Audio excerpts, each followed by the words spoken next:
had rented it out when she'd first moved back from San Francisco, and Colleen's husband had stayed here over the summer when his uncle was sick. It was a cute little place, furnished and stocked with china and glasses and that sort of thing.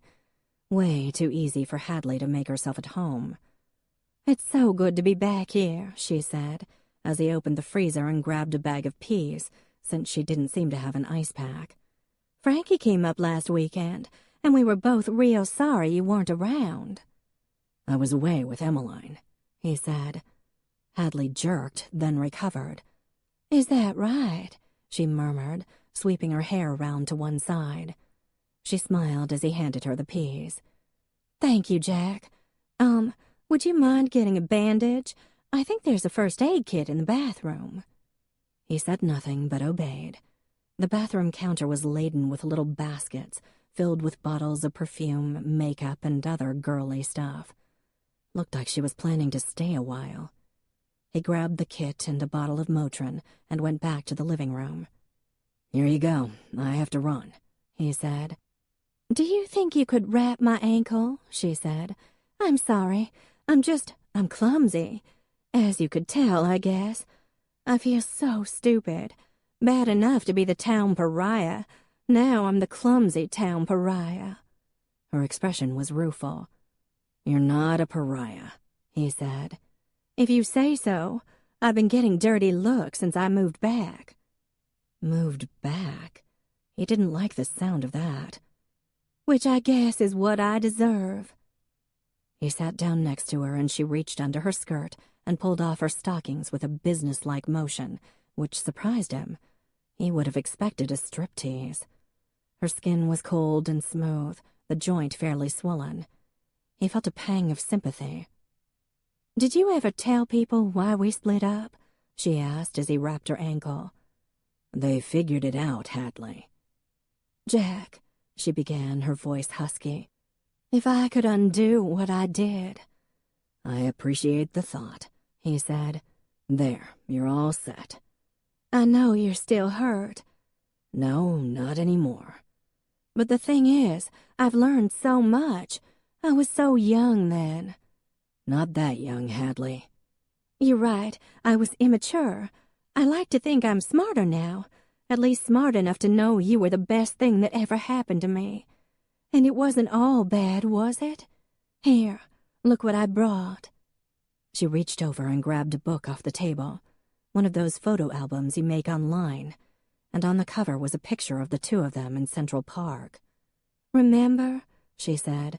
"We had so much fun that weekend. You took me skating at Rockefeller Center, and that dinner we had at the place with the view of the Chrysler Building, and we laughed so hard. Remember that?" "I do, Hadley. You're right. We had some happy times. I also remember the lying, the tantrums, the spending, and the cheating." "I'd make it up to you." "You can't undo something like that," he said. "But you could forgive me, and I am so sorry." "You're forgiven. Doesn't mean I want to get back together, Hadley." "I think you do. I think you're just angry. If you give me another chance, Jack, just one." Her eyes were full of tears. "Hadley," he said, putting his hand over hers. "Stop. I don't know why you're back, but I imagine some shit hit the fan somewhere in your life, and all of a sudden life with me didn't seem so bad. But I've moved on." Her eyes took on that stony look he remembered from when they disagreed.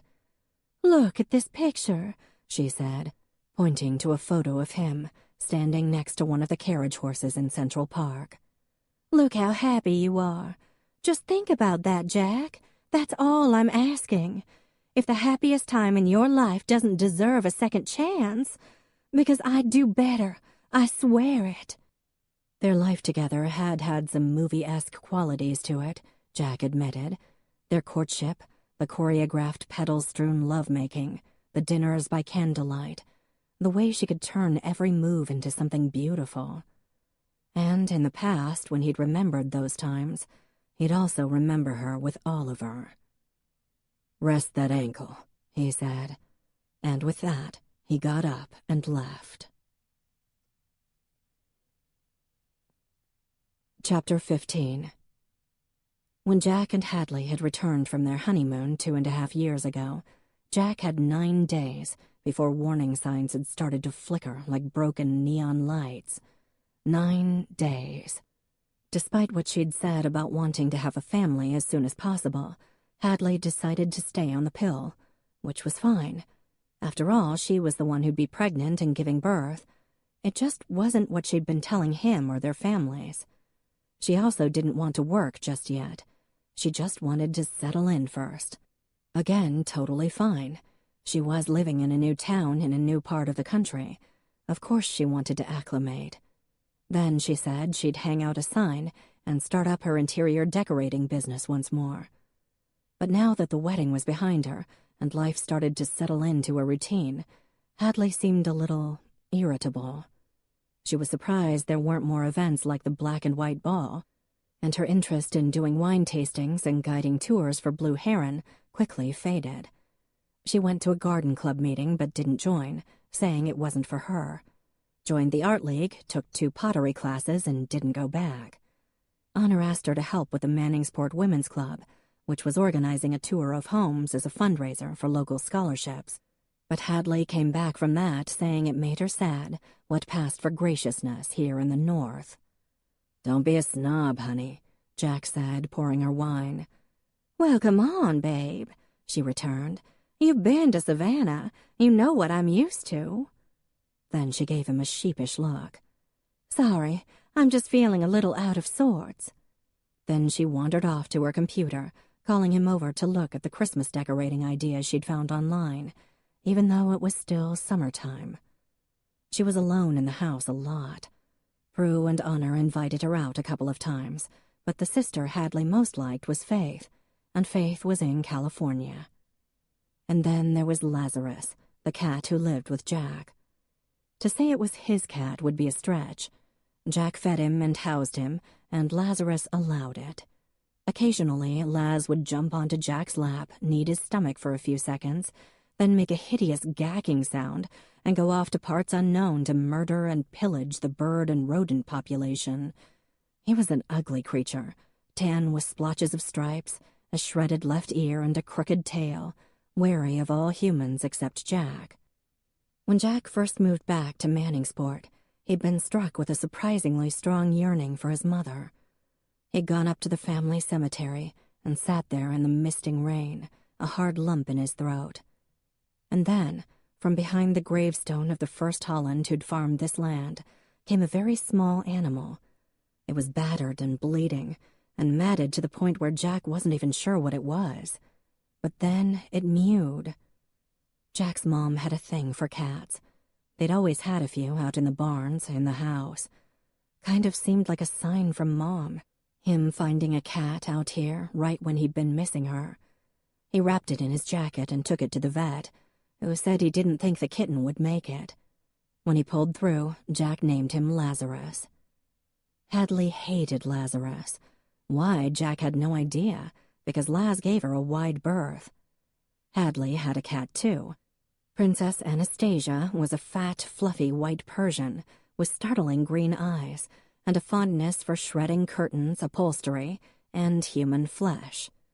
Princess jumped on the table, walked on the counters, crapped wherever she happened to be at the moment, and shed large clots of white hair all over the house. In Savannah, she'd been ill-tempered and unaffectionate, but in New York, she became downright destructive, especially and ironically toward Hadley, ripping her clothes, vomiting in her shoes, and scratching and biting her. Not just little scratches either, but long bloody tears and actual puncture wounds that would make Hadley's hand or foot throb. One night, after such an attack, Jack grabbed the cat by the scruff and tossed her into the basement. "Jack," Hadley yelped, clutching her bleeding hand. "She's just an innocent animal." However, Hadley had no such sympathy for Lazarus.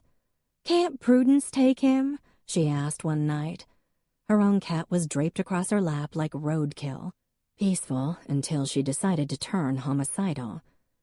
"He's not the problem cat here, babe," he said. I just think Princess Anastasia would be happier if that thing wasn't around, spooking her. Wouldn't you, Princess?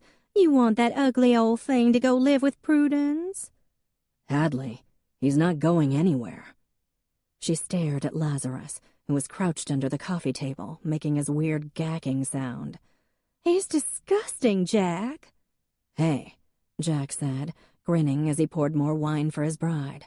"I love that disgusting cat. He's got character. And yes, he's ugly, but so am I, and you love me." "Jack," she said, "you're gorgeous and you know it." She kissed him then, but she didn't warm up to Lazarus. One night, about a month after they'd returned from their honeymoon, Hadley invited the whole clan for a genuine Southern dinner. Honor, Prue, Carl, Ned, and Abby, Dad, Mrs. Johnson, Goggy, and Pops all arrived at once. Even Faith was home from San Francisco, and Jack was pouring the half-moon Pinot Gris they'd bottled 4 months ago. "The house looks gorgeous," Faith said, and Hadley beamed. She'd spent the whole day getting ready, setting the table with their wedding china, making place cards with her calligraphy pen, arranging flowers. Hadley had sworn she didn't want him to do anything for the dinner, and he'd been busy with some early harvesting, so he didn't know what she'd cooked. She fluttered around like a tiny bird, seeming even smaller standing by Jack's sturdy sisters. They drank wine and chatted, and all was fine and good until they sat down to eat. Hadley set down a crock and took off the lid. "Southern chicken and dumplings," she announced with pride. Mrs. Johnson and Goggy both recoiled in unison. What was in the pot looked like lumpy glue. "I'm starving, dear," Pops said. "Let's get eating. It's already 6 o'clock. I have to go to bed soon." Hadley ladled out the dinner, which seemed to be a gelatinous goo, with the occasional chunk of white meat thrown in. The dumplings were slimy, dense, and slippery, and the chicken was chewy and tough, a far cry from what Jack remembered from when Mrs. Boudreau had made the same dish. The Hollands didn't complain. They were Yankees. Food was meant to nourish, not to enjoy, though their standards had risen during the Mrs. Johnson era. Mrs. J was Jamaican and therefore believed in flavor. "It's delicious, dear," Pop said. "Thank you for having us." "You're always welcome here, Mr. Holland," she said, smiling and fluttering her eyelashes. "Did you just bat your eyelashes?" Prue asked. "I've always wondered if that actually happened. I mean, you come across the phrase from time to time, but I don't think I've ever seen it live and in person. Carl, stop staring at her." "You too, old man," Goggy said, smacking Pops on the back of the head. "Why can't I stare? She's beautiful. You're beautiful, sweetheart." "Mr. Holland, you're the sweetest thing," she said. This got a snort from everyone related to Pops. Hadley did have a way with men, and Jack had a soft spot for his grandfather. After all, the Holland men had to stick together, as Pops was fond of saying. "So, I'm thinking about redoing the house," she said sweetly, "and I'd love y'all's opinion." "What do you mean, redo?" Mrs. Johnson asked sternly. "This house is perfect." Jack winked at her. He'd always been Mrs. J's favorite. "I'm thinking it could do with a Southern woman's touch," she said. Prue laughed, then, realizing Hadley was dead serious, coughed to cover. "Hadley, I forget. Are you an interior designer or an interior decorator?" Honor asked, taking a bite of slimy dumpling. "What's the difference?" Abby asked. Hadley didn't answer. She shot Jack a look he couldn't read and remained silent. "An interior designer deals with how the space is used," Faith said when Hadley remained quiet. "Decorators deal with how it looks. Am I right, Hadley?" Yes, more or less. Excuse me, I have to check on something in the kitchen," Hadley said. She rose stiffly. "Need help?" Jack asked. "No, darling, you stay put." She left the room. A second later, Jack heard their bedroom door close. "Why is this gravy white, Jack?" Goggy asked. "Not that I'm criticizing, dear, but I'd be happy to teach her to cook." "And I would also be happy to help her, Jackie dear," said Mrs. J, not to be outdone. Jamaican cuisine is quite delicious." "Is there any cheese?" Pops asked. Jack got his grandfather cheese, then went down the hall to their room. "Babe, everything okay?" he asked.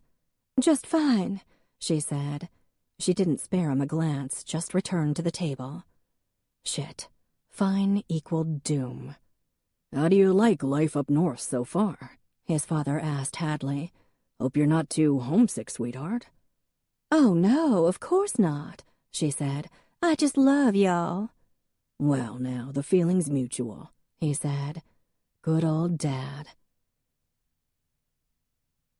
It was, in a lot of respects, a typical family dinner for the Hollands. Lots of talking, lots of wine, lots of laughter, a fair amount of bickering. They ate the meal, which, though bland and sticky, wasn't horrible. If Faith had made it, the teasing would have been merciless, but as Hadley was new to the family, no one said a word that wasn't complimentary.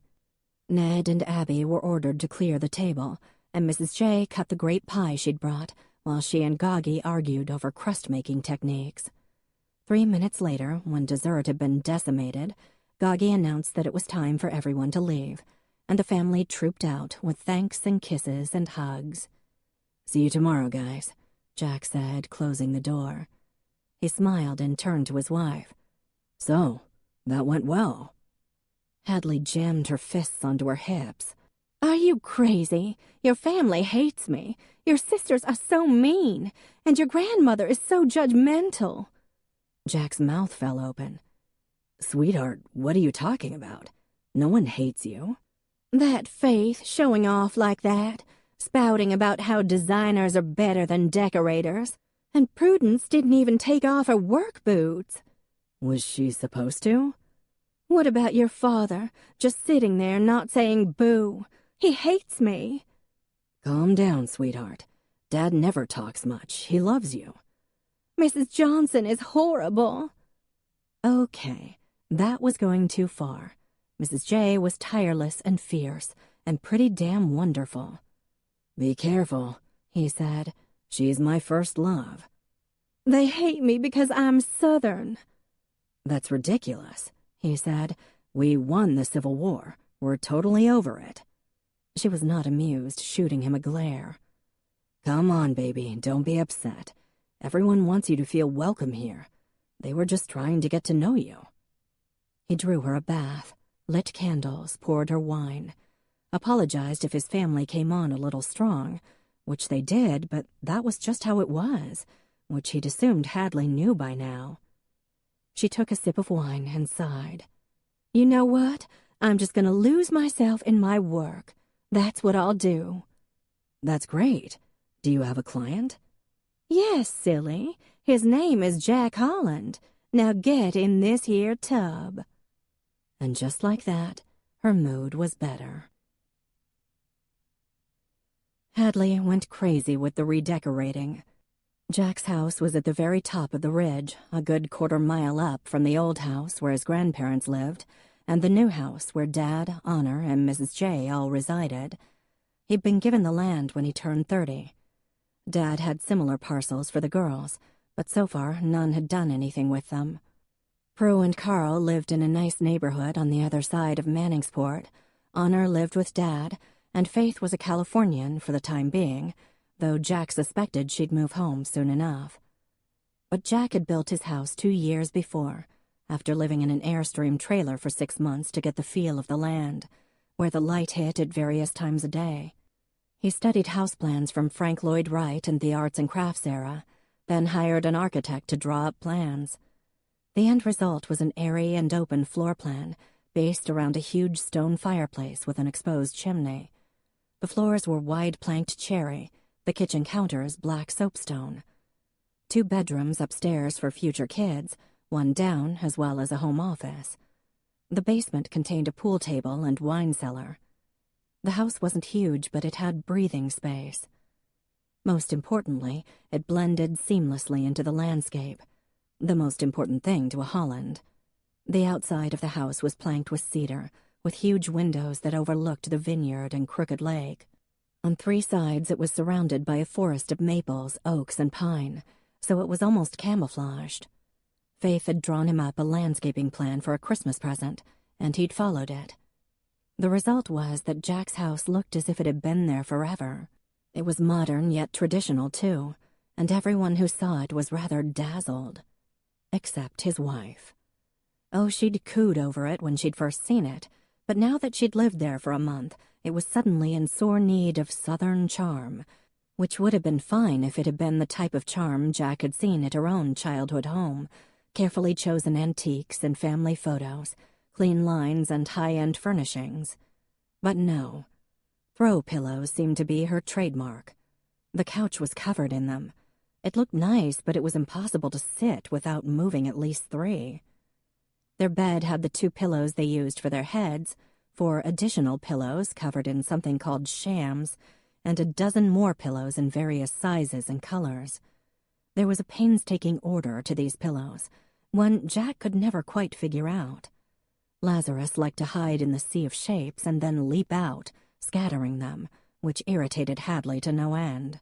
She rearranged the furniture, ordered a new couch, one that cost $8,000, without asking his opinion, bought a rather hideous fan shaped like a peacock for the fireplace, which Jack had stacked with white birch logs until it got colder.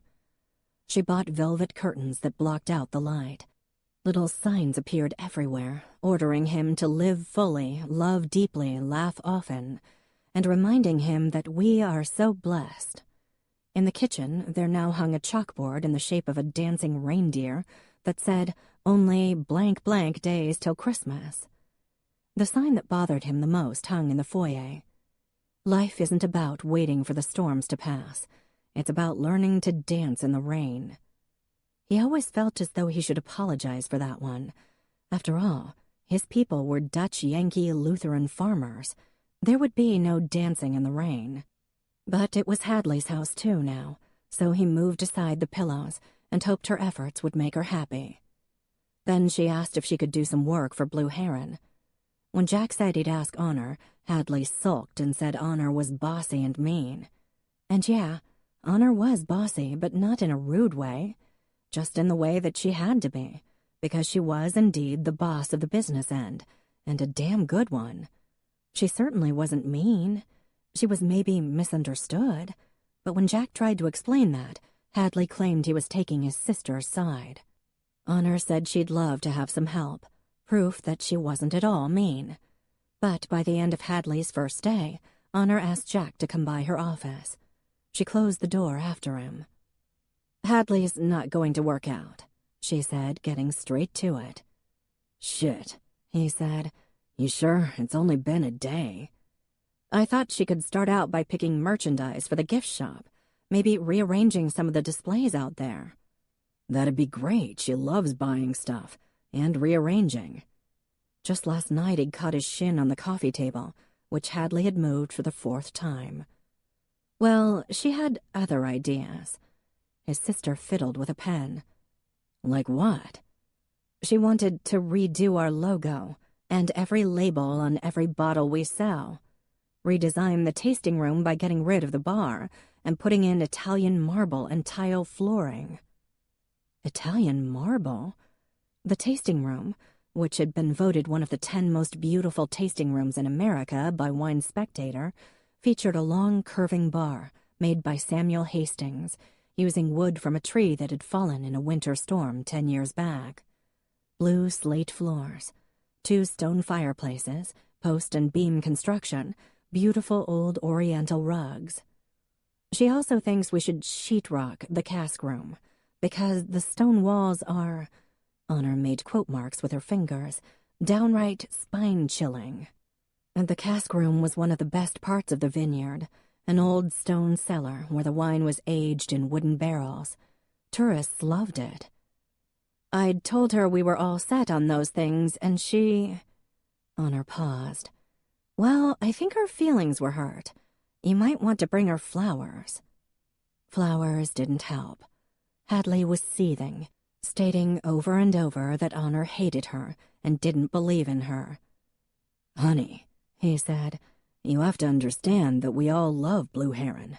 We don't want it to change. New ideas are great, but..." "But you don't want new ideas," Not an overhaul of everything, no. The tasting room is only a few years old. Well, it's ugly. Not according to our visitors, he said, his voice a little tight. He paused. Honor knows what she's doing, babe. Maybe telling her to change everything on your first day wasn't the best idea. Fine, take her side. You always do. Her feelings of being persecuted baffled him. After all, his father called her sweetheart and always kissed her cheek and hugged her. Goggy beamed when Hadley made Jack show up at church each week. Pops told her she was the prettiest thing Manningsport had ever seen. Face sent her emails and girly gifts from San Francisco. Mrs. Johnson gave her the recipe for lemon pound cake, Jack's favorite dessert, which Al-Qaeda wouldn't have been able to pry out of her. Prue invited them over and admired how good Hadley smelled, and Honor, well, okay, Honor didn't like her. But she never said anything that could even remotely be construed as impolite, not to Hadley, not to Jack. Granted, the first year of marriage was the hardest, everyone said. And it wasn't all bad, not at all. There were moments when Jack couldn't believe he had a wife who literally skipped into his arms when he came home, sometimes, and who constantly told him how smart and handsome and wonderful he was, who put her head on his shoulder and told him that all her dreams had come true the day she met him. But Jack was learning that for every nice thing she said or did, he was expected to reciprocate in triplicate, and Hadley was definitely keeping score. One night, they went out to dinner to a really nice place in Corning, but Hadley barely spoke to him, becoming more and more sullen as the night went on, refusing to answer when he asked what was wrong. Finally, and only after they'd gotten home, she told him. He hadn't noticed that she was wearing a new black dress. When he pointed out that she owned quite a few black dresses, 8 to be precise, he counted later, she slammed the door so hard a picture fell off the wall. She had an endless need to be complimented. If he said she looked pretty, she'd pout until he said beautiful, or gorgeous, or sexy. She'd ask if he noticed anything different about her, and God help him if he didn't guess it was a new perfume or a different shade of pink on her toenails, because she'd accuse him of taking her for granted. She loved gifts, and though he often brought flowers home, she'd make a pretend game of patting down his pockets to see if he had anything else for her. The thing was, she meant it. Whatever he did get her, it wasn't enough, the one exception being her engagement ring. Even so, she was already hinting for an anniversary ring, a sapphire and diamond band that, according to the website she showed him, cost $24,000. Then again, there were days when she'd tell him a story, full of dry humor and her musical laugh, and her eyes would dance, and he'd feel this almost painful pressure in his chest, because this was the way he'd always thought it could be. Sometimes she'd call him to say she just wanted to hear his voice. She might bake cookies and bring them down, still warm from the oven, for him and Dad and Pops. And certainly, not least of all, their sex life was fantastic. Frequent, boisterous, interesting, planned, mapped out, really. Choreographed by her. Hey, he wasn't complaining. It was just always a bit of a production. In 4 months of marriage, not once had Jack just been able to go to bed at the end of the day and make love to his wife. Nor was he able to come home from work and kiss her and just take her to bed, or to the living room rug, or the couch and its many throw pillows. Morning sex was frowned upon. Lunchtime sex was okay, so long as he let her know a day or two in advance so she could get ready. Jack sort of thought that was his job, getting her ready, but, well, it was okay. Frequent and boisterous, those were good things. Still, it might have been nice not to have to spend all that time lighting candles or scattering rose petals. He'd done that on their honeymoon, and now it was kind of a thing. Or playing certain music. Sometimes there was a theme to the night, and Jack would be asked to guess what that theme was. These productions required a special wardrobe for Hadley as well. New lingerie and red-soled high-heeled shoes, or skimpy little nighties, when all Jack really wanted was nudity. While it was great that she put so much effort into that aspect of their marriage, it was a bit much, all the, staging. And yes, all the money. "Is this a mistake?" he asked one night after he opened the Amex bill. $2,000 at Bergdorf? Nope, not a mistake, sweetheart. She smiled at him, dimple flashing. "When were you at Bergdorf Goodman?" "I ordered something online," she said, not looking up from the game she was playing on the computer. "And what did you order?" "A pair of shoes." "What else?" "Nothing." "One pair of shoes cost $2,000? My God, are you kidding me?" "Don't raise your voice to me, Jack Holland," she said, "and don't take the Lord's name in vain. Yes, $2,000 on one pair of shoes." She gave him a pretty little pout. "Don't you think I deserve nice things, baby?" This is where fights began. Jack was well aware by now. 200 would have been a lot in Jack's book, unless they were those really good steel-toed leather work boots Prue had given him for Christmas last year. But 2,000? "Of course you deserve nice things, but you have dozens of pairs of shoes already. $2,000. "They're Christian Louboutin, babe. You sure didn't complain the other night." Another smile. Yes, the other night she'd done a very hot little striptease, leaving on only her trashy shoes. Even so, they weren't worth $2,000. He took a deep breath. "Honey, that's way, way too much." "We have the money." Jack folded his arms. "We don't have $2,000 to spend on one pair of highly impractical shoes, Hadley." Well, that opened the door. She stomped her foot. Jack clearly didn't appreciate how hard she worked to make their home beautiful, how much effort she put into being attractive, because that's what Southern women do, Jack, not like your sister who looks like a man. Jack ran a hand through his hair. "Honey, you can't drive us into debt because you liked a pair of shoes." "One pair, Jack. I think I deserve one pair of Christian Louboutin shoes." Except, he learned, she had 4 pairs. They sat down that night and worked up a budget on how much discretionary spending money they had. She sulked. It was obvious she'd had the wrong impression of just how much Jack earned. Yes, Blue Heron supported the family. Yes, Jack was a part owner and received a salary in addition to vineyard profits, most of which went back into the land or a savings account. Farmers never took income for granted. She gave him the silent treatment for the rest of the night. But the next morning she apologized, said she'd been childish, and kissed him sweetly. She baked a pie using one of Mrs. Johnson's recipes, and after dinner she called Faith and had a long, giggle-filled chat. They flew down to Savannah for a Southern Thanksgiving. Hadley was overjoyed to be with her family again, and they were happy to see both of them. He played Southern football, which was an awful lot like Northern football, with her dad and 2 brothers-in-law, both very good guys, as well as the kids and Frankie. "You guys planning on having kids?" asked Beau, who was married to Rachel. The game had pretty much finished, and Jack was tossing a nephew in the air. "Absolutely," Jack said. "Might want to think that through," Frankie said, flopping on the grass. "Kids make things permanent. Right, ankle-biter?" she added, grabbing her niece around the waist. "Now, Frankie," Hadley's dad said, shooting Jack an apologetic look. "Come on, kids. I smell ham and turkey. Your grandmother's worked too hard for us to be late to a table. Y'all get in there and wash up now." Everyone went in except Frankie and Jack. "Sorry if I put my foot in it," she said. "You just seem like a real nice guy is all." "What do you mean?" he asked. "I mean, Jack," she said with a smack to his head, just like one of his own sisters. "Hadley's a handful. Gives us Southern chicks a bad name. Just be sure you know what you got there." She started in, then glanced over her shoulder. "By the way, I'm coming out to the family after dinner.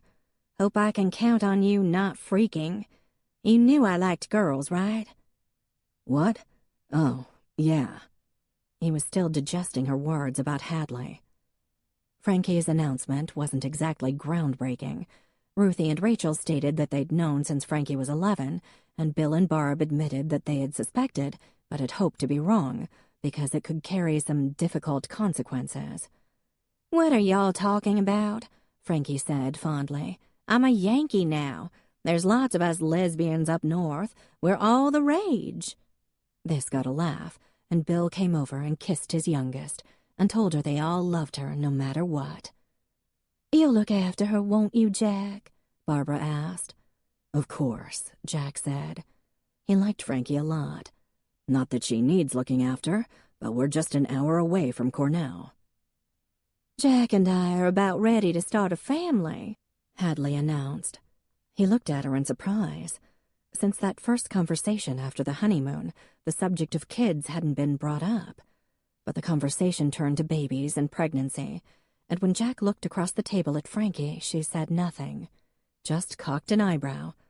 And it dawned on Jack that maybe his wife was, in some weird way, trying to steal Frankie's thunder and turn the attention to her. Hadley seemed a little blue at Christmas time, so Jack surprised her with a trip to Manhattan, earning a lot of happy shrieks and kisses, and the wrath of his grandmother and Mrs. J. They saw a show, stayed in a nice hotel, though not in a suite this time, went skating at Rockefeller Center, Hadley clutching his arm and giggling as she wobbled and skidded. Though she paused meaningfully in front of Tiffany's, Jack didn't take the bait. He'd already bought her some very nice earrings in Manningsport and arranged this trip. He wasn't about to break the budget just for a turquoise box. She didn't seem to mind and took his hand as they walked down Fifth Avenue. When they got back home, she seemed happier. The bumps in the road seemed to have smoothed out. Then, in February, Jack stopped by the post office, which was one of Hadley's jobs. She had clearly defined ideas about what husbands should do and what wives should. It was a husband's job to empty the trash and clean up Lazarus's victims and Princess Anastasia's hairballs. It was a wife's job to make the bed and pick movies. Husband shoveled the snow and scraped cars. Wife went to the post office. But Honor was expecting a package, and she asked him to swing by. He checked his own post office box while he was there. Inside were 3 envelopes, one from MasterCard, 2 from Visa, addressed to John N. Holland IV. Which was strange, since he only had 1 credit card and American Express. He only used it when he had to, preferring to use cash whenever possible. With a cold feeling in his stomach, he went out to his truck and opened the envelopes, his breath frosting the air. One bill was for $6,008.01, one for $8,772.15, and one for $4,533.98. Almost $20,000, at 24% interest, no less. The charges went back as far as October, well after he and Hadley had the talk about the red-soled shoes that cost so much. They were from stores that Jack knew only by reputation. Tiffany's. He remembered how good a sport she was when they didn't stop in at Christmas time. Guess she could afford to be, since she'd already bought herself a little something. Henri Bendel, Neiman Marcus, Chanel, Coach, Prada, Armani. Almost $20,000 on clothes, shoes, and handbags. Jack found that he was sweating. After the flights back and forth from Savannah, after spending 5 months' salary on a Tiffany engagement ring and a diamond wedding band, after paying for the rehearsal dinner for 75 people, after the lavish honeymoon, the new couch, after Christmas in New York City, after all the crap she'd bought for the house, they simply couldn't afford this. Jack had never wanted for money, but this was 20 grand he just didn't have sitting around. Worse than the money, though, was the lying. She'd been lying to him for months. Jaw locked hard, Jack drove home. She was there, sitting at the kitchen table, staring into space, idly stirring sugar into her tea. "Oh, hey, baby," she said when he came in. "What are you doing home so early?" He put the bills on the table in front of her. "Explain," he said tightly. She was calm, he had to give her that. Stroked Princess Anastasia and said that, yes, she may have overindulged. She shouldn't have kept that from him, but shopping had always been a hobby. She liked nice things, he knew that. She believed in buying quality. No need for him to have kittens. He made her show him her purchases, and she sighed and complied. Some were right there in their closet, some in her jewelry box, some hidden in the attic. Shoes galore. 7 new black dresses, each of which looked identical to the last. 4 leather jackets, 5 winter coats, more makeup than she could use in years. Special soaps and moisturizers and cleansers and creams, belts and scarves and gloves, perfume, an 8-ounce bottle of bubble bath that cost $179. "I thought Faith might like that for Christmas," she said unconvincingly. "It's February." "So, I like to shop all through the year." "Hadley, we can't afford this," he barked, and she folded her arms and stared at him patiently. "Jack, we can. I know you're on the stingy side, but that wasn't how I was raised. Where I come from, a man takes care of his woman." "By take care of, you mean go into debt?" "Fine. I did a little retail therapy." "Maybe you should try the regular kind." "That was uncalled for," she said. "You have no idea how lonely it is for me. You're at work all day long." "People who work for a living generally work all day long, Hadley." "Well, you misled me then. I thought you were—" She stopped abruptly. "You thought I was what?" Rich. That's what she'd thought. And he'd always thought he was. He paid his bills, owned a home, bought a new truck every 125,000 miles, didn't have debt, until now, and put a modest amount in the stock market and savings. But he wasn't rich. Not by Hadley's standards, anyway. She looked straight ahead. "I thought you'd value our time together more." "How do I not value our time together, Hadley?" "You always put your family first. You spend more time with your father than you do with me." "I work with my father." "That Mrs. Johnson growls at me any time I even look at her, and your sisters are horrible." "My sisters aren't horrible. Mrs. Johnson growls at everyone, and they're not the reason you spent $20,000 on clothes." "You're overreacting. I'm sorry you don't think I'm worth it, after all I do to try to make you happy." There was a challenge in her eyes. "This is practically hoarding, and it's money we don't have." He picked up a pair of long white gloves, the kind a woman would wear to— well, hell, he didn't know. "You forged my signature on 3 credit card applications, which is illegal for 1, and for 2 means your own credit must be shot to hell. You're hiding things around the house because you know you shouldn't be spending so much. This is not how a responsible adult behaves." She grew stony and wounded. She said she'd pay off the credit cards by taking on a few clients if money was all he cared about. Apparently, she'd misread him. Jack loved his wife. He did. "Or you did before you got to know her so well," said a voice in his head, sounding a lot like honor. No, he did love her.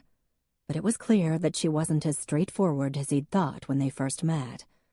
And it was also clear that she thought he was a wealthy vintner and not a guy who had to work for a living. Maybe this wasn't the life she thought she'd signed on for. "Hadley, if you're not happy here," he began as gently as he could. She jerked as if he'd hit her. "If I'm not happy, what?" she said, and suddenly her voice was shaking. "Maybe we rushed into this. If you're not getting what you want—" "Jack, no! Do you want a divorce? Oh, my God!" She burst into tears, her hands over her face. "Please, Jack, I'm sorry. I'm so sorry. I'll return everything I can. But please don't leave me, Jack." He got up and put his arms around her. "Hadley, honey, it just seems like you expected something different," he said. "Please, give me another chance." The sobs were tearing out of her. He hadn't expected that. He got a washcloth and wiped her face, held her tight, feeling like an absolute prick, and wondering how exactly that had happened. Poured her a hefty glass of wine and another for himself, and assured her he didn't want a divorce. And he didn't. He just wanted a better marriage. The next day, Hadley wasn't home when he got back from Blue Heron. She came through the door a half an hour later, her face bright. "Guess who just got a job?" she said. She was sorry about the credit cards. She would pay them off. He was right, she'd gone a little crazy. But now she had a job, and all would be put right as rain. Her job was clerking in the gift shop of Dandelion Hill, another winery on Keuka, run by Oliver Linton, a transplanted Wall Streeter who'd retired at the age of 40 and bought a vineyard. Nice guy, as Jack knew from the wine association meetings and various events all the vineyards participated in. Oliver even took them out for dinner, and they reciprocated by inviting him up to the house one night. And it seemed that, finally, things were on the right track. Jack was stunned at the relief he felt. Hadley had a job, a place to go every day, and it seemed like exactly what she needed. She laughed more and had more to say, funny little stories about the people she met, or Dandelion Hill's grouchy shop manager. Things became more down to earth, more normal, happier. It was almost liberating, her feet of clay. When they'd first met, she'd been perfect. Now she was real. Yes, she'd spent too much money and played the victim when she felt defensive. But no one was perfect. She was happier now. She even started talking about kids. "Jack, I have the best news," Hadley said one night, bursting into the house, and his heart leaped. She was pregnant. It had to be. "Oliver wants me to redecorate. At last." "Ah, well, that was nice, too." "What?" she said. "I thought you might be pregnant." Something flickered across her face. "Oh, no, not yet, but it's still good news. Oliver wants me to redo the tasting room." Hadley threw herself into the job, spent huge amounts of time on her laptop, talked about fabric choices and stool styles and glasses, all the stuff that Jack pretty much ignored at Blue Heron, as it fell under Honor's reign. Oliver took to calling her in the evenings, and she'd apologize to Jack and then skip upstairs to the room she'd made into her office. She took even more care with her appearance, and when he teased her about it, she slapped his arm and said, "Jack, I'm not just a clerk anymore. I'm a decorator, baby. I have to look the part." Finally, she started making female friends, a couple of women who also worked at Dandelion Hill. Hadley joined their weekly book club, though they never seemed to read anything. Jack hadn't seen her this happy since the wedding. The only fly in the ointment was, oddly enough, sex. They just weren't doing it as much these days. "Oh, sugar, I'm sorry, I'm just exhausted," she explained.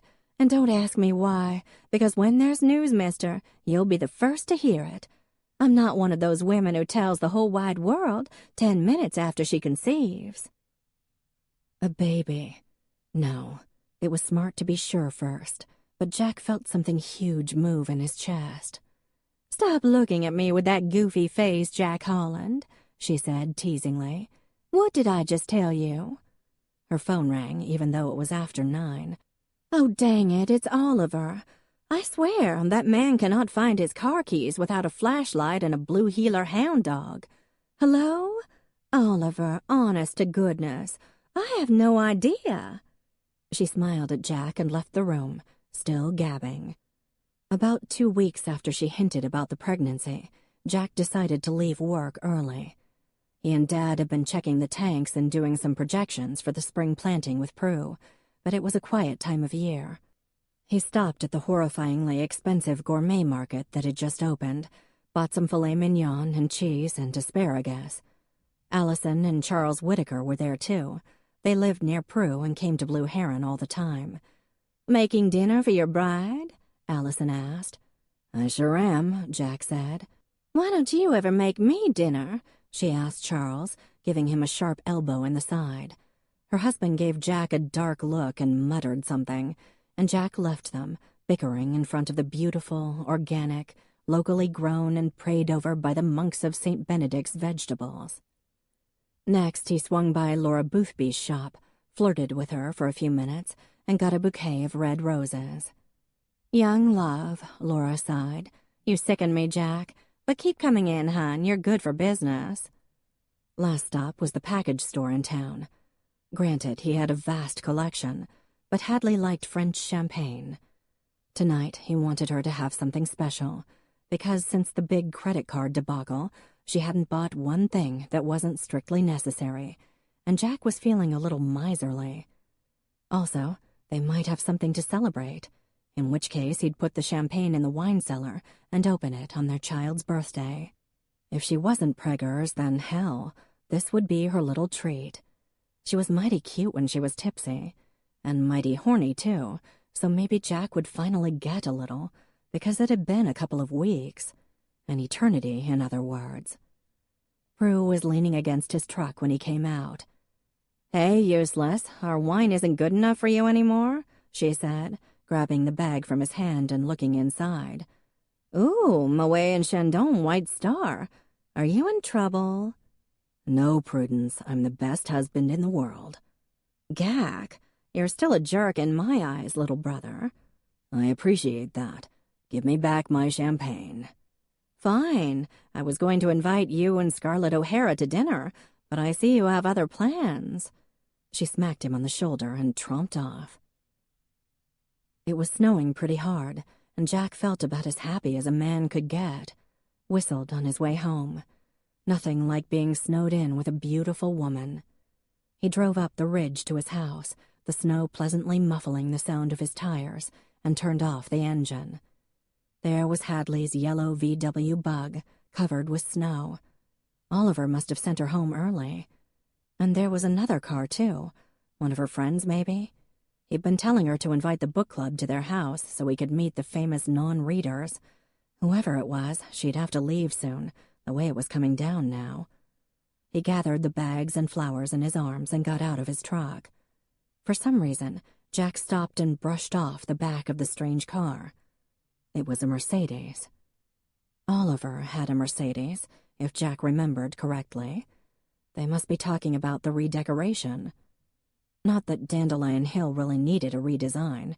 It was pretty spectacular and newly renovated, very sleek and modern and sophisticated. Not something he could really see Hadley improving with throw pillows. Funny how Jack had never thought of that before. His stomach felt cold all of a sudden. But no, that was stupid. Oliver was her boss and 12 or 15 years older than she was. He was a good guy, and Hadley was happily married.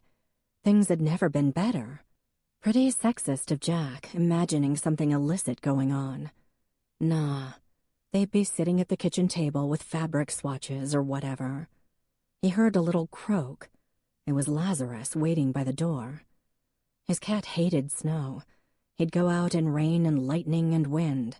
Didn't mind the bitter cold or the muggy heat, but he hated snow.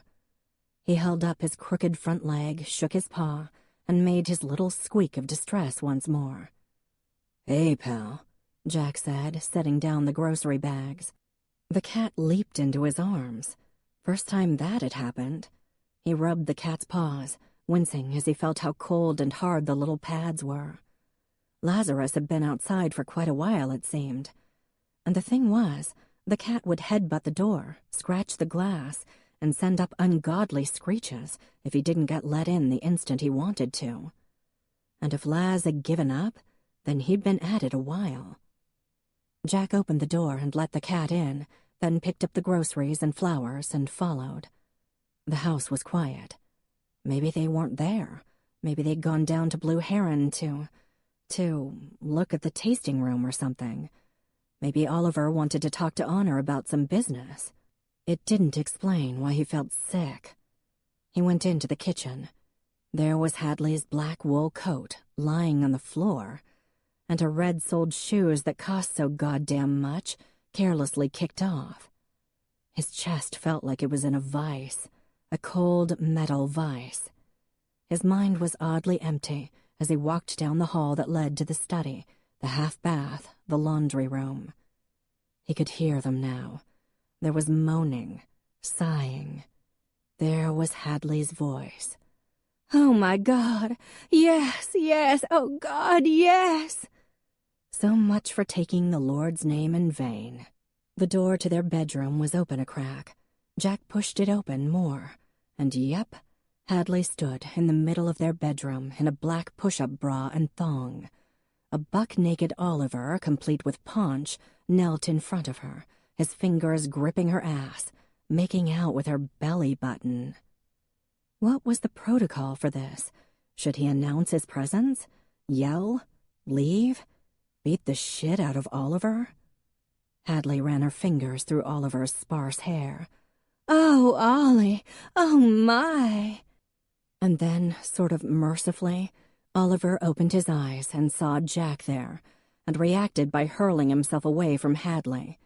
He crawled around to the side of the bed, Jack's side, and grappled for his pants. "Jack!" Hadley gasped, grabbing one of the throw pillows and holding it in front of her. "You're home early." He did drag Oliver outside and toss him in the snow, naked, threw his clothes after him. Hadley, wrapped in her bathrobe, her red silk bathrobe, one of her credit card splurges, followed Jack, hysterical, sobbing, accusing, excusing, and begging, all in the same breath. Then Jack went back in the bedroom and grabbed all the sheets and covers and asinine throw pillows and carried them outside as well. Oliver was gone by then. Hadley's hysteria didn't seem to be fading, though she'd had the presence of mind to clutch Princess Anastasia to her chest. The cat was writhing to get free, and Jack distantly hoped that the cat would get away and be devoured by a coyote. But then again, hey, it was an innocent animal, sort of. Mean as a snake, but he didn't really want it to die, of course not. But if it did, he wouldn't be shedding any tears. Jack went into the cellar and found some lighter fluid and came back up. Hang on, he needed kindling. He went into the kitchen, ripped the happily ever after starts here sign off the wall, grabbed keep calm and have southern charm as well. And who could forget, life isn't about waiting for the storms to pass, it's about learning to dance in the rain. He tossed them on the sheets and pillows, then doused the whole mess, the whole unfaithful, cheating, disgusting mess, and lit it on fire, the heat making his face tighten. "Jack?" Hadley said, her voice small. "Get out," he said. "You can't deny that you've been—" "Get out." "I know you want me to apologize." He turned to her, and she must have seen something in his face, because she shrank back and scurried into the house. A few minutes later, Hadley dragged 2 suitcases and Princess Anastasia out to her car. The nasty cat scratched her hand, and Hadley jerked back, always surprised that the spoiled creature hated her. She turned to Jack, clutching her wounded hand like it had just been partially amputated. "Jack, if you just—" "Shut up, Hadley." Her mouth dropped open. "There's no call to be rude." "You've got to be kidding me. Get the hell out of here." She finally did. He watched her drive all the way down the road that led to Lakeshore, and, long after her little car disappeared up the road, toward Dandelion Hill he couldn't help noticing, he stood in the falling snow, empty and stunned and furious all at once, the smell of lighter fluid thick in his throat. 2 days later, Hadley came up to talk, and here was where it got interesting. Seemed as though maybe Oliver didn't want more than a little afternoon delight. Choosing her words very carefully, Hadley told Jack that she'd been tempted, but had been just about to stop Oliver because she would never risk their marriage or break a commandment. "We're done, Hadley," he said. She sat there for a minute, and her eyes filled with tears. Self-pity more than grief, he was sure. "Are you going to tell anyone why?" she whispered. "I don't know." He hadn't yet, not even his father, though Dad was aware that something was off. And hell, in a small town like this, there were no secrets. He wouldn't have to tell. She moved in with Oliver. The rumor mill said he hadn't particularly wanted a living girlfriend, but she was there nonetheless. A few weeks later, Bill Boudreaux sent him a note, saying he was very sorry to hear things weren't working out, and Jack remembered that conversation, that subtle warning Bill and Frankie had given him. He'd always thought he was a pretty smart guy, an advanced degree in chemistry from an Ivy League school, right? But it seemed he was pretty fucking stupid just the same. Hadley asked for 10 grand in exchange for an uncontested divorce, and Jack paid it. One lump sum and nothing else. She made noise about laying claim to the house and her investment in it, but apparently her father talked her out of it. Throughout it all, she insisted that she hadn't been unfaithful, despite what Jack had seen, and his discovery that there was no book club. All those nights out when he'd been so happy his wife was making friends had been spent with Oliver. New York state law said they had to be separated for 6 months before their divorce could be finalized, so Jack sat back and waited, worked, went home, repeat. One thing Hadley hadn't foreseen: cheating on Jack made her a pariah. The one time she and Oliver went into O'Rourke's, Colleen, who'd practically grown up in the Holland house, told them to get lost. When Hadley sputtered and gasped, Connor opened the door and told them they had 3 seconds to leave before he would ask Levi Cooper, also present, to escort them out. This was gleefully reported to Jack by Prudence, who only belatedly heard him ask her not to tell him about it. He couldn't avoid the gossip. Gerard Chartier, a firefighter-paramedic, who saw Jack often on ambulance runs, told him that Oliver and Hadley were seen arguing at the antiques store. Honor said she'd run into Hadley, and she'd seemed absolutely manic, bouncing around the grocery store like a bee trying to get out of a car. At the Crooked Lake Spring Fling wine tasting, Oliver showed up to represent Dandelion Hill, but Hadley was nowhere in sight. And then, 3 months after Hadley had left, on a night when the Owl family had decided to serenade Jack as he sat on the deck with Lazarus, his phone rang. It was Hadley, her voice a stunned whisper. "Jack, I don't know who else to call. I can't wake Oliver up. I'm not sure he's breathing." He told her to call 911 and said he'd be right over. It was 3 o'clock in the morning. But Hadley didn't have anyone else. Frankie was an hour away at least. So Jack went to Dandelion Hill and drove Hadley to the hospital, following the ambulance, then waiting in the relentless lights of the ER with his not-quite ex-wife. Got her a bottle of water from the vending machine, and when her cold hand slipped into his, he let it stay.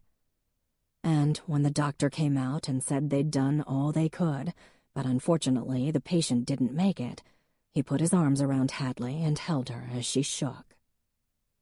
Oliver's parents came to town, heartbroken and furious at finding a gold digger living in their son's house.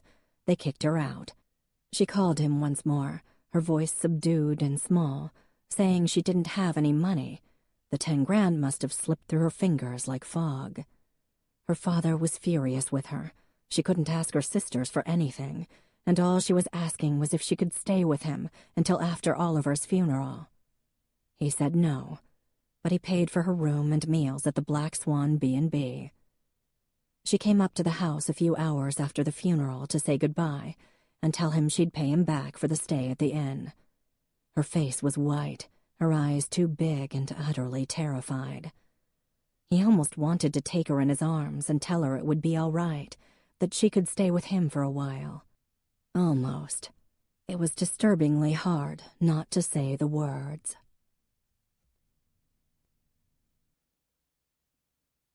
Chapter 16. "So, how was the wedding, Officer M?" Tamara asked as Emmeline walked into the basement of Trinity Lutheran Church.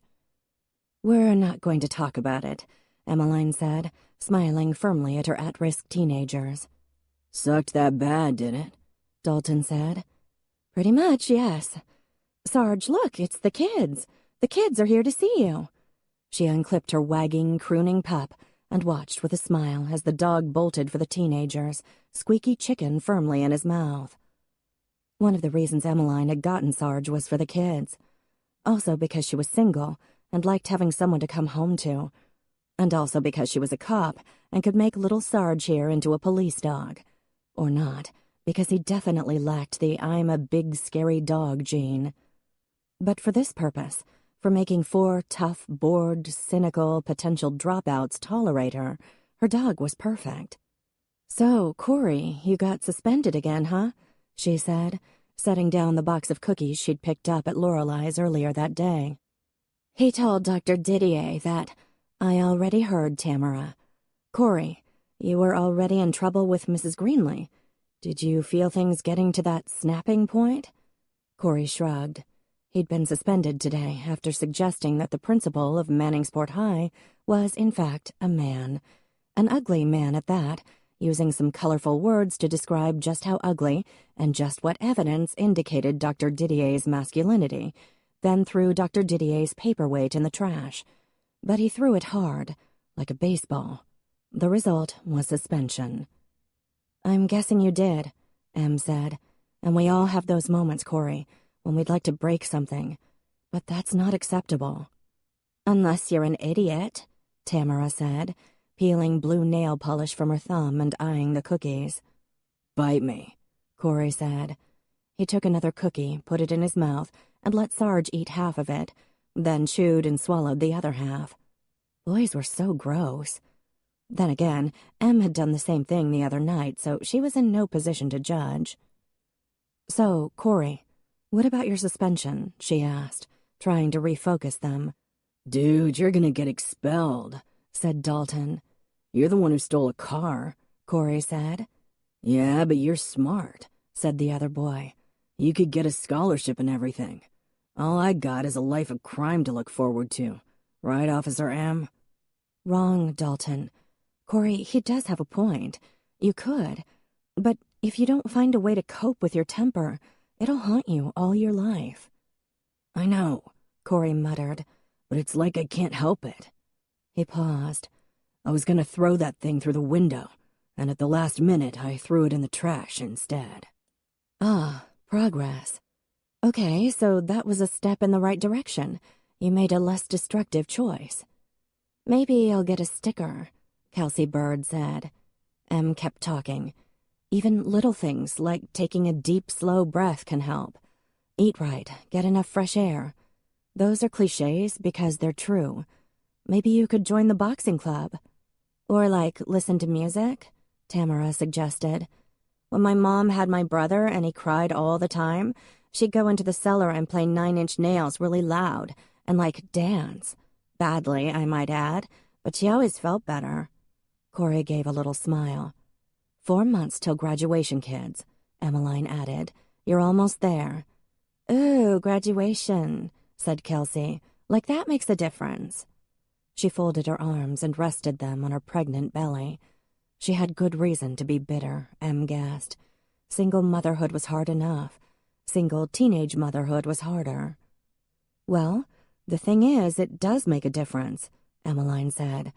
"If you don't graduate or get a GED, chances are you'll have to work longer and earn less. And by longer, I mean longer hours and more years. You want a nice car? A decent place to live? A job you like? It's going to be a lot easier if you stay in school."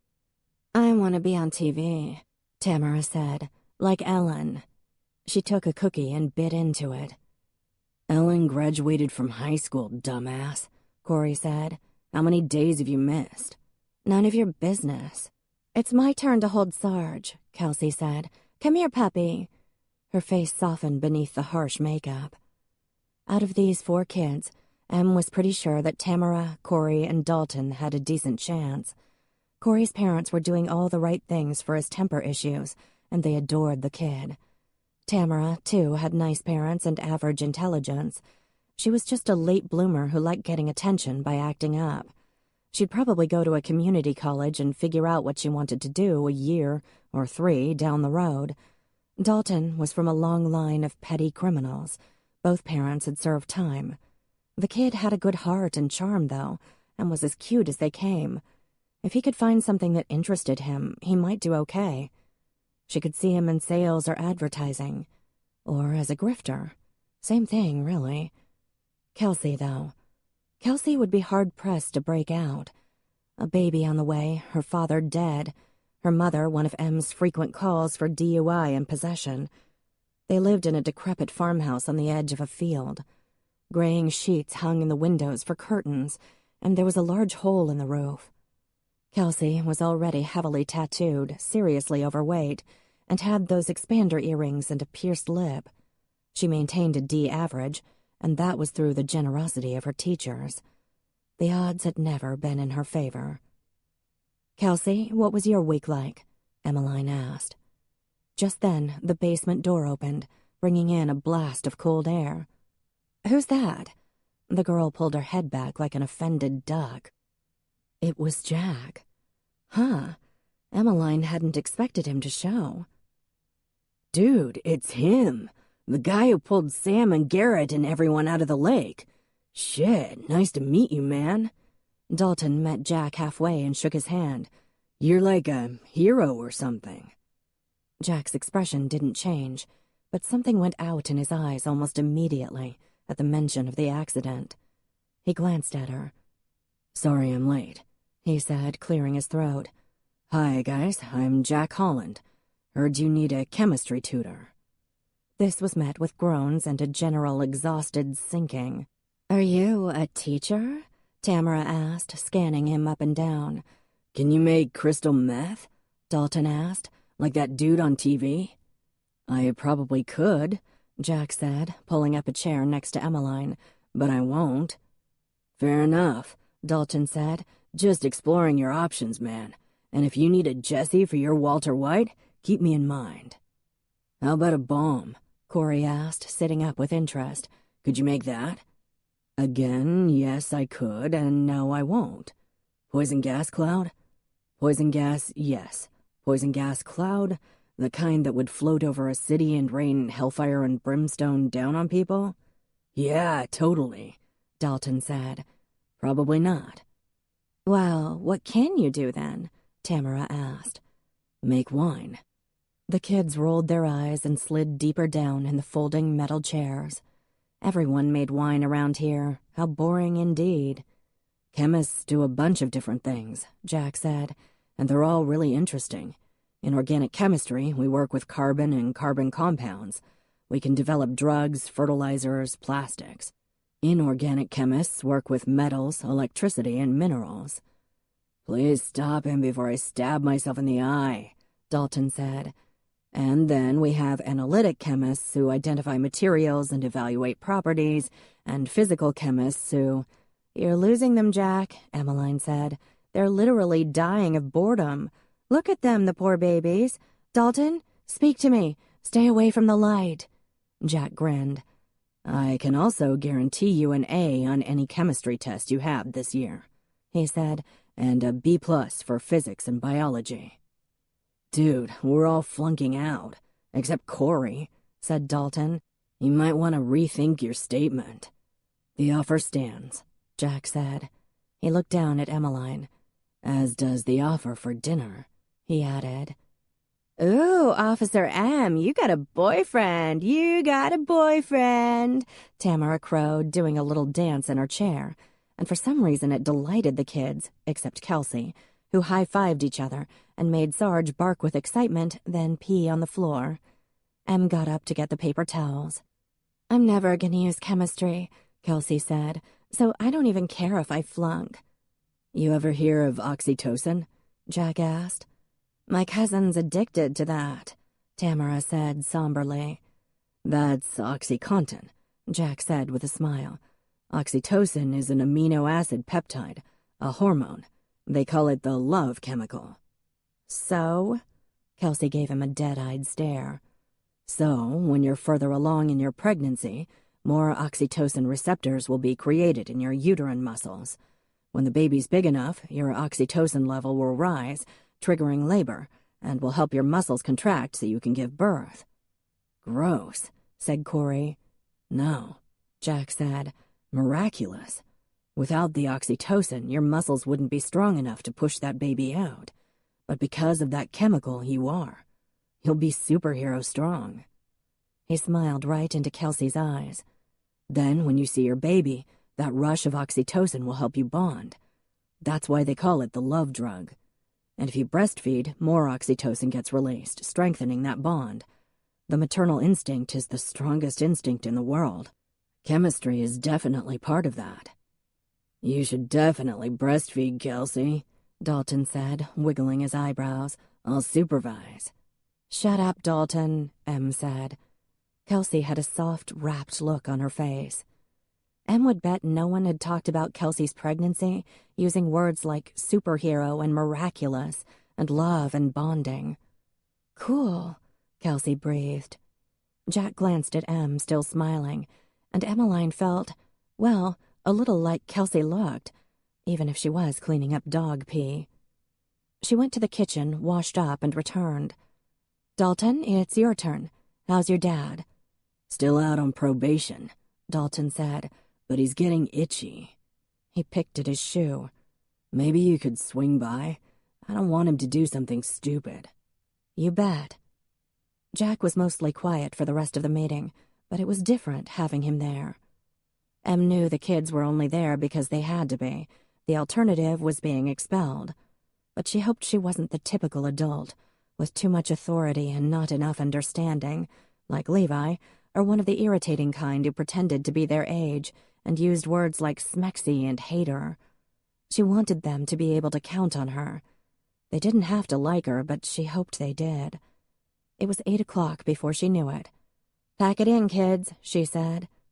Show us your cop trick, Tamara said. The kids had been ridiculously thrilled last time when she'd radioed dispatch for an audio check. Smartphones had replaced the wonder of walkie-talkies, it seemed. Shoot a bullseye into that clock, Dalton suggested. That would be illegal and get me fired, she said. Tase Dalton, Kelsey said. I can't tase anyone. Alas, Emmeline said, so unfair. Show us how to take down the bad guy, Corey suggested. Yeah, Tamara said. I volunteer, Dalton said. Don't be rough with me, Officer M. He grinned like a naughty toddler. Inappropriate, young man, she said, borrowing a line from her boss. She glanced at Jack. Do you mind helping me show the kids how to bring down an assailant? Hell no, he said. She felt a warm buzz in her lady parts. She was about to touch him, and heck, she needed to get out more. I might hurt you, she warned. You can try, he said. Oh, a challenge. How thrilling for little old me. Okay, kids, watch this. Jack, go ahead and grab me from behind. I was hoping you'd say that, he murmured. There are children present. Behave. I'm the bad guy. I'm not supposed to behave. He smiled. She narrowed her eyes, then turned her back. Was her heart embarrassing itself by hammering a little too hard and fast? Why, yes, the idiot organ was. The kids gathered around to watch. How should I grab you? Jack asked. Any way you want, she said. He bear-hugged her, eliciting a bark of joy and some lapse of delirious excitement from Sarge. And Em really would have liked to just sit there and think happy thoughts, and maybe press back a little. And had she washed her hair today? Hopefully it smelled good and not like garlic. Oh, where was she? She did a neat step, twist, push, and Jack was down on his knees, and then flat on his face, and she had her knee in the small of his back and was handcuffing him. Gosh, it was fun. Any questions? Em asked, grinning at the kids. Yeah, Officer M, Tamara yelled. You're such an awesome chick. I turn 18 in 2 months, Officer M, Dalton added, just putting that out there. Her dog loped over, licked Em's face, and then bit Jack's ear. Ow, he said. That's it for tonight, kids. I'll see you next week, and make sure you show up when you said you would for tutoring. Jack is not just here to look pretty. She uncuffed her volunteer, and he got up. Next time we use handcuffs, it's my turn, he said, his voice low and, scrapey and velvety at the same time. She focused on putting the cuffs back on her belt and not blushing. See you, Officer M, Corey said. You bet, honey. Stay out of trouble, okay? He muttered assent and left, hitching up his droopy pants. Kelsey followed, staring zombie-like at her phone, and Dalton and Tamara headed out as well. "You're really good with kids," Jack said. "You too. I'm surprised you and Hadley didn't have any." "Why do you always bring her up?" He folded his arms and gave her a stony glare. "Why is she always around? Why don't you tell her to take a flying—" "This is America. She can live wherever she wants." "I think you like having a stalker.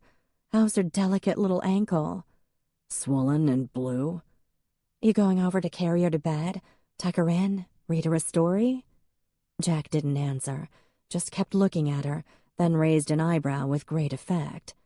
Em felt her cheeks flush. "Sorry," she muttered.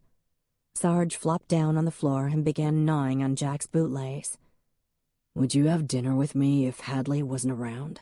Jack asked. "Would you want to have dinner with me if Hadley wasn't around?" she countered. "That's the real question." "I'm guessing I would," he said, stepping closer. "I had a nice time with you in Malibu. I liked sleeping with you. I'd like to see more of you." "Shit, Jack, knock it off." He laughed. "What did I say?" "Nothing. You're just hard to argue with." "So don't argue." There it was again, that deep, velvety voice. "Just say yes." Em swallowed. If she were honest, she'd say, "Here's the thing, Jack. I want a devoted husband and 3 extremely well-behaved but delightfully irrepressible children. You up for that? Because otherwise let's skip dinner, since I'd probably fall in love with you in 20-25 minutes, then spend months resenting you for not feeling the same about me." He reached out and touched her earlobe. Good God, she was halfway to planet orgasm because he touched her ear. Get a grip, Neil. You own adult toys for a reason. "Come on, Emmeline. Say you will." Then again, who was she to tell him he didn't want to date her? Of course, he wasn't talking about dating. Not really, it was just dinner, which probably would lead to sexy time. And in this case, sexy time probably meant, I'd rather do you than have a flashback, and also use you to make my ex-wife jealous. And that, friends, was where stupidity lay. But his finger really knew what it was doing. And who knew earlobes were directly connected to other parts of her anatomy? His phone chimed with a text. Em stepped back. "Bet I know who that is," she said. Her voice sounded normal, she was almost sure. "Would you like to have dinner with me sometime, Emmeline?" he said. "Check your phone." "As soon as you answer, I will." "Nah," she said. "I'd rather you take this first." Da-da-ling. Ooh, another one. "You're tough," he said. "Thank you." He pulled his phone from his pocket, looked at it, and put it back. "My sister." "Which one?" "Faith." "Liar." "Fine," he said. "You're right, it's Hadley." "I bet she needs something, and you're the only one who can help." "Well, I need something too, and you're the only one who can help." "See, that's just it, Jack. I don't think that's true."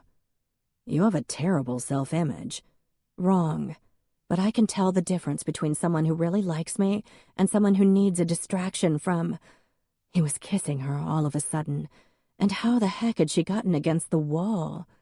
The clever man had backed her right against it, and holy bleep, Jack could kiss. His mouth was insistent and warm, and his hand cupped her face, and she was kissing him back without even thinking about it, and her arms went around his lean waist. And whoops, yes, she might have been grabbing his ass, but come on, he was completely irresistible. He pulled back a little, then kissed the corner of her mouth. Em was dimly aware that she was breathing hard. Jack took her hand and put it over his heart. She felt the hard, solid thumping. Damn, he was good. "Please have dinner with me," he whispered. "Okay." She cleared her throat. "Saturday?" "Okay." He smiled. "I'll call you." "Okay." Not put off by her one-word vocabulary, he kissed her forehead and then walked off, just like that, leaving Emmeline shaky and flushed and worried. It didn't look like she'd need 20 or 25 minutes to fall in love. It looked like she'd just needed that kiss.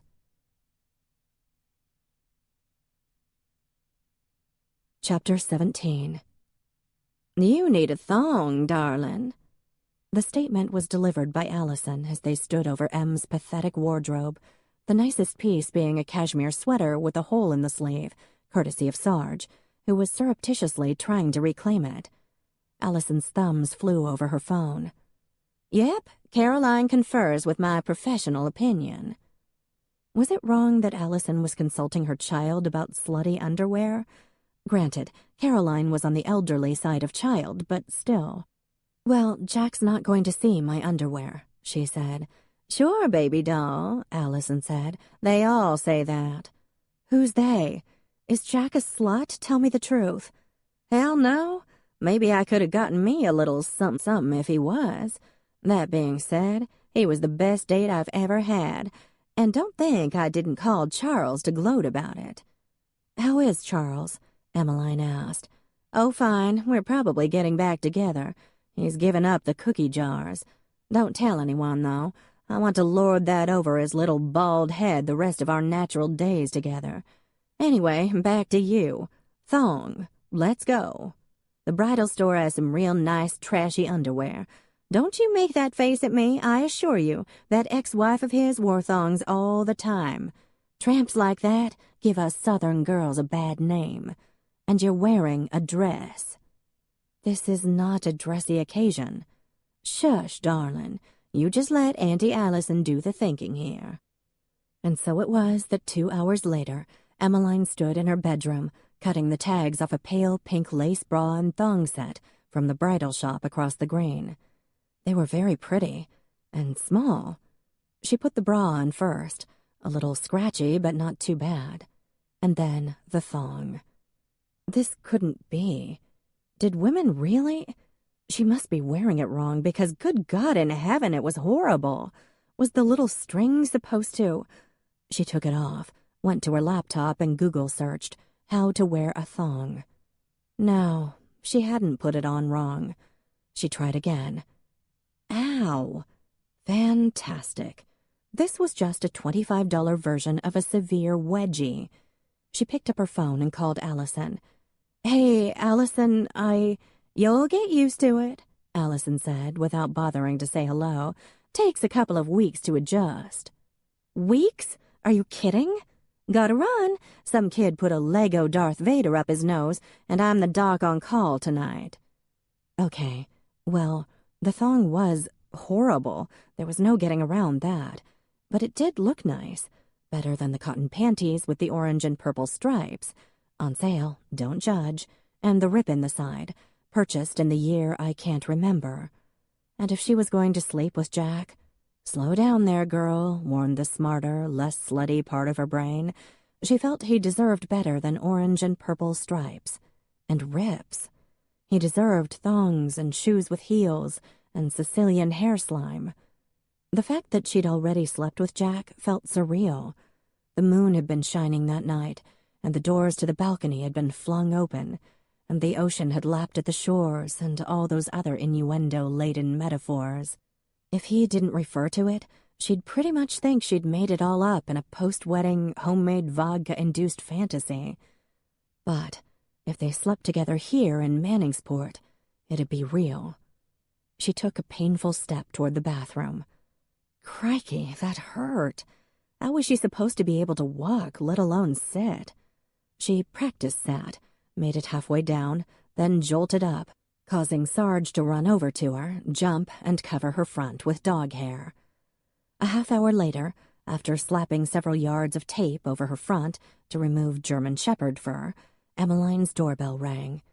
She hobbled to the door, and there he stood, the blonde, the blue-eyed, the beautiful Jack Holland. He had a bouquet of red tulips in his hand.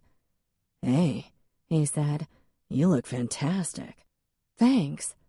She took the bouquet, mentally counted the number of steps it would take to get to the kitchen and put the flowers in a vase, and tossed them on the coffee table. "Where are we going? O'Rourke's?" "Hugo's just open for the season. I thought we'd walk there. It's nice out.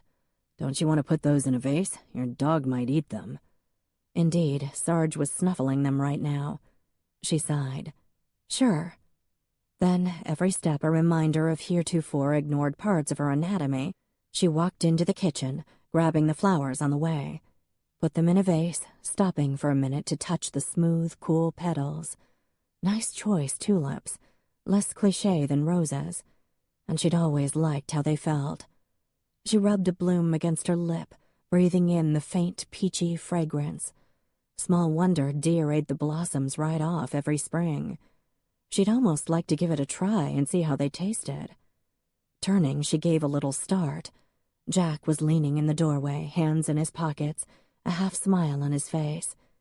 Something pulled in her chest. "Ready?" he asked. "You bet." She almost forgot her thong pain. He was that beautiful. They didn't hold hands as they walked down the sidewalk, which was a shame. Maybe Jack could carry her and make her forget that her thong was trying to eviscerate her. Also, her left breast was incredibly itchy. She tried to rub it with her upper arm, which just made it worse. Wondered if she could subtly go at it with a fork once they sat down. But they were almost there. Just 30 or 40 painful steps to go. And had she mentioned she was wearing heels? Not the sprain-inducing kind, but the kind that nevertheless made her feet throb. Being a girl sucked. Just as they got to Hugo's, however, Jack stopped in the foyer, and a curse slipped from his lips. "Forgot your wallet? Don't worry, I've got money." "No, it's, Oh my God, it's you! Honey, look, it's Jack Holland. Lori Baines charged. A murmur went up from the diners. Lori and Phil Baines were Garrett's parents. They owed Jack their son's life. "Jack, it's so good to see you." She hugged Jack tightly, her shoulders shaking with sobs. "We're buying you dinner," said Phil, his voice husky. "Whatever you want on us. Please let us." "Hey, guys," said Jessica Dunn, who worked there 1 or 2 nights a week. "Table for 2? As for Jack himself, his face was on the gray side, but he was trying to smile as Lori showed him pictures on her phone. "I'm not sure we're staying," Em murmured. "Sorry, Jess." "No, he looks a little—" "Yeah." Em put her hand on his arm. "Hey, they don't have anything gluten-free here," she said, "and you know how I am about gluten." "My sister is the same way," Lori said. "And Officer Neal, we never thanked you. You were wonderful that night, too." "I'm glad everything turned out okay. For Garrett, I mean." "Yes," Lori said, her eyes filling once more. "That poor Josh." "Give Garrett our best, okay?" Em said. "We have to be going." "But we wanted to buy you 2 dinner," Phil began. "That's so nice of you. Another time, maybe." Em smiled and took Jack's arm. "Have a great night." He didn't say anything. Once outside, he started walking toward the green. Em had to hop-run to keep up, hobbled by her underwear. He stopped at the first bench they came to and sat down heavily, leaning forward with his head in his hands. Didn't look up when Em sat beside him, subtly trying to adjust the thong of pain. "You okay?" she asked. "Yep." She waited. After a minute, he ran his hands through his hair and looked at her. "Sorry." "Nothing to be sorry about." He sighed and sat back, closing his eyes. She wanted to tell him how brave he'd been, tell him about the awe she felt at how he'd put his life on the line for those kids, and how he went back for Josh, even when the odds were so poor. But she also knew he'd heard that 1,000 times, if not more. "People think when you rescue someone, it's the greatest thing ever," she said gently. "They never think about how scary it is, all the what-ifs that go through your head." He opened his eyes, the intense blue still a shock to her. "Have you ever saved anyone?" he asked. "Not yet. Not the way you did. I've pulled over a few drunk drivers, but otherwise no." "I really hate the hero worship," he said quietly. "I'm just a winemaker who was taking pictures of the sky that night. It doesn't get any less heroic than that." "What you did was extraordinary, Jack." She couldn't help herself. "But it wasn't. Tell me you wouldn't have done the same thing if you'd been there." Anyone would have. My teenage niece would have. Faith would have. Her dog would have. But you did it. You were the one who was there. And you went in and pulled 4 kids out of a frigid lake, Jack. We might have tried, but I don't know anyone else who could have actually done it. And you didn't stop trying. Tell that to Josh Diener. So much for extraordinary. He'd be dead without you. He gave a bitter laugh. From what I can tell, he's dying right now. Just slowly, in pieces, by inches. So, should you have left him? No, he said quietly. I should have done better. Her heart cracked. You did your best. And it wasn't good enough. He looked at her a moment. Well, this is cheerful, isn't it? Come on, let's get dinner. He grabbed her hand and hauled her to her feet. You hungry? We don't have to. I'm starving. Let's go. Jack, what you're going through is... I'm ordering the nachos. You know Connor will put salmon on them if you ask. Sounds disgusting, but it's fantastic. He towed her ruthlessly across the green, yanked open the door to the pub, and became maniacally cheerful, kissing Colleen on the cheek, shaking Lucas's hand. And great. There were Jack's dad and stepmother. You guys know Emmeline, right? Jack, of course they know me. He was vibrating with energy. Nice to see you again, Mr. Holland, Mrs. Holland. The Jamaican woman gave her a regal nod, and Em suspected she'd just won points for using Mrs. J's married name. You look very pretty tonight, dear, Jack's dad said. He had the same blue eyes as his son, and Em felt her cheeks warm with the compliment. Well, we'll let you 2 kids get back to your date. And we'll let you 2 get back to yours, Jack said. He took another minute to clap Gerard Chartier on the back and say hello to Lorelei. Crikey, Emmeline was surprised he didn't fly around the room a few times, he had so much energy. Finally, they made it to their table. Everything okay? She asked as he sat down. He sighed. Please, let's have a good time tonight, he said, looking her in the eye, giving her the full power of the blue. I don't need a social worker. I need a friend. Naked friends, she'd been thinking, after that make-out session in the church basement. If they weren't going to be naked friends, she could have worn human underwear instead of this razor wire. Friends it is, she said. I like you, Emmeline. He smiled, a wide, adorable smile, and she had a flash of memory of Jack when he picked Faith up from some high school event, the college boy back to see his family, and how it made her wish she had a big brother. They ordered the nachos and burgers and a bottle of wine that, Jack promised, would be perfect with dinner, a fresh, plummy Pinot with hints of nutmeg and autumn leaves. If you say so, Em said, shifting. The thong was giving her a colonoscopy. She tried sitting on her hands. It didn't help. Crossed her legs. Yow! Bad idea. Abort, abort. Jack frowned. Is something wrong? Other than your panic attack 10 minutes ago? No, he said, ignoring her comment. With you. You've been walking funny, and you keep fidgeting. I'm fine, she said. Did you hurt yourself? No, I'm fine. If you don't feel good, we can... Jack, I'm fine, okay? I'm better than you, Captain Avoidance. She shifted, wincing. You just did it again. You're like a long-tailed cat in a room full of rocking chairs. What a quaint southern phrase. Did you pick that expression up from your wife? Her father, actually. What's wrong with you? I'm wearing a thong, okay?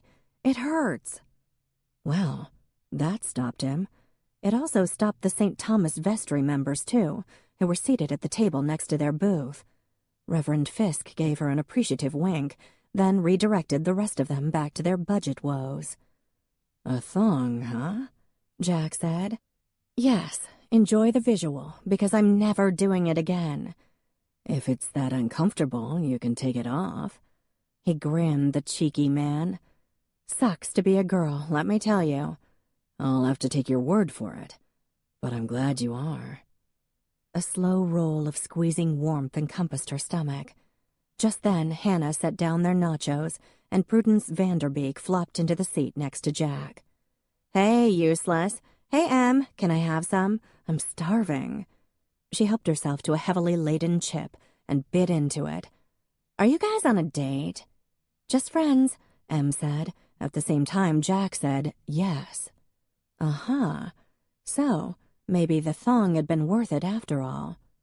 "Ooh, I like the conflict," Prue said. "Keeps things lively. Enjoy all this friction when it's new, children, because when you've been married for a quarter of a century, you start having to be a little more creative in the boudoir, if you know what I mean." "I don't want to know what you mean," Jack said. "I'll pay you not to tell me what you mean." Ignore him," Prue said. "I can give you a lifetime's worth of tips." "Do not take sex tips from my sister," he said. "Prue, get out of here, okay? You're ruining my game." "You have no game," she said. "He's a sad, smelly bachelor, Emmeline. And have you seen his cat?" She shuddered. "You can do better." She took another slab of nachos, smacked Jack on the shoulder, and left, her work boots thudding on the wooden floor. "Deep down, she loves me," Jack said. "I can tell." He smiled. Em did too. And for a second, they just looked at each other, until she broke. Damn. Dates were hard. It probably explained why she'd been on so few. "You like being a cop, it seems," Jack said. Good. Work. She loved talking about work. "Yes, very much." "Is Levi a good boss?" "Will you tell him if I say yes?" "Nah, don't want him getting too full of himself." "Me neither," she said. "But he's a great boss. Is he a good brother-in-law?" "Sure, except that he's sleeping with my sister. I'm almost positive." "Yes, Faith's tummy seems to indicate that." Hannah brought them their burgers, ruffled Jack's hair. It seemed to be the law that if you were female you had to touch Jack, and they were alone again. And the thing was, it was nice. She was almost relaxed. Except when she stopped to look at him for too long. Because, you know, he was just so good-looking. Everything about him was perfect. His wide, lovely smile, his mouth. Every time she thought about kissing, she nearly choked on her food. And his eyes, those sky-blue eyes were just the icing on a very fine cake. Whereas she was okay. She was not unpleasant to look at. She also had a good smile, thanks to Dr. Warren's skill at replacing her front teeth. Her hair was behaving today, courtesy of the ingenious Sicilians. She reminded herself to sit up straight, which exacerbated the thong issue. Tried to smile. Did smile. Tried to think of entertaining stories to tell him and came up empty. Surely she had entertaining stories. Yeah, she was almost sure she did. But could she tap into those right now? No. There was something about a cat, wasn't there? Oh yeah, the cat story. That was a winner. So, the other day I was on a call and... "Hi, guys!" It was Faith, rounder and prettier than ever. "How are you?" She beamed, hands on her belly. "Good," Emmeline said, ignoring Jack's groan. "You and Levi here for dinner?" "No, I'm here with my sisters," she said. "We're spying on Jack." "You better not be," he said. "Prue says you have no game." "Should I be more like her then?" "Please, God, no. You know what she told me the other day? She and Carl were watching a Walking Dead marathon, which of course put them in the mood for love, so—" "Stop. Come on, Faith, you're as bad as she is." Faith winked at Emmeline, and Em felt a warm rush of affection. She'd always liked Faith. "Oh, the baby's kicking. Feel." She grabbed Em's hand and put it against her stomach, and sure enough, there was a mysterious roll and then another. Wow, there was a baby in there. Okay, obviously there was a baby in there, but feeling the little thing move around. "That's really amazing," Em said, and her voice was husky. "Faith, come on, leave them alone." Honor Holland came over and gave a rueful grin. "Sorry for the parade of sisters, Jack. How are you, Emmeline?" "Just fine. Nice to see you." "You too. Come on, Faith, your nachos just came out." "Oh, gotta go. Eating for two and all that." "Honor, you're my favorite sister," Jack called as they laughed. "What?" Faith said over her shoulder. "Who's making you godfather to her firstborn child?" "I take it back, Honor. Faith is my favorite," he said. Honor waved. "You have a very nice family," Emmeline said. "They're okay," he said. "A little overwhelming, but they're pretty great." Then his gaze jerked to the door. Em looked too. Of course. Hadley had just come in, wrapped in a glamorous ivory coat and high caramel leather boots, a green-printed scarf tied in a complicated knot. Her hair was in a ponytail, making her look fresh and energetic. She took off her coat in a graceful swirl, revealing dark green leggings and a really adorable lacy top. Sophisticated yet fresh, casual yet elegant. Maybe Emmeline should take a photo and use it as a reference for how to dress for a date, because suddenly her basic black dress felt both incredibly boring and pathetically ambitious at the same time. She sighed. In another minute, Hadley was going to come over and say hello and make Emmeline feel like a gorilla who'd been allowed to dress up for the evening and play with the humans. "So you had a story about a call?" Jack asked, looking back at Em. "Do you want to go say hi to your wife?" "Ex-wife, Emmeline, and no. Tell me about the call you went on." But his gaze drifted back to Hadley, and he was frowning. "You're frowning," she said. "I'm irritated," he said. "Sorry, grumpy cat." "Not at you. We should have stayed at Hugo's." "I'm sure she would have tracked you wherever you are. It's that computer chip she put in your neck." Emmeline took a nacho and waited for Hadley to float over and coo at Jack. But, much to her surprise, Hadley didn't come over. She did see them, gave a nod and a smile, and took a seat at the bar. Not directly in Jack's line of vision, but not out of it either. Suspicious.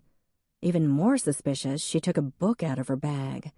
Well, Hadley could read. Then again, Em well knew the loneliness of the dinner table, when night after night it was just you and the quiet. Sometimes it was welcome, sometimes it was not. And if ever there was a place to come when you felt lonely, this was the place. Could be a coincidence that Hadley had shown up. "So you have a cat?" Emmeline asked. "I do," Jack said, returning his gaze to her.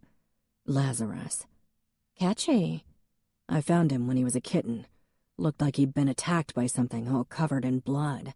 Ear torn off, broken leg. I took him to the vet, and they didn't expect him to make it through the night. But he did." His left hand was on the table, as was her right hand, almost touching. She hadn't even noticed. Should she pull her hand away? Would it be even more obvious that she was nervous if she did?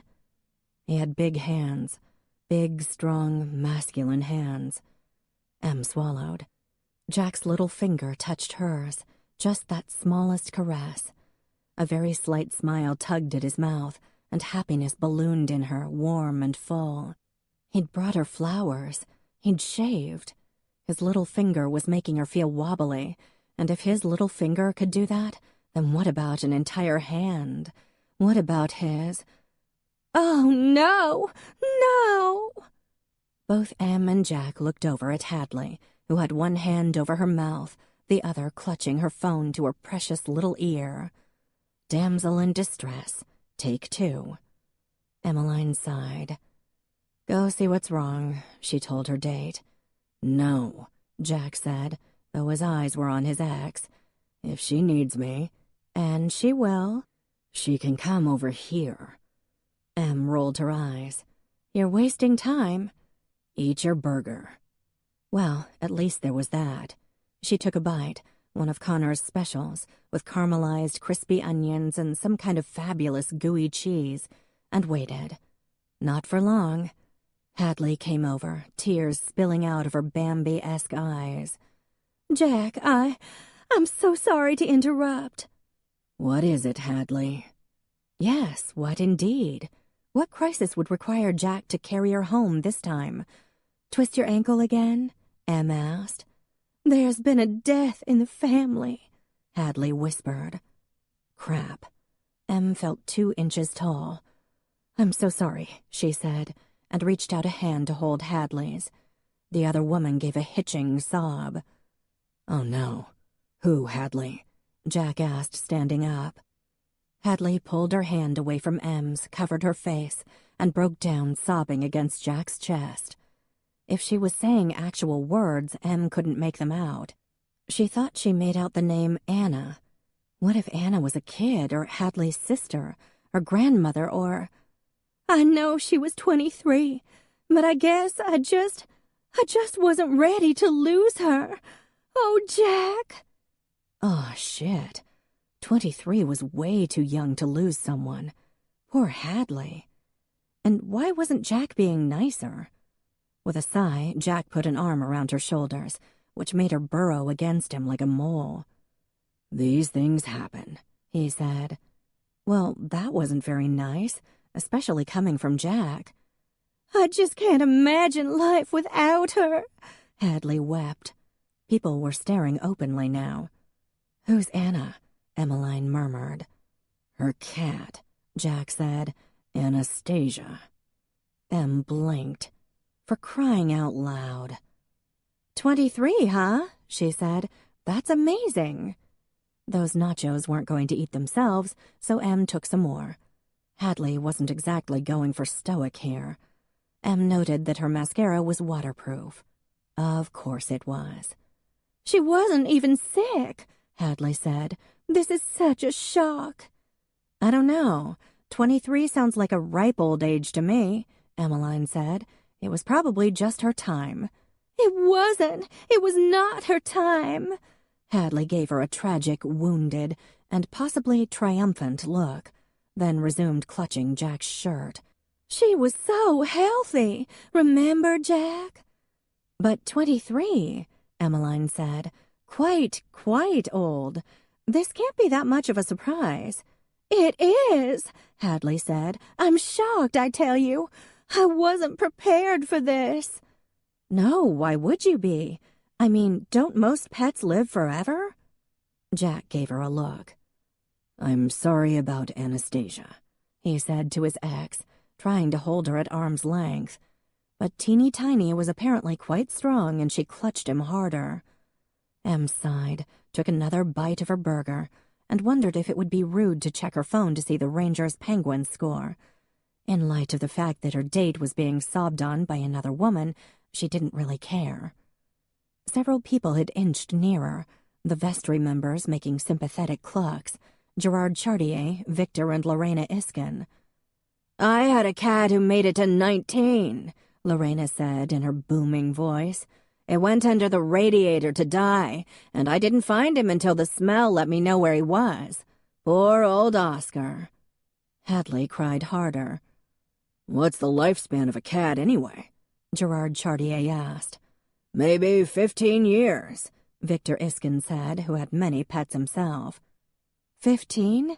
Em said, glancing up from her phone. Rangers up by 4, God bless 'em. Wow, sounds like you got quite lucky there, Hadley. Well, I don't feel so lucky right now, do I? The lil' old bit of dandelion fluff snapped. There was a flinty look in her eye, and Emmeline squinted at her. Where was the steel magnolia thing when you needed it? Allison Whitaker would never sob in public like this. "It's very sad," Victor said. "You could have her stuffed. I do taxidermy on the side, you know."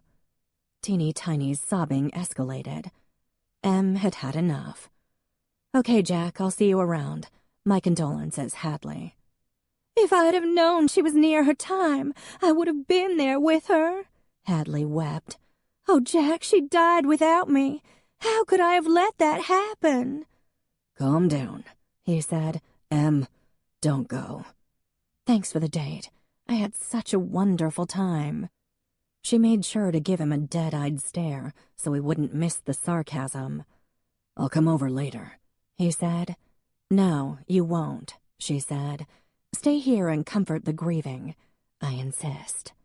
"Emmeline." She left. To think she'd worn a thong for this. Chapter 18. 3 days later, Jack woke up in a foul mood. He'd walked Hadley home the other night, ignoring the fog of disapproval coming from his sisters and Mrs. J as he left O'Rourke's. Between them, they'd texted him 6 times to weigh in. Yeah, he was a sucker, but what else was he supposed to have done? Left Hadley there, sobbing her eyes out, in a town where no one liked her? Driven an hour to Cornell and dumped her on Frankie's doorstep? Told her to just deal with it? Princess Anastasia had been Hadley's beloved pet, no matter how satanic the cat's personality. Her 7th birthday present. And she truly was devastated. He knew that. He left her apartment as soon as decently possible, walked over to Emmeline's and stood there in front of her little house. There was a light on upstairs, her bedroom maybe. The walls were painted green and the ceiling slanted down. He could see some brick from the exposed chimney. But her bed was messy and comfortable. Flannel sheets and soft old mattresses, a couple of books on the night table. She seemed like the type to let the dog sleep with her. He took out his phone and called her.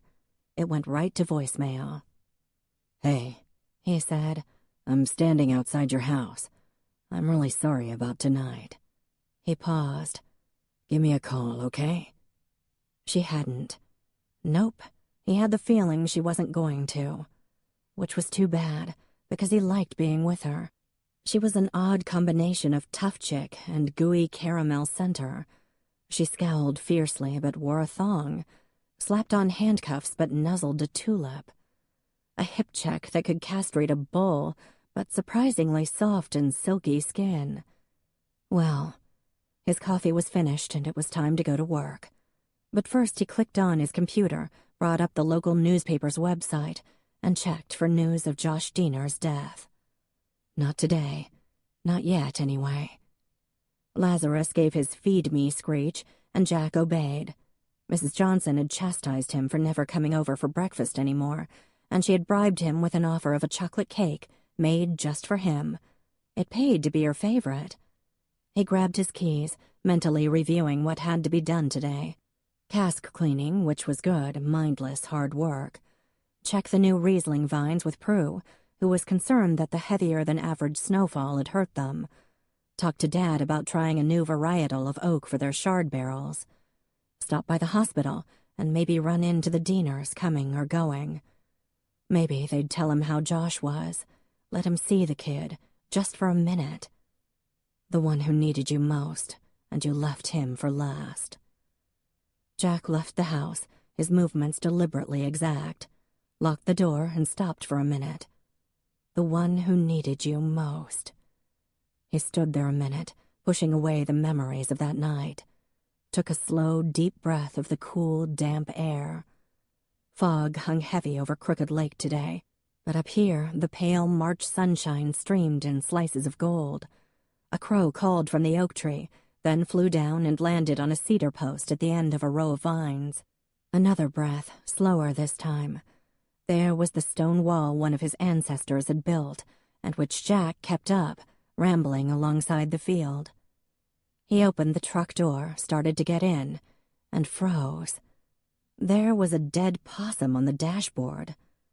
Possums, under any circumstances, are not attractive animals. But dead, and in Jack's truck. It was even uglier, its bald tail dangling, its mouth open in a too wide rictus. Its neck was broken, judging from the sick angle. There was no way a possum could have gotten into his truck. It didn't wander in through an open window because there was no open window. It was early March, for the love of God, and it had been 17 degrees last night.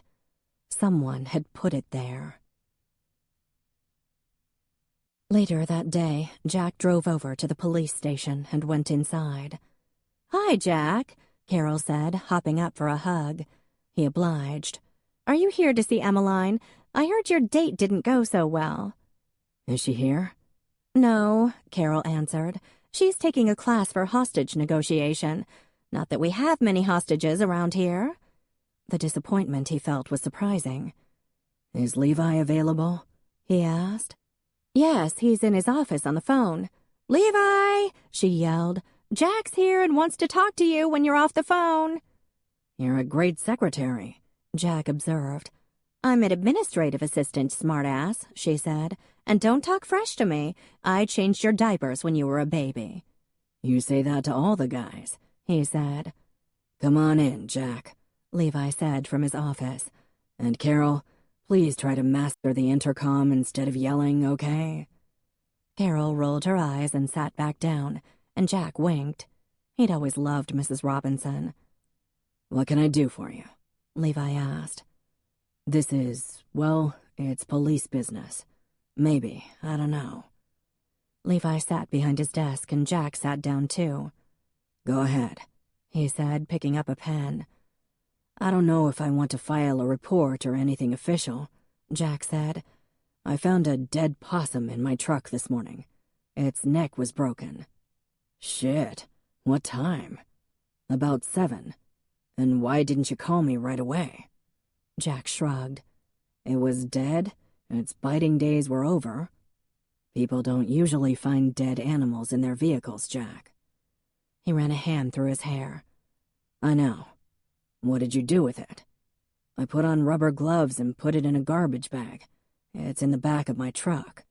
And I bet you scrubbed that truck down, didn't you? And erased lots of fingerprints we might have been able to lift." "You can check the door, but yeah, I did. I don't want to make a big deal out of this. It's probably just kids." Poor kids. They were blamed for so much. Levi was quiet for a minute, doodling on a pad. "Anything else happen recently?" "Someone left a note on my windshield. It said, 'You better watch yourself.'" "Did you keep it?" "No." "You know, Jack, it's always frustrating when the taxpayers of Manningsport don't turn to their friendly neighborhood cop for help, especially when that cop happens to be a member of their family." Yeah. He paused. "The notepaper was hot pink, if that helps." "What would have really helped is if you didn't throw it away. Anything else you're not telling me?" "There was another night when I came home and all the lights were on and the front door was open. I might have done that myself, though. I've been forgetting things recently." "That accident was bound to cause some stress. You doing all right otherwise? Any problems sleeping or anything?" Nice to know Emmeline hadn't mentioned anything to her boss. For a second he thought about telling Levi about the flashbacks and nightmares. But Levi was his brother-in-law, an expectant father, the police chief, and a combat veteran who probably had flashbacks of his own. Jack wasn't going to add to his load. "No, I'm good." Levi stared at him. Jack stared back. "Okay," Levi finally said. "Sounds to me like someone's mad at you, Jack. I'd like to talk to the Deaners." "Absolutely not," Jack said. "No." "Jack, their son is in a coma. I doubt very much that they have time to pick up roadkill and sneak it into my truck." "Yeah, they haven't left his side, so I doubt it too." Levi leaned back in his chair. "How about your ex-wife?" The thought had crossed his mind. "The lights and the note on the windshield, maybe, but not the dead possum." "You sure? Nothing makes people crazier than jealousy." Jack paused. Hadley was a little off, that was true. He couldn't see her doing this, though. "Doesn't seem like her style." "I might ask her some questions just the same. Be smart, Jack. If something else happens, tell me. The dead animal in your truck, that ups the stakes a bit." "Yeah." There was a picture of Faith on the bookcase behind Levi. "How's my sister?" Levi's expression changed from stoic police chief to goofy in love. "She's great." "Good. Can't wait to see my nephew." He stood up and shook Levi's hand. "Gotta go." Emmeline still wasn't back. Damn. Chapter 19.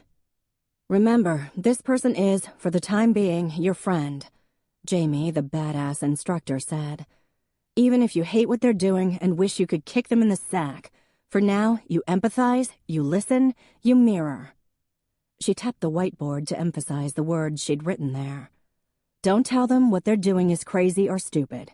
Don't deny what they're feeling.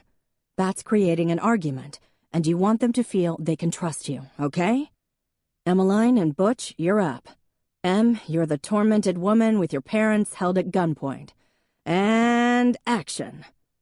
Butch cleared his throat. He and Em were sitting in chairs at the front of the class, facing away from each other, while Shirley and Gail pretended to be the cowering parents. "So, what's going on with you and your parents?" Butch asked. "I hate them," Em said, winking at Shirley, who was her best bud in the class. "Well, yeah, everyone hates their parents. I hate mine too," Butch said. "No, Butch," Jamie interrupted. "This isn't about you. It's about Em and her shitty parents. Keep going." "Okay," Butch said. Hate your parents, huh?" "Yes," Em said. "They love my sister best. Might as well go for something close to home." "Love your sister best, huh?" "Yep." "Why do you think that is?" Butch asked. Em could practically hear him sweating. He wasn't the best student in the group. "Because she's just better. Prettier, smarter, nicer." "She doesn't hold them hostage," Ingrid quipped. "Keep going, Butch," Jamie said. "So, what should I say next?" "How about some emotional labeling?" Jamie said. "Identify her feelings so she'll know you understand her situation." Right. So you're really pissed, right?" Em tried not to smile. "Yeah, I'm pissed.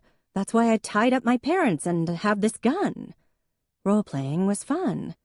To be honest, there was a lot more psychological work in this field than Em had anticipated. Mirroring, empathy, active listening, behavioral change. For the first time in her life, she understood why her parents loved their jobs so much. "Let me take over, Butch," Jamie said. She kicked Butch out of his chair and sat down. "So, Em, you're feeling like it's not fair that your parents favor your sister?" "Exactly," Em said. "That must be really frustrating." "Note, class, that I'm labeling her feelings, not just echoing them, like Butchie was. No offense, Butch. But when I put a label on them, Em can see that I get it, and that I understand her. We're creating empathy here. Okay, Em, back to you. That must be frustrating." "It is." Em felt a pang of guilt. "But I was no picnic, and my sister really is pretty great. Speaking of flawless Angela, Em should give her a call." "Sounds like you guys are close." "Yeah, pretty much. She's nice." "What do you think she'd say about this situation?" "She'd tell me not to do it." Jamie didn't respond, so Em kept talking. "She'd be upset, devastated really. She loves them a lot." "See how I paused there, people?" Jamie said. "This isn't a rapid-fire police interrogation where you're trying to keep someone off balance to get them to tell the truth. Sometimes the pauses let your bad guy do some thinking, and their situation starts to sink in." She stood up. "And that, my friends, is all the time we have. Good job today."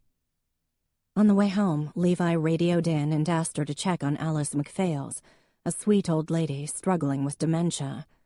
She still lived on her own, but it was a matter of time before her son had to make some changes. She called the police at least 3 times a week, convinced she saw people creeping around her property, which was a farmhouse on the outskirts of town. Today, she'd reported that someone had broken into her house. She called with this complaint a few times a month, so Em wasn't really worried. Everett pulled up in his cruiser just as she did. "Slow day?" Em asked. "I'll check the perimeter for intruders," Everett said, reaching for his gun. "Keep that in the holster, dumbass," Emmeline said. "Well, what am I supposed to do?" he asked. "I don't like going in there. It's too crowded." "Everett, never mind. Knock yourself out and check the perimeter. But if you pull that gun out for anything less than an alien attack, I'm telling Levi." Everett muttered and kicked some grass. "Mrs. McPhails?" Emmeline called as she knocked. The old lady opened the door a crack. "Where's Levi?" she asked. "He's at the station. He asked me to come instead. I'm Emmeline Neal, Luann Macomb's granddaughter. Remember? I'm a police officer, too." "Oh, yes, Luann. She's lovely. Such a good knitter. Tell her I said hello, won't you?" "I'll do that, Mrs. MacPhail's." No point in reminding the old lady her friend was gone. "Can I come in and check things out?" Mrs. MacPhail's house was typical for an old person. Too cluttered, too many little rugs that would make tripping easy. It was dark, too, since she had all the curtains drawn. "What seems to be missing, Mrs. MacPhail's?" she asked as she turned on a light. "The gravy boat that my grandmother gave me.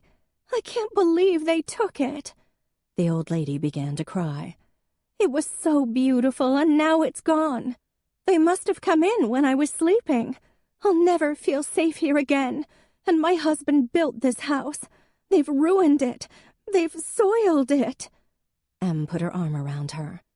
"Why don't I make you a cup of tea?" she asked. "I prefer coffee. But the black box in the kitchen is broken." "The coffee maker?" "Yes." Em went into the kitchen. Dirty dishes were piled in the sink. The coffee maker was unplugged. She plugged it back in and made coffee, and while that was brewing, she filled the sink with hot water. "You don't have to do that," Mrs. MacPhail said. "Oh, I don't mind. I like doing dishes. You can tell me where they go." "Perimeter is clear," came Everett's voice over the radio. "Imagine that," Em muttered. "Roger," she said back. "Why don't you head back, Ev?" "Roger that. Heading back to the station." The cupboards were a mess. Cereal boxes in with the glassware, an open jar of peanut butter, and a colander. Em straightened up as best she could, then poured Alice some coffee. "So, what does this gravy boat look like?" She took out her notebook so Mrs. MacPhail's wouldn't feel like Em was merely tolerating her. Mrs. MacPhail's took a sip of her coffee. "What gravy boat?" "The one your grandmother gave you." "Oh, yes. It was white with pink flowers. It was very old. She brought it from England, and when I was little, she'd put it out at Christmas. I just loved seeing it on her table. It was so fancy and beautiful." She started to cry noiselessly, and Em's heart gave a tug.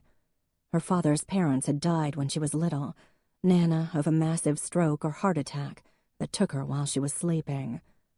Em lived in Michigan at the time, and she remembered crumpling when her mom told her the news, and how wonderful Kevin had been, holding her close, the comforting smell of his shirt, the ever-present tang of his sweat, back when he carried so much extra weight.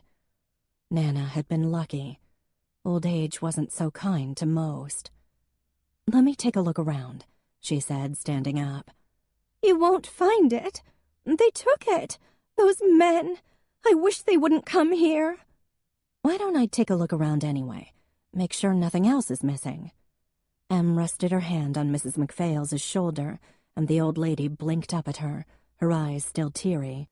"Would you, dear? Oh, thank you." The gravy boat was in the bathroom, perched on the radiator. "Is this it?" Em asked, returning to the kitchen. "You got it back!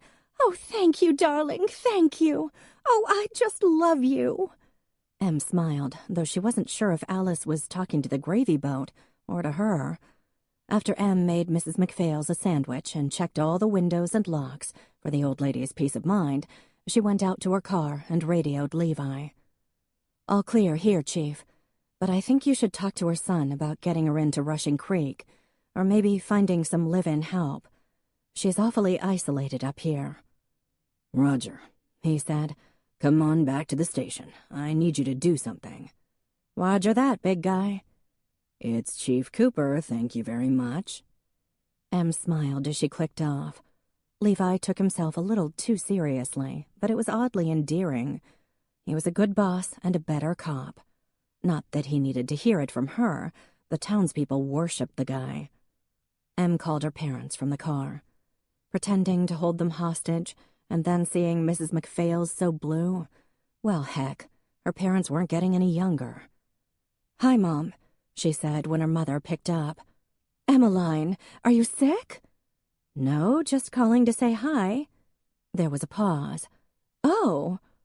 So how are you?" Em asked. "Fine, and you?" "Good." There was another pause. "Did you get those pictures I sent you from the wedding?" Mom asked. Did she ever? I sure did. Why would you send me pictures of Kevin and Naomi, Mom? Why? Does it still bother you? No, I just don't want to see them kissing. I thought some immersion therapy might help you get over him. I don't need help. Except in talking to you, it seems. I'm really fine. Interesting that you choose that word to characterize yourself, darling. Mom was in psychotherapy mode. Conversation between the two of them had never been a strong point. Em tried again. So, guess what? I'm taking a crisis negotiations class, and it's got a lot of psychology in it. Really? Yeah. Emmeline waited for a question using the pause technique. No question came. I guess I can see why you like your work so much. Rapport, anyone? Silence. Okay, so rapport was harder than it looked. How's Dad? I have no idea. Working. And Angela? Wonderful. Em sighed. Mom was like this sometimes, usually after a fight with Dad. Okay, Mom, good talking to you. When are you coming home, Emmeline? Em caught her own grimace in the rearview mirror. Maybe a weekend this summer? I mean, when are you coming home for good, Emmeline? Your stint as a police officer has gone on long enough, don't you think? It's a career, Mom, and I really like it. It seems to me that you're hiding from your real life. This is my real life. If Kevin is truly behind you, and you've had closure, you can come home. I saw how miserable you were at the wedding. Well, Ma, first of all, you sold my home. And secondly, of course, the wedding was awkward. Sweetheart, you're so smart. What about your degree? Don't you miss journalism? Surely you want to do something more meaningful than write out parking tickets. Only a mother could stab so directly. Em made sure to keep her voice level. My job is meaningful, Mom. You could be so much more. Thanks. Well, look at your sister, a doctorate in... I know all about the PhD, Mom. I'm happy doing this. That's a shame. Alice MacPhails didn't think so. Her at-risk kids didn't think so. Hopefully. Gotta go, Mom. I'm at the station. She hung up and unclenched her jaw. When Levi had first offered her the job, he'd made it clear that it would be 90% community service and 10% law enforcement. The occasional B&E, speeders, and DUIs were about as dramatic as it got. Well, hell, Jack's rescue. That had been dramatic. And terrifying, seeing him with ice in his hair, pushing on Josh Diener's chest, the boys clustered around him in a knot of helpless terror. But doing Mrs. MacPhail's dishes and finding her beloved gravy boat, there was a warm golden weight in her chest because of that. How was class? Levi asked as she came in. Great, she said. I love it. Good. I have another job for you. I'm free, Chief, Everett volunteered. Is it dangerous? Automatically, his hand went to his gun. Levi gave Everett a long-suffering look. No, Everett, I need Emmeline. And if I see you fondling that gun one more time this week, I'm taking it away. Roger that, Chief. No gun fondling. Yes, sir. Come into my office, Em. She obeyed, snagging a cookie from Carol's desk. Oatmeal raisin. Take two, Carol said. Will you marry me? Em said. Get in line, Carol retorted. Levi sat behind his desk and folded his hands. I need you to check on something. Seems like someone's got a grudge against Jack. Mostly mischief, but it's getting a little nasty. First, someone went into his house, turned on all the lights, and left the doors and windows open. The Dieners? I don't think it's them, since they're always at the hospital. His ex-wife, maybe? She could kind of see Hadley doing something like that, as a way to show Jack he needed her back. But no, Hadley seemed more the sort to go for the rescue me theme. Possibly, Levi said. A week ago, he got a note on his windshield that said, "You better watch yourself." Hot pink paper, laser printed. Did he save it? No. Em made a disgusted noise. Does no one watch NCIS? I know. And then this morning you found a dead possum in his truck, neck broken. Em jumped a little. Shit. So, Levi looked at the wall. I want you to go up to his place as a security detail. A security detail? What am I, the Secret Service? Don't get fresh with me, young lady. I'm a year older than you, Levi. Do you really think he's in danger? It's our job to make sure he's not. Levi picked up a pen and started fiddling with it. He didn't look at her. Chief, she said, we have 3 people on this police force. You think a dead rodent means I should babysit Jack Hall? Oh my God, you're matchmaking, aren't you? Levi sighed. Faith made me do it. You gotta be kidding me. Still, I'm your boss. Please make sure Jack's tucked in tonight. Levi. That's Chief Cooper, Officer Neal. Oh, don't get official on me. She slumped back in her chair. Okay, the broken neck thing is creepy. Yes. Can't Everett do it? You know how he likes to wander around with his hand on his gun. Yes, and he's going to shoot his foot off one day because of it. Levi sighed. You have to admit, a dead possum in someone's truck is unusual. So get that look off your face and go up there and check on him. Check around his property. And maybe talk to his ex-wife. Faith said she was a little unstable. If she deliberately sprained her ankle to get Jack's attention. So you believe me now? Who's to say she wouldn't pick up roadkill and put it in his truck? Especially if she's mad at him for dating you. He's not dating me. He keeps trying to date me and... Let's not talk about personal lives, shall we? You're the one pimping me out here, Levi. He crinkled his brow at her, stared patiently, slightly bored. Fine, she said. I'll do it. Thank you so very much, officer. Keep this in mind during my annual review. Will do. He allowed a faint smile, then waved her out of the office. Em's first stop was the Opera House. She clumped up the stairs and knocked on the door of apartment 3C. Hadley opened the door, a bright, expectant smile on her face that dropped like a lead hockey puck at the sight of not Jack. "Hello, Miss Boudreaux," Em said. "Mind if I come in and ask you a few questions?"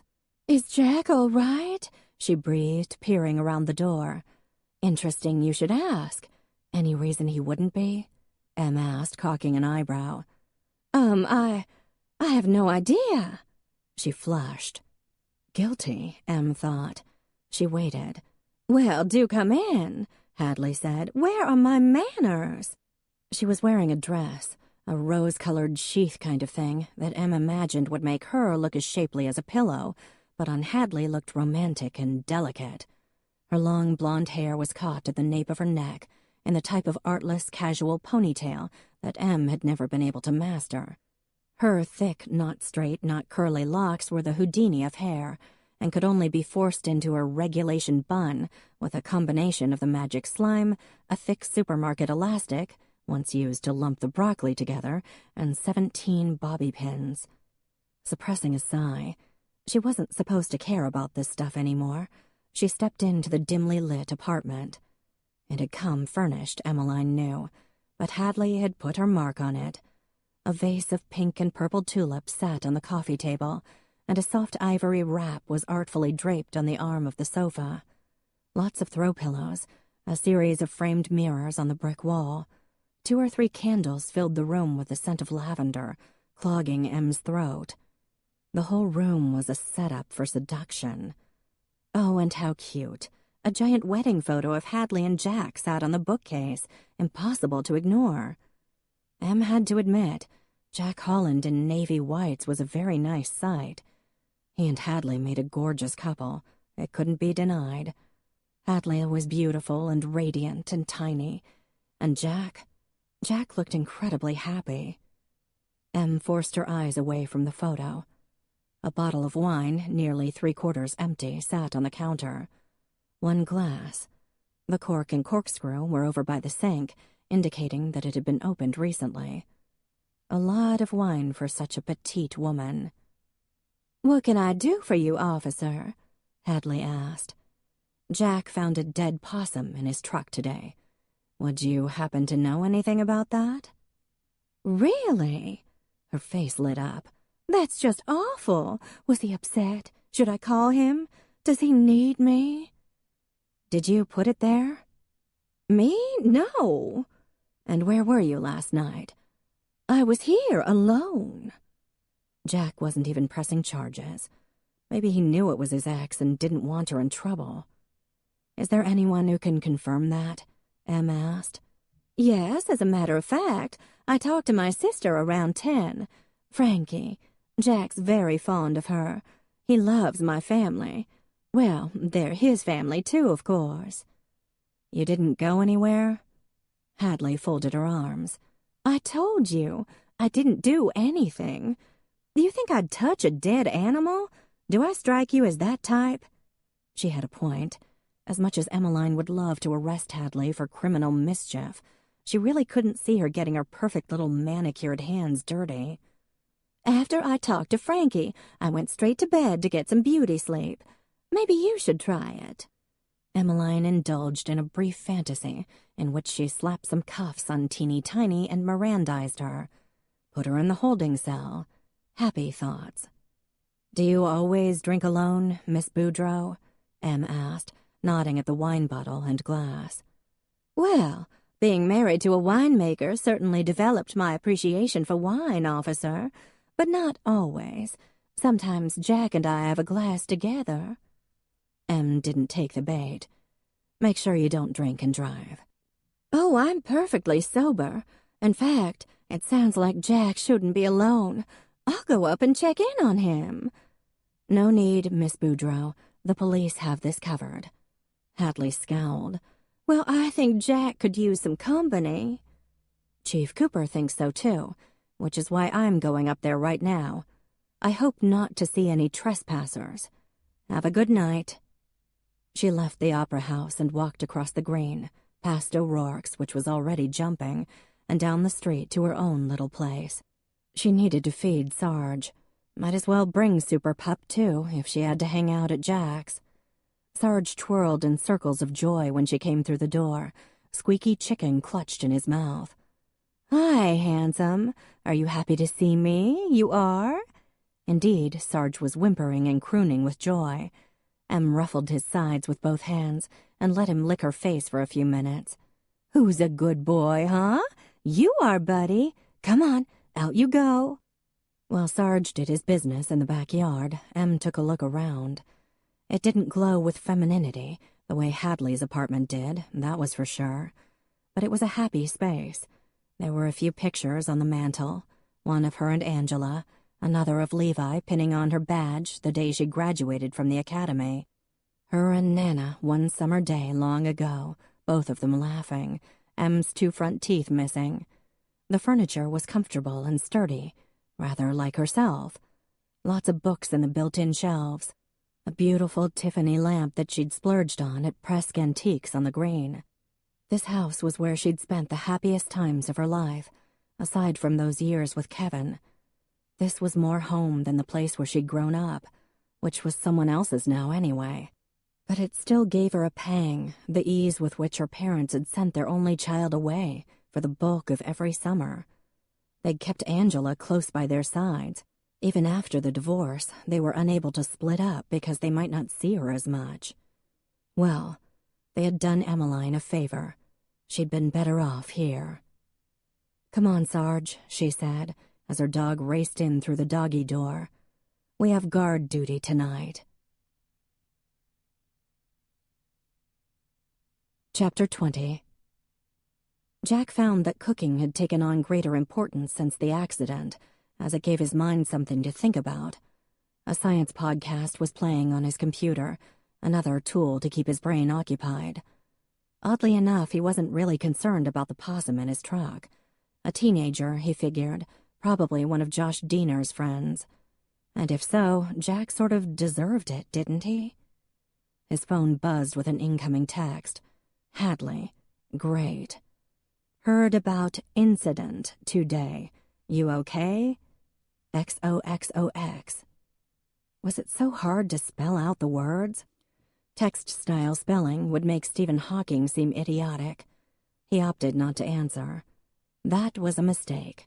His phone buzzed again, vibrating on the counter.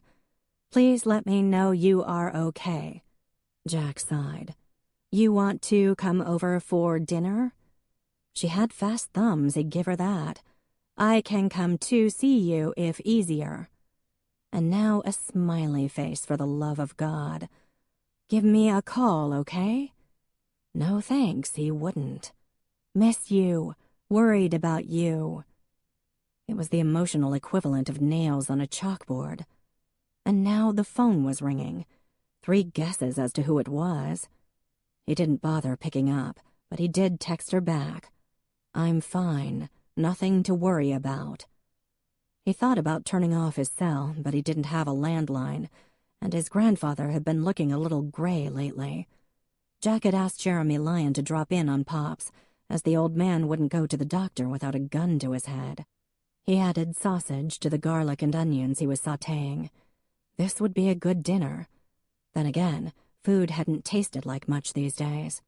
Oh, and there was Mrs. Johnson's chocolate cake for dessert. He picked up his phone and called her. Just wanted to thank you again for my cake, he said.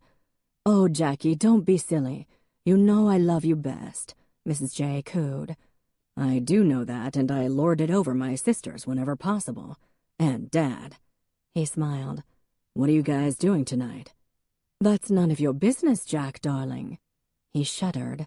You're right. Thanks again, Mrs. J. Maybe he should get a dog. Lazarus wasn't much in the company department. As if determined to prove him wrong, the cat rubbed against Jack's ankle in a rare show of affection, then hissed and ran under the couch. A knock came at the door, and Jack felt his jaw tighten. He turned off the stove and went to the door. If that was Hadley, he just might call the police. It wasn't Hadley. It was the police, still in uniform, and the police officer's puppy, holding a stuffed animal in his mouth. Jack felt himself smiling. Hey, he said, opening the door. How are you? This is police business, she said, already blushing. Levi made me come. I owe him one, Jack said. Come in, I'm making dinner. You can stay. No, we're just, checking. For what? For dead possums? Basically. Mind if I walk around your property? Not at all. I'll come with you. He grabbed his jacket. Hey, buddy, Jack said, bending down to pet the puppy, who wriggled in ecstasy, then whipped his toy, a chicken, back and forth. Lazarus darted out and ran under a bush, the better to spy on the dog. Jack stood up, catching the smell of Emmeline's shampoo. Nice.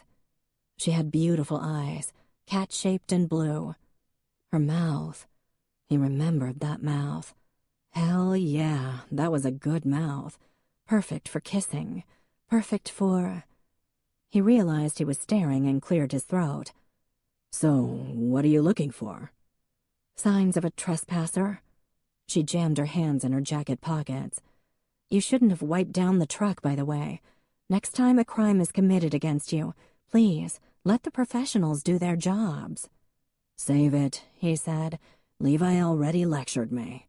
Is your driveway the only way up here? She asked, starting off toward the stone wall that bordered the woods. No, you can drive up from the other side of the ridge and go through the Ellis property. Think you'd wake up if someone drove up your driveway? Oh yeah, it's gravel. Then I bet Possum Person came through the back way. Sounds about right. The snow had melted during a brief warm spell, but the temperature had dropped back to the 20s last night. Their breath fogged in the sharp, clean air. Sarge snuffled behind them off his leash, and Lazarus brought up the rear. How have you been? Jack asked. Fine, she said. Do you have any ideas who might leave a dead possum in your truck? A couple of Josh's friends, maybe. She nodded. That's my best guess, too. The light was fading, the sunset brilliant red on the horizon. Same as the day the kids went into the lake. The thoughts swelled in Jack's brain, blotting everything else out. The bottom of the car, so clear and foreign, sailing over his head. The thunk of the camera as he dropped it on the dock. The steely bite of the water over his head as he dived. For a second, he couldn't breathe. He was looking up at the red and purple sky so far away. Josh wasn't budging, and Jack was out of air, and his vision was shutting down, and Josh was already dying. He was. There was fur against his mouth, and a warm, wriggling body against his chest. Em had handed him the puppy. His paws are a little cold. Would you mind holding him? Oh, sure. Sarge was already joyfully licking his face and whining. Easy, pal, Jack said. We barely know each other. His voice was almost normal. The dog made a mooing noise, then put his head on Jack's shoulder. Emmeline was studiously not looking at them, holding the dog's toy chicken. It occurred to Jack that she'd given him the dog for a reason. Where'd you get this guy, anyway? Jack asked. Bryce Campbell. He owns the animal shelter now. Hey, is that Jeremy's place over there? She pointed to the lion's den, the nearest neighbor to Blue Heron, owned by Faith's former fiancé. Yeah. He's so nice. Maybe you could talk to him about your PTSD. I don't have PTSD. Were you aware that 2 minutes ago you stopped in your tracks and didn't answer me till I handed you my dog? Shit. Let's finish this up, okay? The perimeter check, or whatever you're doing. Then you can stay for dinner.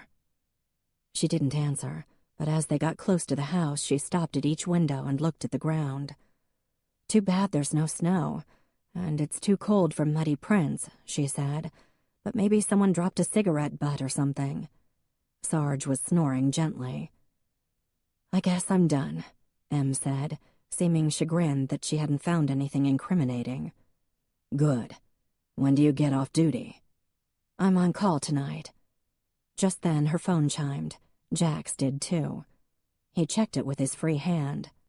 Levi's taking tonight's shift, so if Emmeline's there, why don't you have her stay for dinner? XOX, your favorite sister. Em sighed. Everything okay? Jack asked. Yeah. So, if you're not working tonight, I guess you can stay for dinner. She frowned. Who says I'm not working? Your boss's wife? He smiled. Come on, Em, stay. I could use the company. Stop scowling, I'm a good cook. And since you're off duty, you can have a glass of wine. Jack Holland looked awfully good in the kitchen, Em thought. He caught her looking, and she jerked her gaze away. I visited your wife earlier, she said. I have no wife, he answered calmly, pouring her a glass of white. Our unoaked granite Chardonnay, so named because it comes from the field next to the family cemetery, and we felt funny about naming it Cemetery Chard. Vanilla and floral bouquet, clean mineral notes, a buttery finish that lingers on the palate. Why on earth would you go see Hadley? To ask about that possum. You're just stirring the crazy pot, you know, he said. The more attention you give her, the worse she gets. His fingers brushed hers as he handed her the glass, and a current ran up her arm. She sat on the stool at the counter and took a sip of wine. You like it? He asked. It's not bad. Stab me in the heart, why don't you? She seemed awfully thrilled that someone's stalking you. Jack set down the spatula from whatever meaty, yummy thing he was stirring. Emmeline, I don't want to talk about my ex-wife, okay? Sure. What are you cooking? Sweet Italian sausage ragu in a creamy vodka sauce with broccoli rabe over penne. Here, taste it. He held the wooden spoon to her mouth, and she obeyed. Holy food orgasm. Spicy and creamy and sweet and frickin' unbelievable. You cook like this every night? She asked. His eyes were on her mouth. I could if I had a reason. She stopped chewing, swallowed a bit hard. Men like Jack should be careful about what they said. A lot could be read into a statement like that. Then his cat made a sound like an old screen door, and Sarge dashed after him. "Want me to put the dog in the cellar?" she asked. "No, it's fine. Lazarus can take care of himself."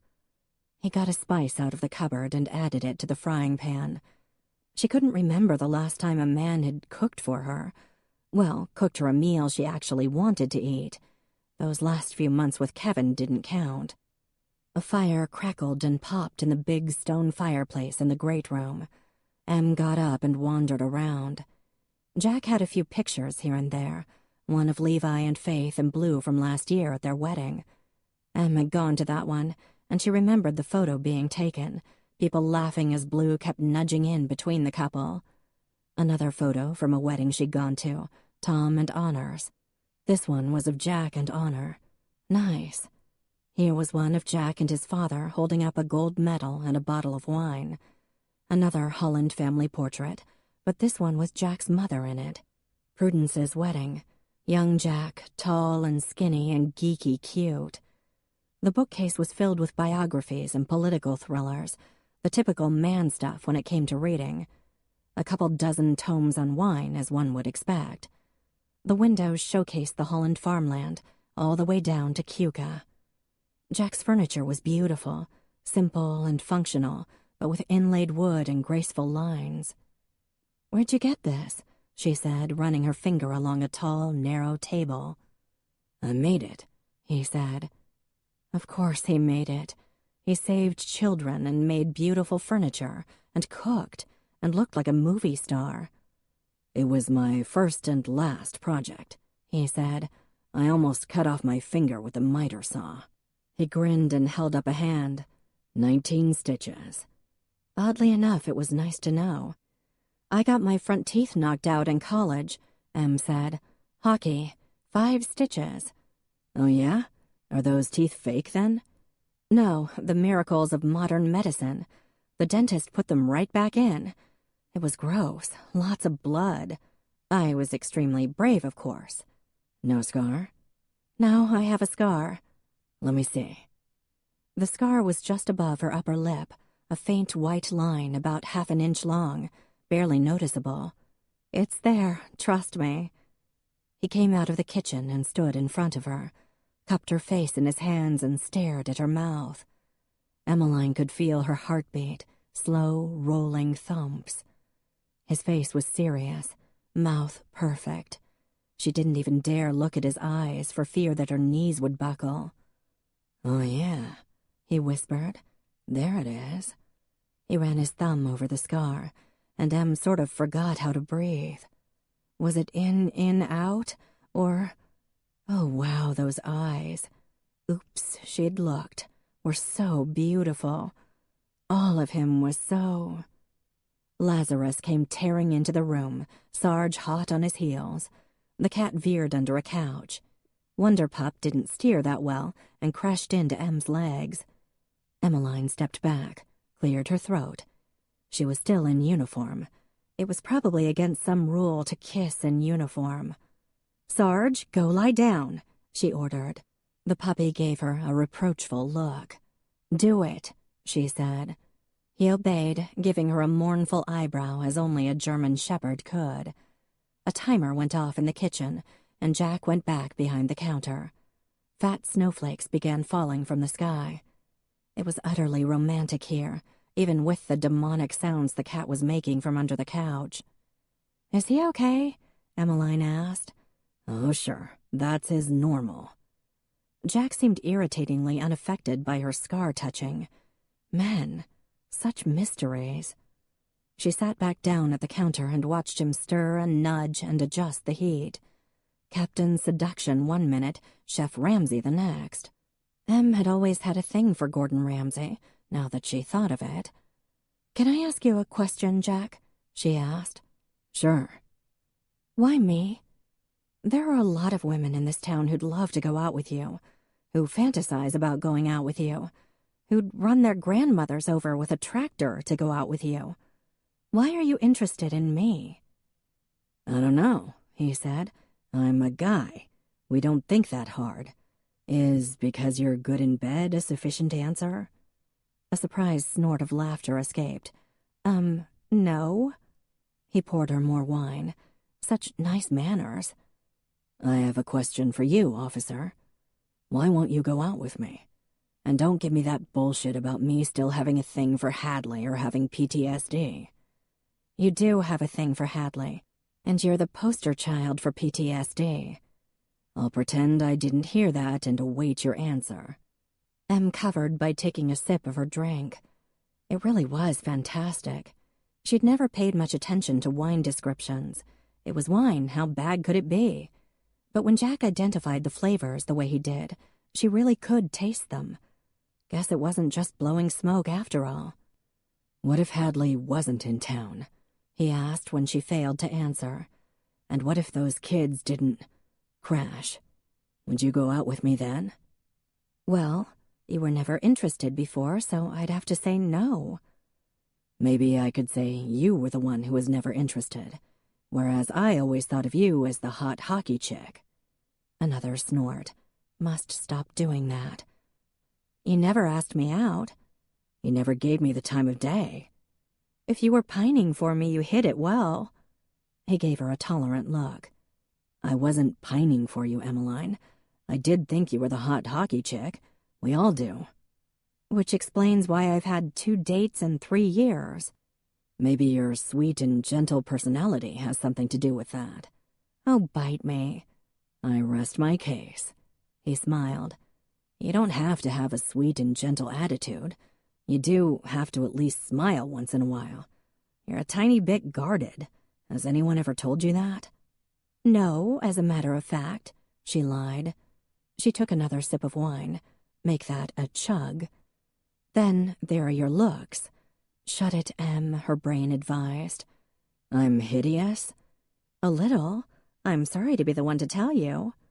He smiled and her mouth went dry. No, you're incredibly good-looking. It's a consideration. He looked at her as if she were a complicated algebra equation. So you're not interested in me because I'm incredibly good-looking, since your ex was also good-looking and he broke your heart? In addition to the other stuff. And drop that expression. It's not as dumb as it sounds. Good, because it sounds very dumb. Well, it's not. It's very complicated and intelligent. Or not. Maybe it was dumb. Maybe she should eat something before drinking any more wine. She took another sip just the same. Jack, I think you want to be with me because I'm here. Because we've already done the deed. And because you want a distraction from your troubles. All of those things are true. I also like you. For some reason, those words scared the living bejesus out of her. He liked her. She already loved him. It wasn't like she didn't know that already. Crap. This was exactly the kind of situation that led to doom and despair, to whining to the bitter betrayeds, to crying in one's pillow, to that unutterably bleak knowledge that you loved someone who didn't love you back. Jack wanted a distraction. He liked her.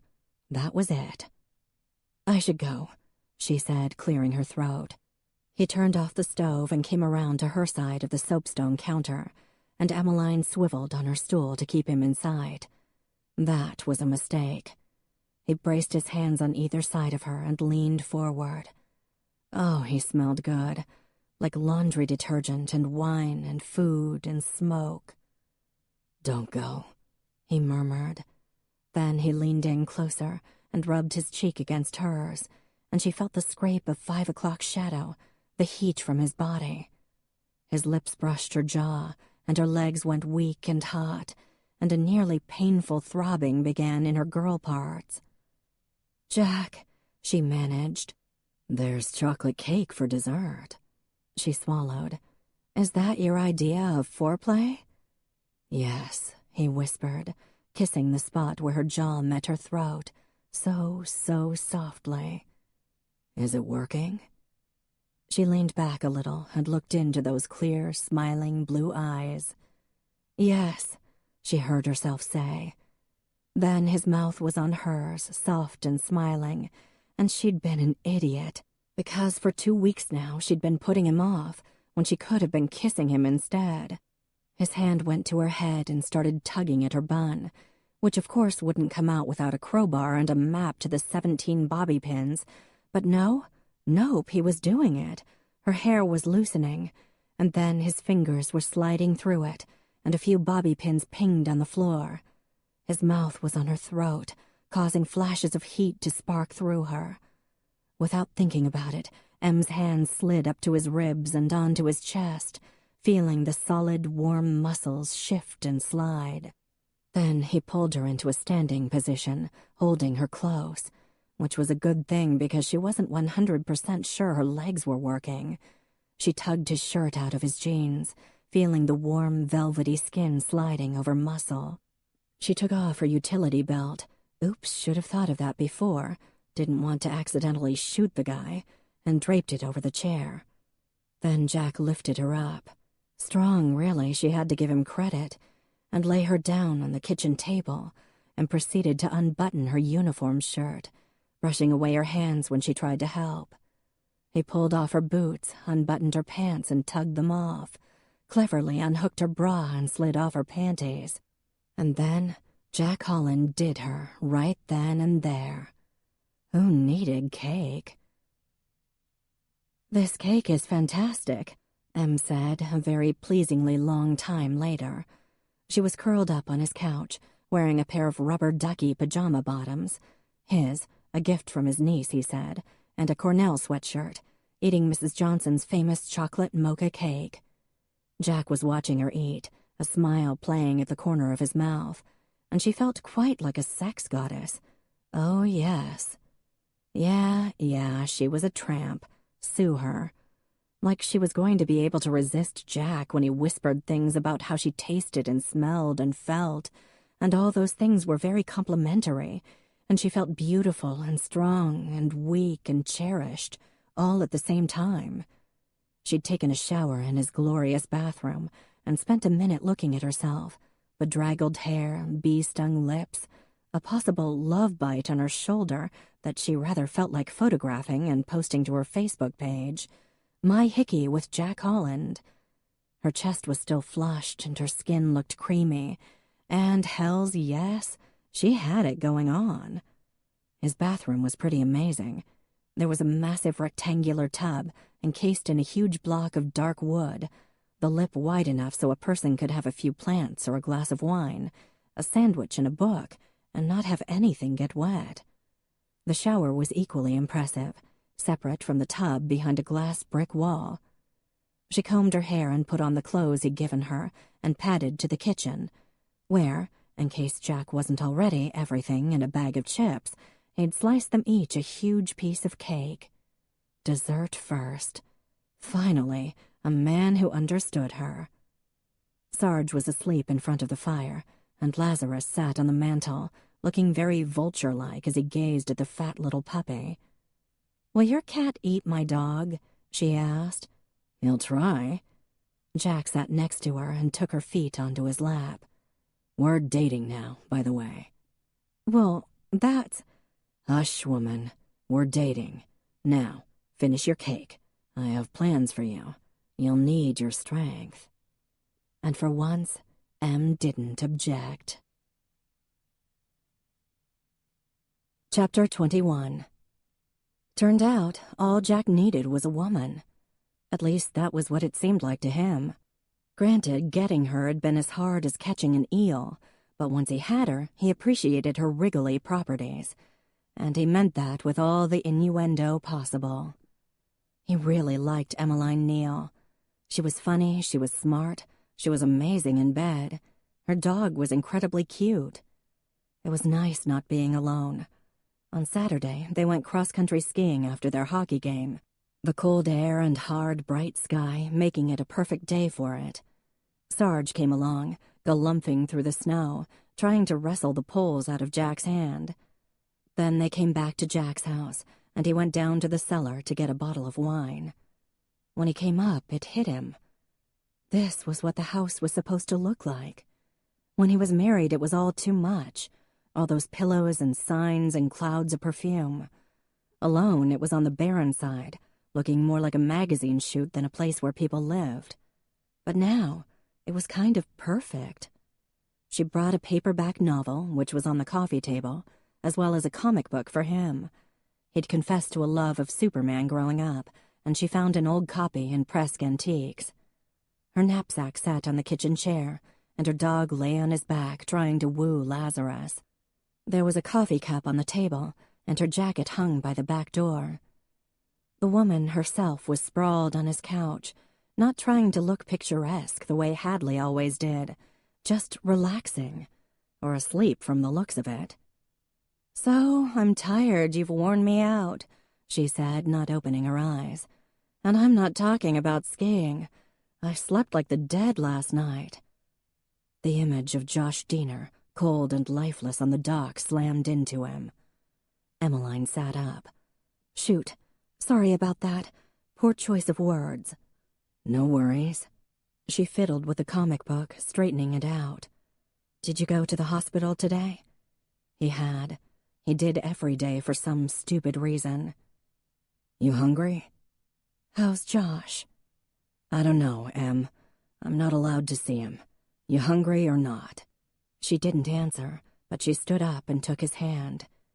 "You need to deal with this, you know," she said gently. He took his hand back. "Look, I saved 3 kids, almost 4. That's a good thing.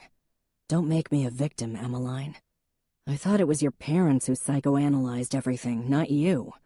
Now, do you want dinner or not?" His voice was hard. "Sure," she said. "Why don't I cook?" And she got off the couch and went into the kitchen. His phone buzzed with a text from Faith. "Is Emmeline there? Don't blow it. Are you wearing something decent? Hint, clean clothes are nice." Almost immediately there was another text, this time from Honor. "Don't come down for top 10 tumors, I'll TiVo it. Hopefully you have better things to do, like Emmeline." And another, this one from Prue. The coven must be together, deciding that nothing was more fun than tormenting their brother. Don't be afraid to experiment. "Good God," he said. He tapped Faith's name to place a call. "And who might this be?" she answered, and he could hear the noise of O'Rourke's in the background. "Leave me alone, girls. I'm busy." "Yay," she said. "Jack's busy, girls."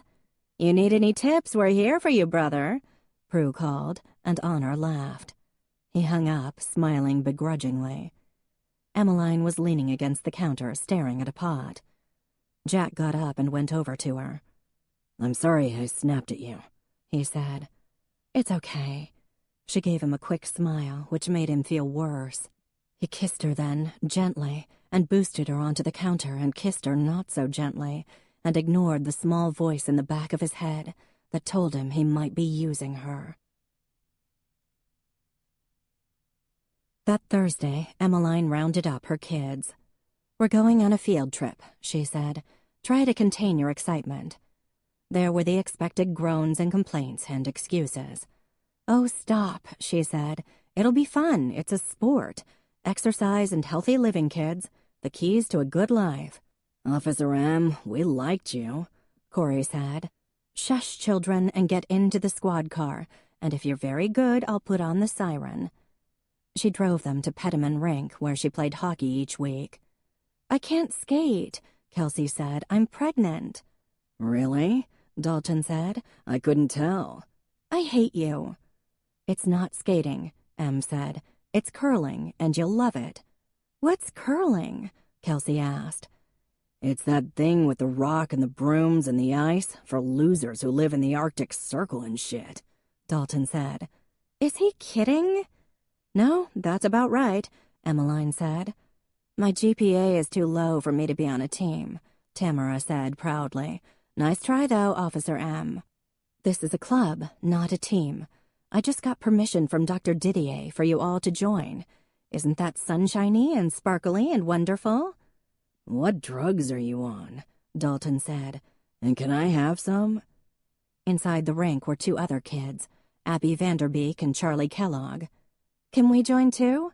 Abby said listlessly. "My mother said I needed to be on a team sport, but I really think she just wants more grown-up time with my father."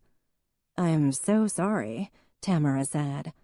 "Yeah, of course you can join," Emmeline said. "Have you always loved curling, Charlie?" "I don't even know what it is," he said. "I'm just keeping Abby company." He blushed. "Aren't you guys cousins?" Corey asked. "No, we're not related." His face went from blush to lava.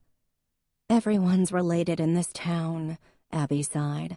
"I hear you're sleeping with my uncle, Emmeline. Will I be calling you Auntie soon?" "Shut up, Abby," came a voice. "Hey, kids." Speak of the devil. Jack came over to Em and planted a quick kiss on her lips. "Disgusting," Abby said. "Isn't it enough that my parents are home, pretending to be Lord and Lady Crawley? Now my uncle is making googly eyes with the last cool adult in this town." "I think it's beautiful, man," Dalton said. "You go, Jack." "You guys are cute," Tamara said. "You gonna get married? Can we be in the wedding?" "Enough, enough," Em said. "Here are the rules, more or less." For the next 90 minutes, Emmeline let the kids go at it. The curling stone, a hefty, polished granite rock, was pushed from one end of the rink to the other, the kids furiously scrubbing the ice in front of it. Em didn't bother with technique. It was enough that the kids were doing something other than sitting around, complaining about life's injustices.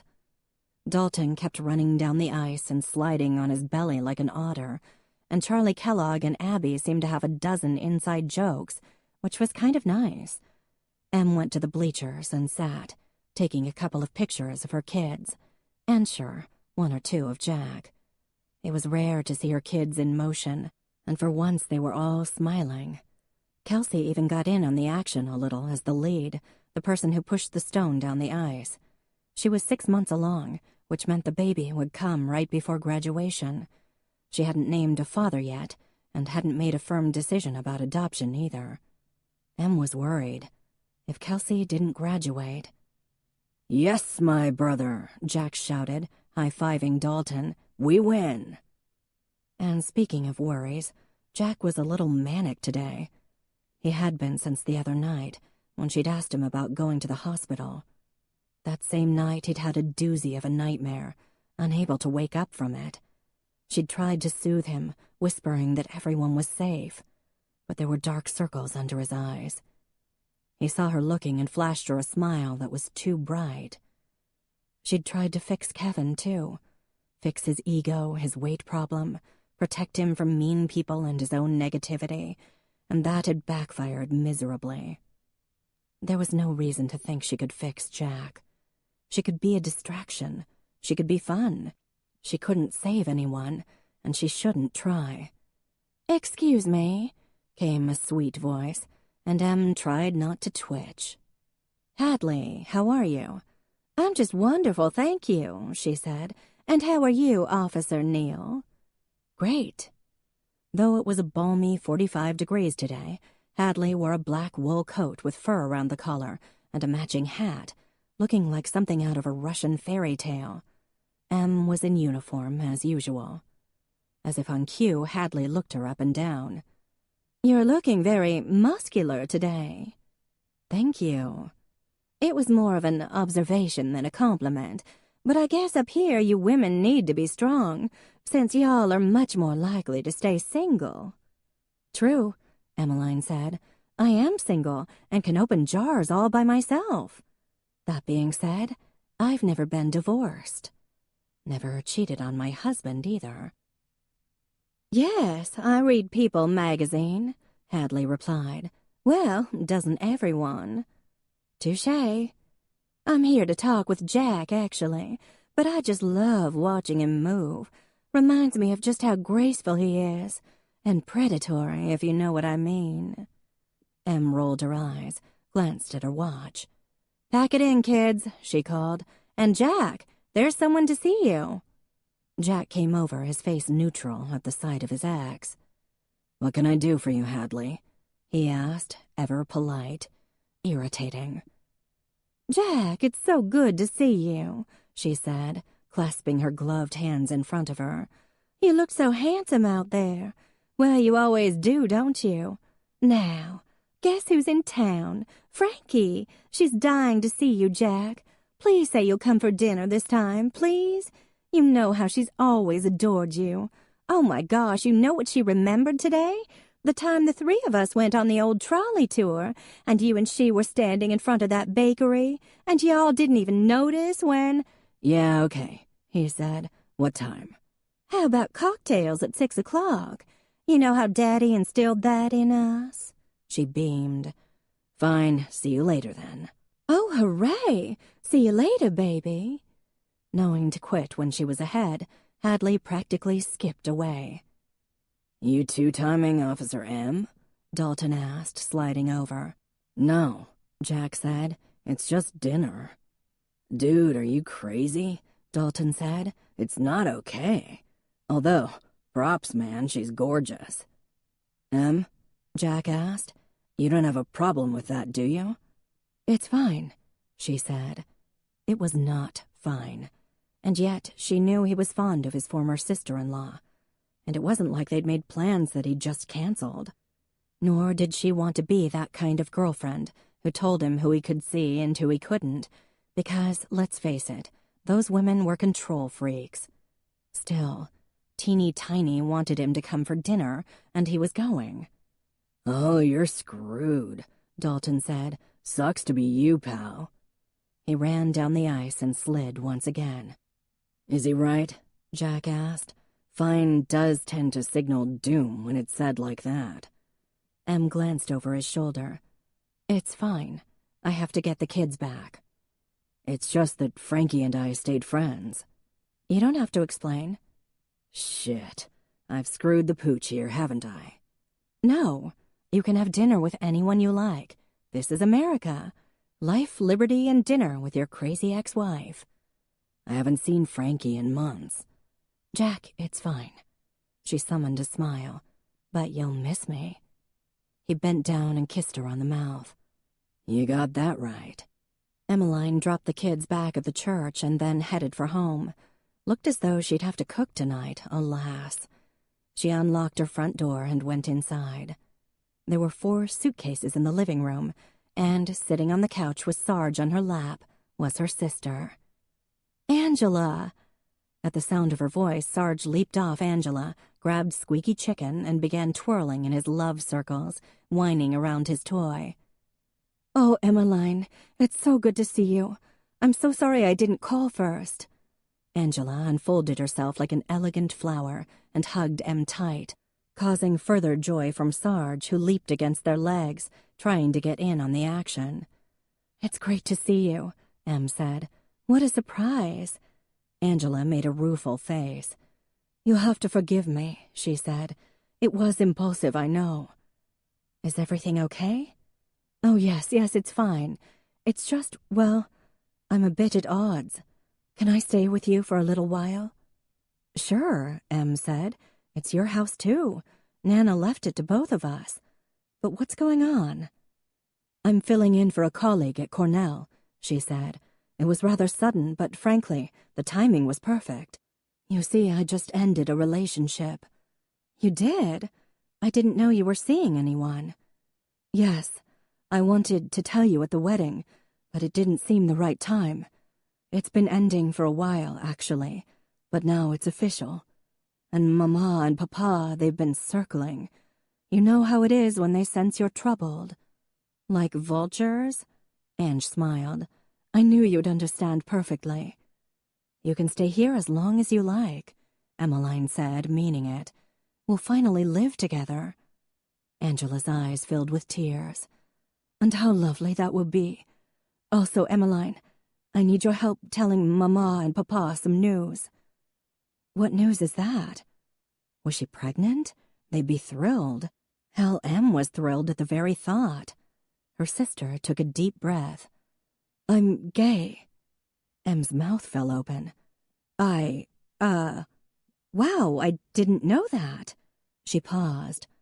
Will they be crushed that it's you and not me? She asked, and much to her relief, Angela burst out laughing and hugged her. Just promise me you'll have biological babies someday, Em added. We don't want your gene pool to go to waste. Chapter 22. One of the things Jack remembered most about Hadley was she couldn't cook to save her life. From 2 flights below, he could smell smoke. "It don't smell so good in here," Frankie said when she opened the door, using her good old boy accent. "I may be staying with you tonight, Jack, 'cause it may be that something crawled in that there oven and took its life. Or it could be Big Sister's version of pot roast. Best if we don't try to find out." "Hey, Frankie," Jack said, giving her a hug. "Good to see you." "You too, big fella. We're going to O'Rourke's if you don't mind.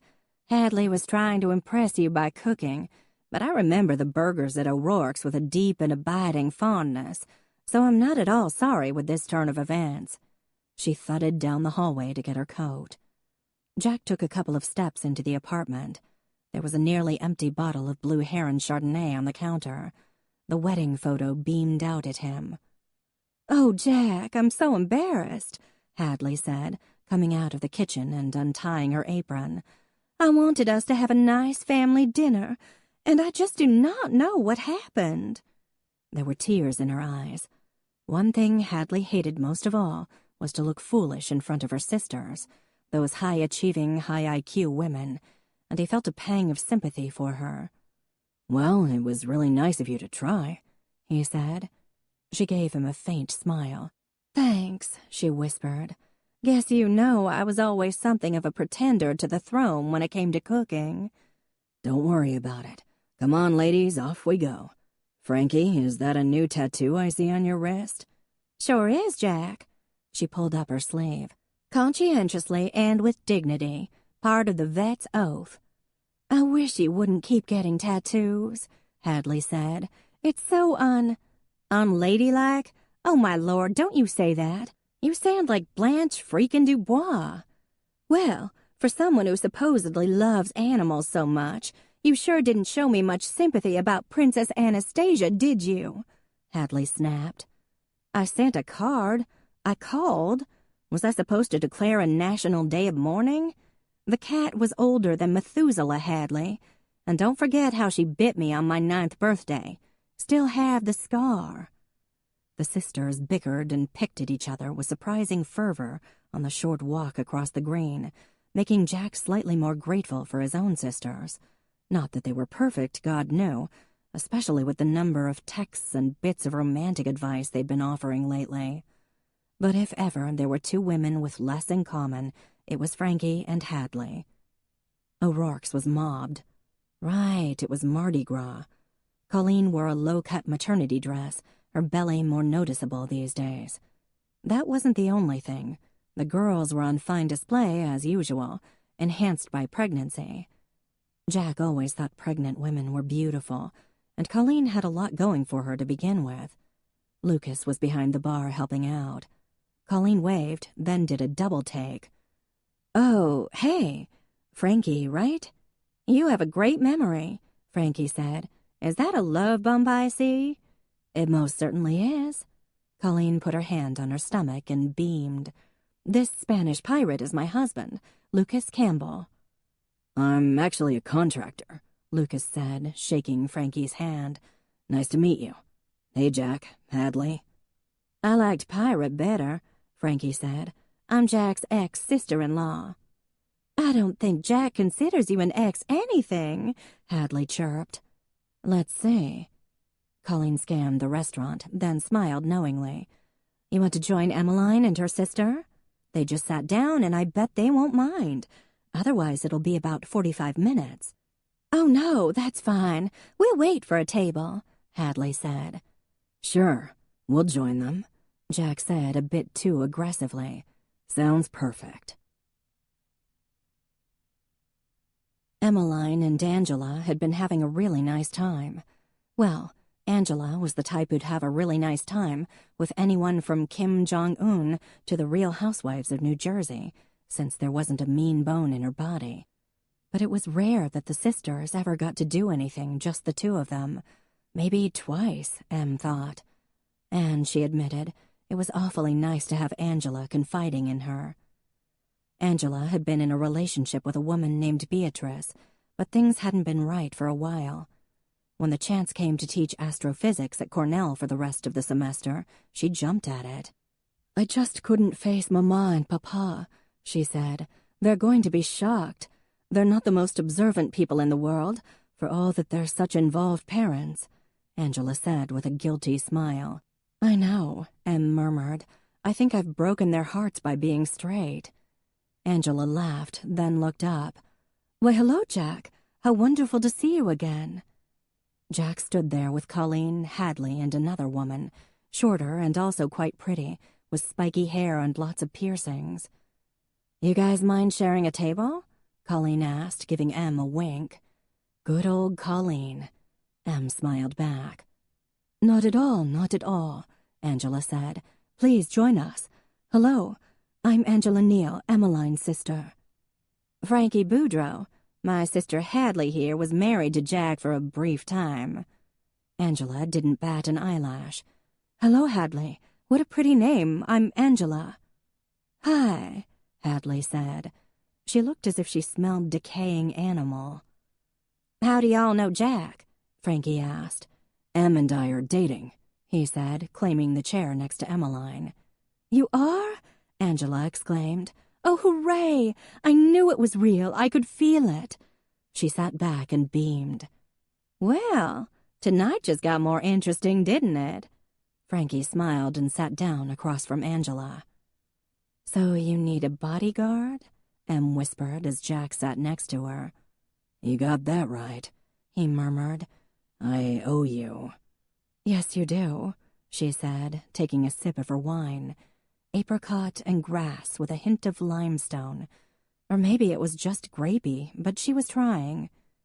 Hadley sat down across from Jack, slid her little pink cardigan off her shoulders to reveal a pink sleeveless dress. "This is so nice being here again," she said, fluttering her lashes. "I always loved this little place. Jack and I had so many fun times here." "Isn't it lovely?" Angela said. "Frankie, forgive me. I'm not from around here. Do you live in town?" "I don't, but before I say another thing, I just got to tell you how much I love your accent," Frankie said. Angela laughed. "And I love yours as well." "Eastern Africa?" "Oh, my goodness, yes. What an ear you have." "I spent a few weeks in Kenya on an animal preserve," Frankie said. "I'm finishing up my veterinarian degree at Cornell." "How wonderful. I start teaching there next week. Relativity and astrophysics for Dr. Bering." "That smelly old dog? I took his Searching the Solar System class just for fun, or so I thought. Well, I tell you, his students are in for a real treat when you walk through the door." "Should I make her stop flirting?" Jack asked Em. Em looked at her sister, who certainly didn't seem to be suffering. "Nah, Ange can handle herself." Hadley had a pinched look on her face. "Looks like our sisters are getting on like a house on fire," Emmeline said to her. "Sweet, isn't it?" Hadley said, opening the menu. Jack had his arm around the back of Em's chair. He gave the back of her arm a small caress, and her side broke out in goosebumps. When his eyes met hers, a hint of a smile warmed his eyes, from January blue to Caribbean sky. God, listen to her. So much for warning herself not to get carried away. But he shouldn't be looking at her like that in front of his ex-wife, no matter how much of a pain in the ass the woman was. And Em knew what it was like to watch your ex with another woman. "How are things with you, Hadley?" she surprised herself by asking. Before Hadley could answer, Hannah O'Rourke swung by with a bottle of red and another of white. "For the hero of the Midwinter Miracle and his friends," she stated grandly. "Sent by Barb Nelson, who wouldn't mind interviewing you for the paper. She guessed the answer would be no, but wants you to have the wine anyway." Jack's eyes went flat. "She's right," he said. But he turned around, spotted Barb, and waved. When he turned back, Em could feel him locking up. His arm was no longer around her chair. As the evening unfolded, Frankie and Angela did most of the talking, each of them gifted at the art of conversation. Hadley said very little, though she laughed loudly whenever anything remotely funny was said. There was a "look at me, I'm so much fun" desperation to her, and while it was irritating, Em couldn't help feeling sorry for her. In this little circle of 5, She was the odd man out. "Have you had any decorating jobs lately, Hadley?" she asked as their dinners were brought out. "No, as a matter of fact, I haven't," Hadley said tightly. "Are you an interior decorator?" Angela asked. "How interesting." "Not according to my family," Hadley snapped. "Frankie'll be a vet before long." "You'll never guess where this hand was today, by the by," Frankie said. "In a cow's vajayjay. Mother and calf are both doing just fine. And as I was saying before my sister interrupted me, my sister Ruthie is a doctor, and Rachel's a state representative, and as my daddy puts it, I like pretty things. No one understands or appreciates what I do."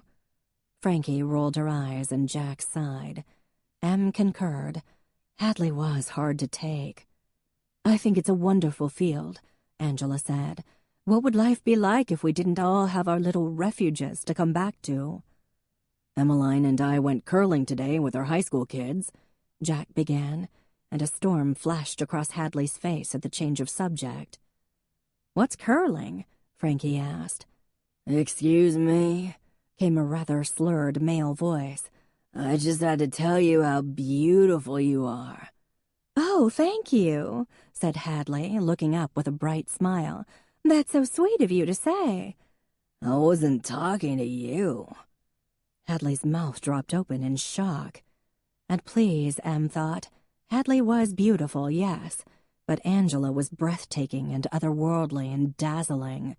Em smiled at her sister, who lifted a flawless eyebrow. "He's talking to you, Emmeline," she said. Em looked up. "You are?" Goofy-looking guy, that dorky, sculpted hair flip in the front. He was maybe 25 years old. "Yeah," he smiled. "You really, wow." He swayed a little. "You driving tonight?" Em asked. "Not if you'll take me home," he said, bracing his hands on the end of their table. "Have I mentioned I'm a cop?" she said. "Have I mentioned how hot that is?" he countered. "She's with me, pal," Jack said. Hadley's lips disappeared. "Oh, I love that," Frankie said. "I mean, I may like girls, Jack, but that was delicious, buddy." "It's okay, dude," the guy said. "I getcha. But you, lady, are hot." He glanced at Frankie. "And you're not so bad either." "No driving, bub," Em said. "Yes, officer, though I wouldn't object if you handcuffed me." "Wow, I've never heard that one before," Em said. Jack started to rise, but the guy grinned. He was pretty cute, and wove away. Angela clapped in delight. "Oh, Emmeline, does that happen to you all the time?" No," she said with a grin. Only Angela could ask that with a straight face. "Excuse me, I just want to make sure he's really not driving." "Yes, please do," Hadley said. "The poor man was so drunk he could barely see straight." She drained her wine and held her glass out for more. Em paused. A talent was a talent, and Hadley had certainly mastered the art of the razor-sharp put-down. She went over to the guy's table in the corner, where he was sitting with some friends about the same age. "Do we have a designated driver here?" she asked. "That'd be me," one of the guys said, holding up his glass. "Seltzer water." "Great. Just wanted to check and make sure the boy wonder here wasn't driving. I'm a cop," she added, just in case. "You followed me. I knew it," drunk boy said. "You want to step in the bathroom, have a good time?" "No," Emmeline said. "Drunk people. Sigh." "Shut up, idiot," one of his friends said. Em turned to leave, but suddenly she heard the scrape of a chair, and there was a hand on her shoulder. She turned around fast. "Knock it off," she said firmly. But the kid grabbed her and kissed her square on the mouth. Now, 9 months ago, Emmeline would have just kneed him in the nuts and left him whimpering on the floor. But now she was a cop, and rather than be accused of police brutality, she opted instead to push her index finger into his Adam's apple. And it worked, of course. No one could kiss when his airway was being toyed with. Then, all of a sudden, he was yanked back, and Jack had him against the wall with his arm on his throat, and the kid was wheezing and terrified. The kid's friends surged, then stopped, not sure what to do. "Stay," she commanded. "Jack, knock it off." She put her hand on his shoulder. The bar grew quiet, only the music from the jukebox playing. "You okay?" Jack bit out. "I'm fine," she said. "I'm even a little bored." "Problem here?" asked Connor O'Rourke, wiping his hands on a dish towel. Lucas stood behind him, as well as half the fire department, ready to rumble. "No," Em said. "Just a kid who can't hold his beer. Jack, let him go." He did. Took him long enough, and his face was stony when he looked at her. A tiny muscle under his left eye twitched. "Fuck you, mister," the drunk kid said. "You guys are done here," Connor said to the youths. "Settle up and off you go." Jack's jaw was still clenched, his eyes burning holes in the drunk kid. And really, it was kind of hot. No one had ever been jealous over her before. Then again, it was also pretty over the top. "Let's go back to our table," she suggested, taking his arm and steering him away. He let her, though he grumbled most attractively.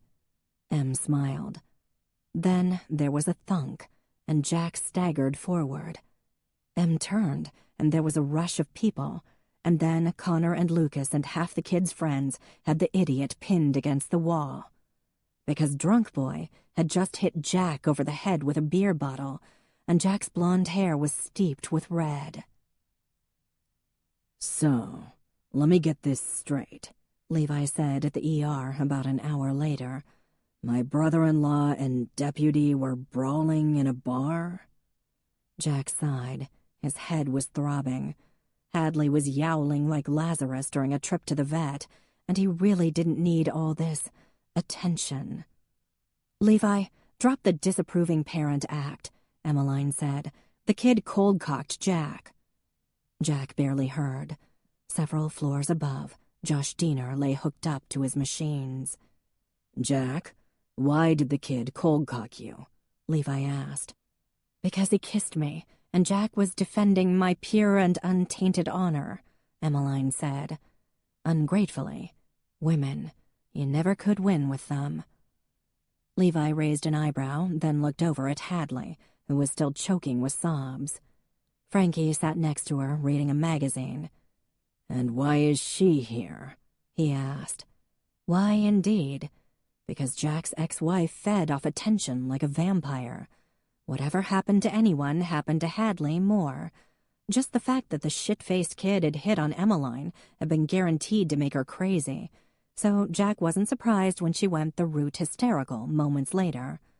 As soon as the drunken idiot cold-cocked him, Hadley had started screaming like a banshee.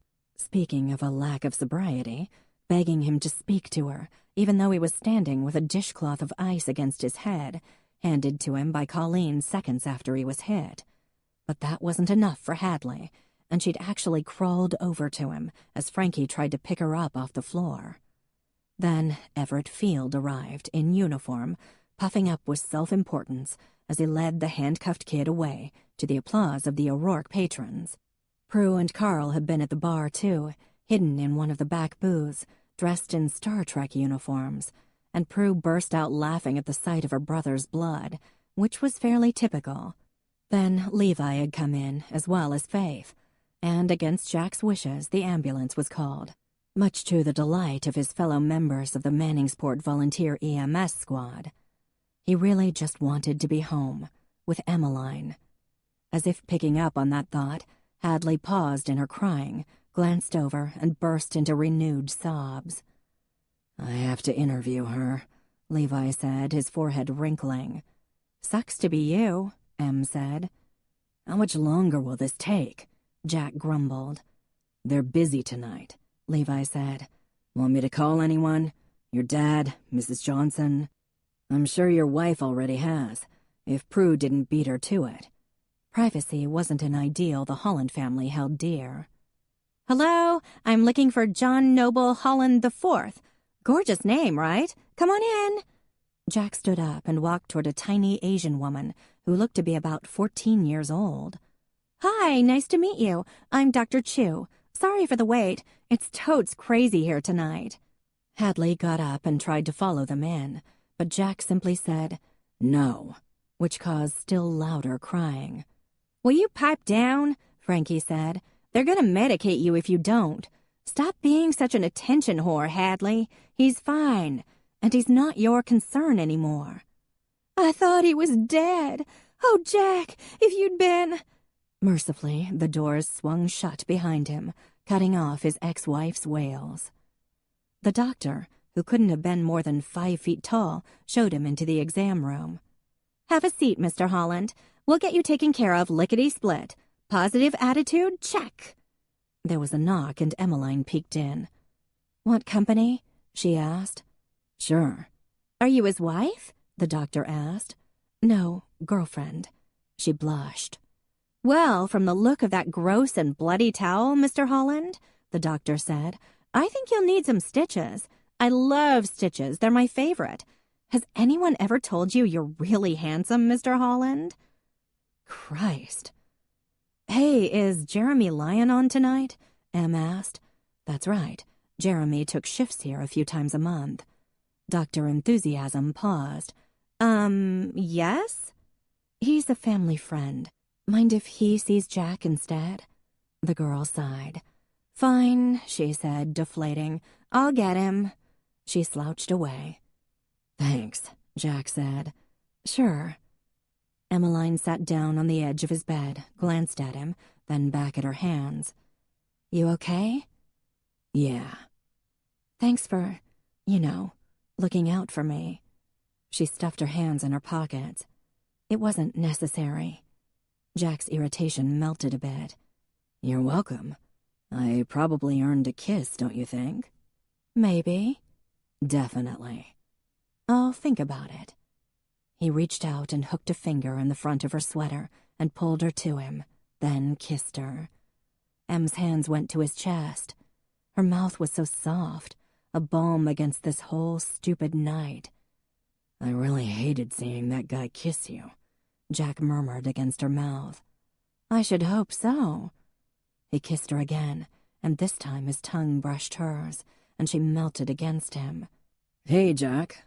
Oh my God, you two are together? Why am I always the last to know the good stuff?" Jeremy stood in the cubicle. "This is so nice. I only wish I could take credit for fixing you up. Hi, Emmeline, how are you?" He hugged her, then shook Jack's hand.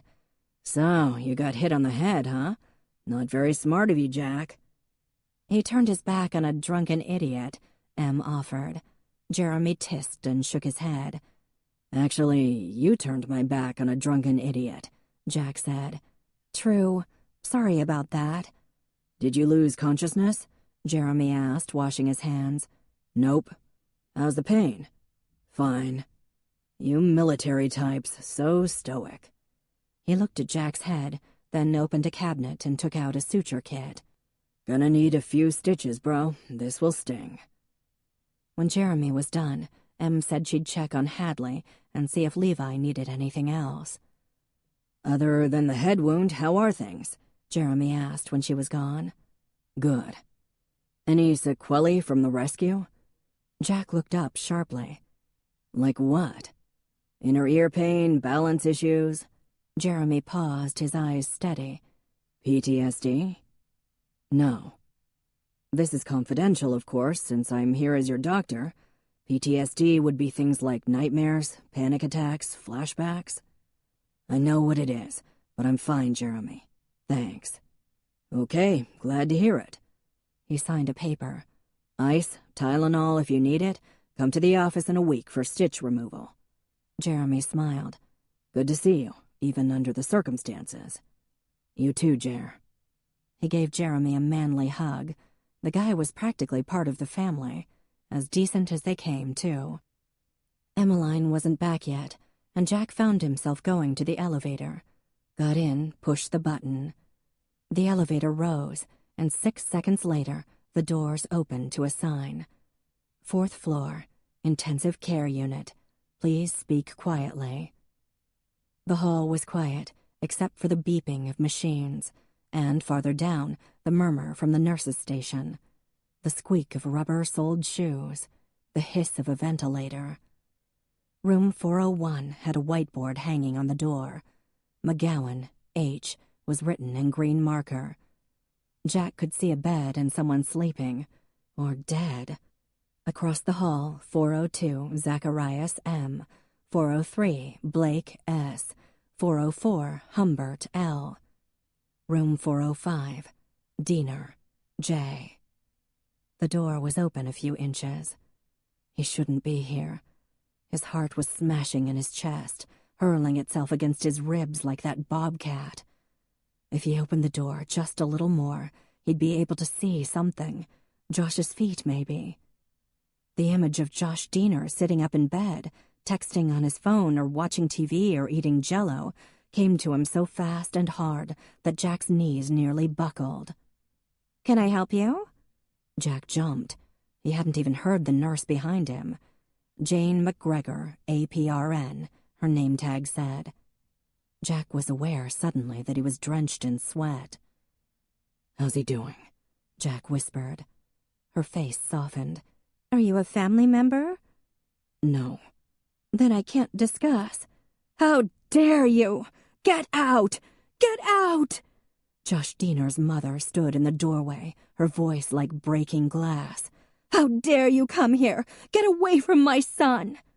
"Mrs. Diener, I just wanted—" "Get away from us!" she screamed, and shoes were squeaking on the floors, and visitors' heads popped out of rooms. "He's here because of you! How dare you intrude like this!" The nurse took Jack's arm and led him down the hall, and Jack thought he might fall. He wasn't sure his legs were working right.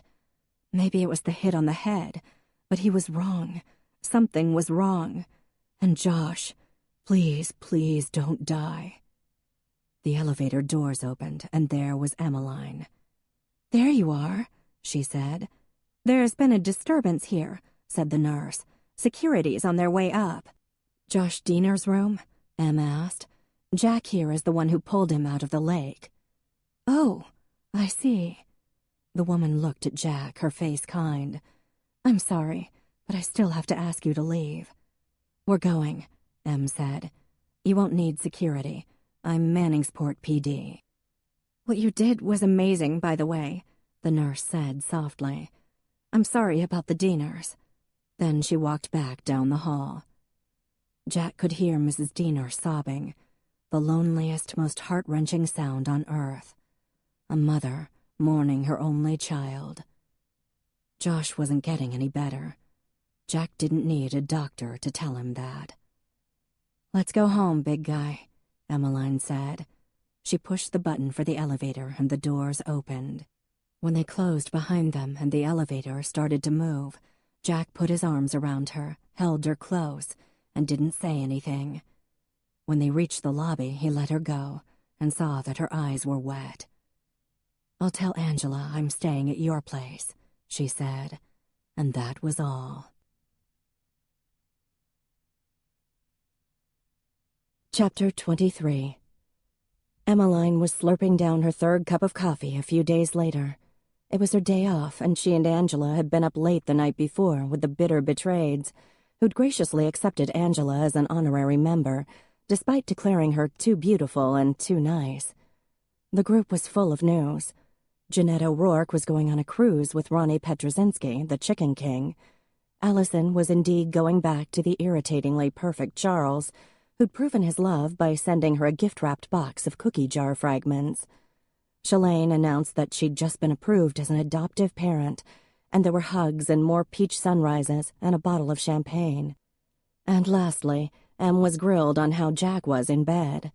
Her silence had brought on some fierce and very colorful speculation.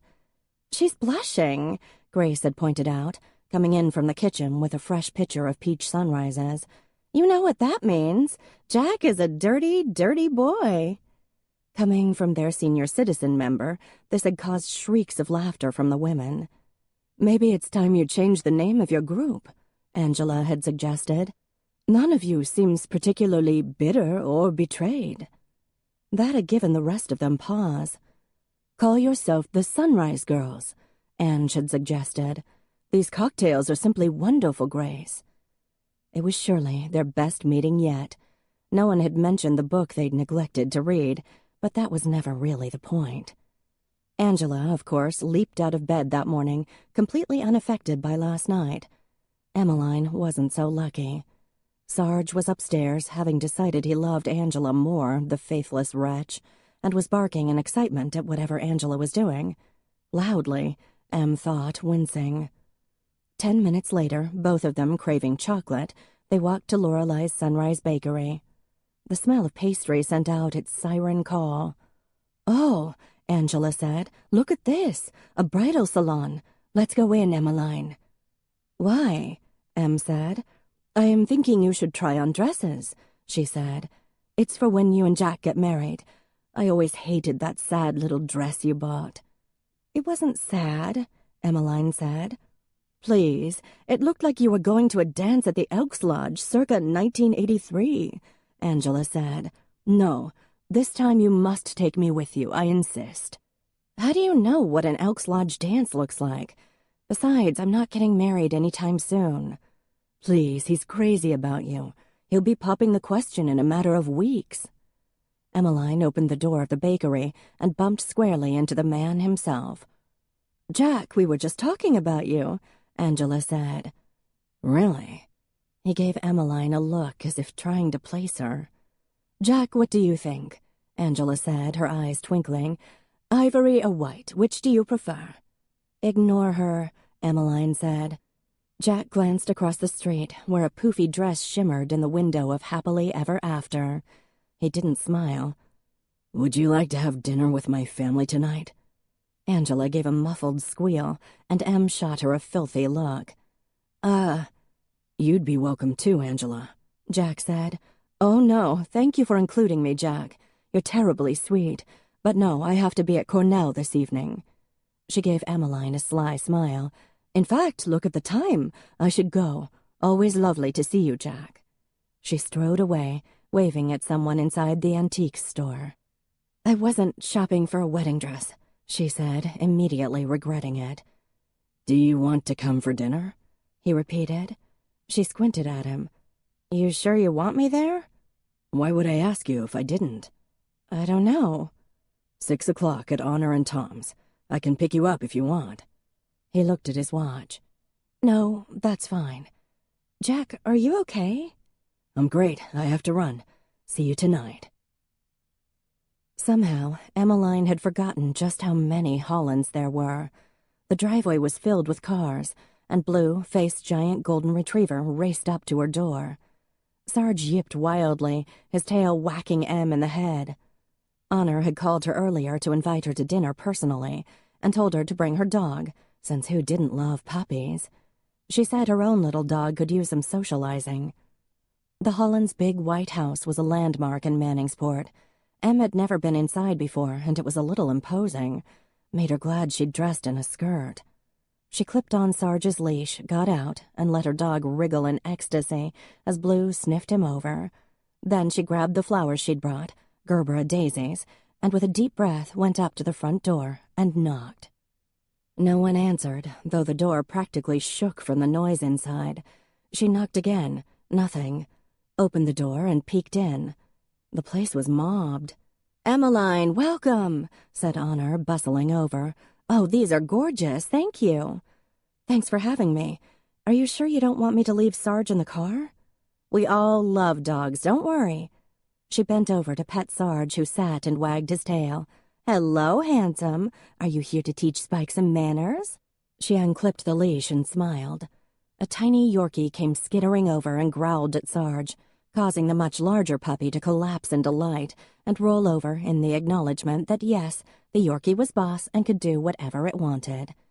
"Best friends forever," Honor said with a smile. "Come on in. It's chaos, but that's who we are.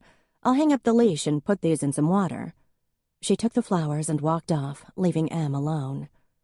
The periwinkle blue living room was big and gracious, filled with tasteful furniture, built-in bookshelves, and a gorgeous white marble fireplace.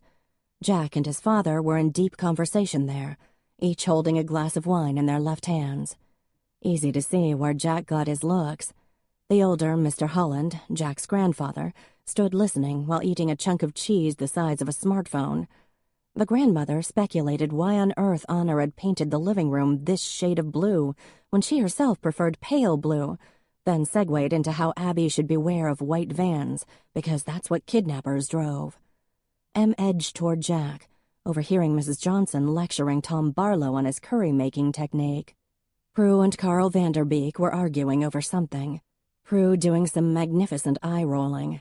Their son Ned was talking with Charlie Kellogg, and Levi stood in the corner, watching, as Abby pressed her hands against Faith's belly. The noise level made Emmeline's eyes throb. Hi. She jumped a little. Hey, Jack. He didn't kiss her. Guys, you all know Emmeline, right? He asked. Hey, girl, Prudence said. What are you doing here? Did Jack invite you? Wow. He hasn't done that since he brought the Southern Belle home. Is there news? You guys engaged or knocked up or something? Jack, said his grandmother, you should try marriage again. Your grandfather won't be around forever, you know. Don't you want him to have more great-grandchildren? This one has nice breeding hips. Goggy, Faith yelped. What? You do too. Don't worry. Leave them alone, guys, Honor said. Sorry, Emmeline.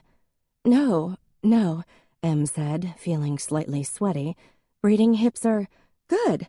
Thank you, Mrs. Holland. Hello, Em, Tom said, giving her a kiss on the cheek. What would you like to drink? A lot, Em thought. Oh, wine is great, she said. Brilliant. Be right back. The three dogs raced through the living room, then up the stairs, then down the stairs.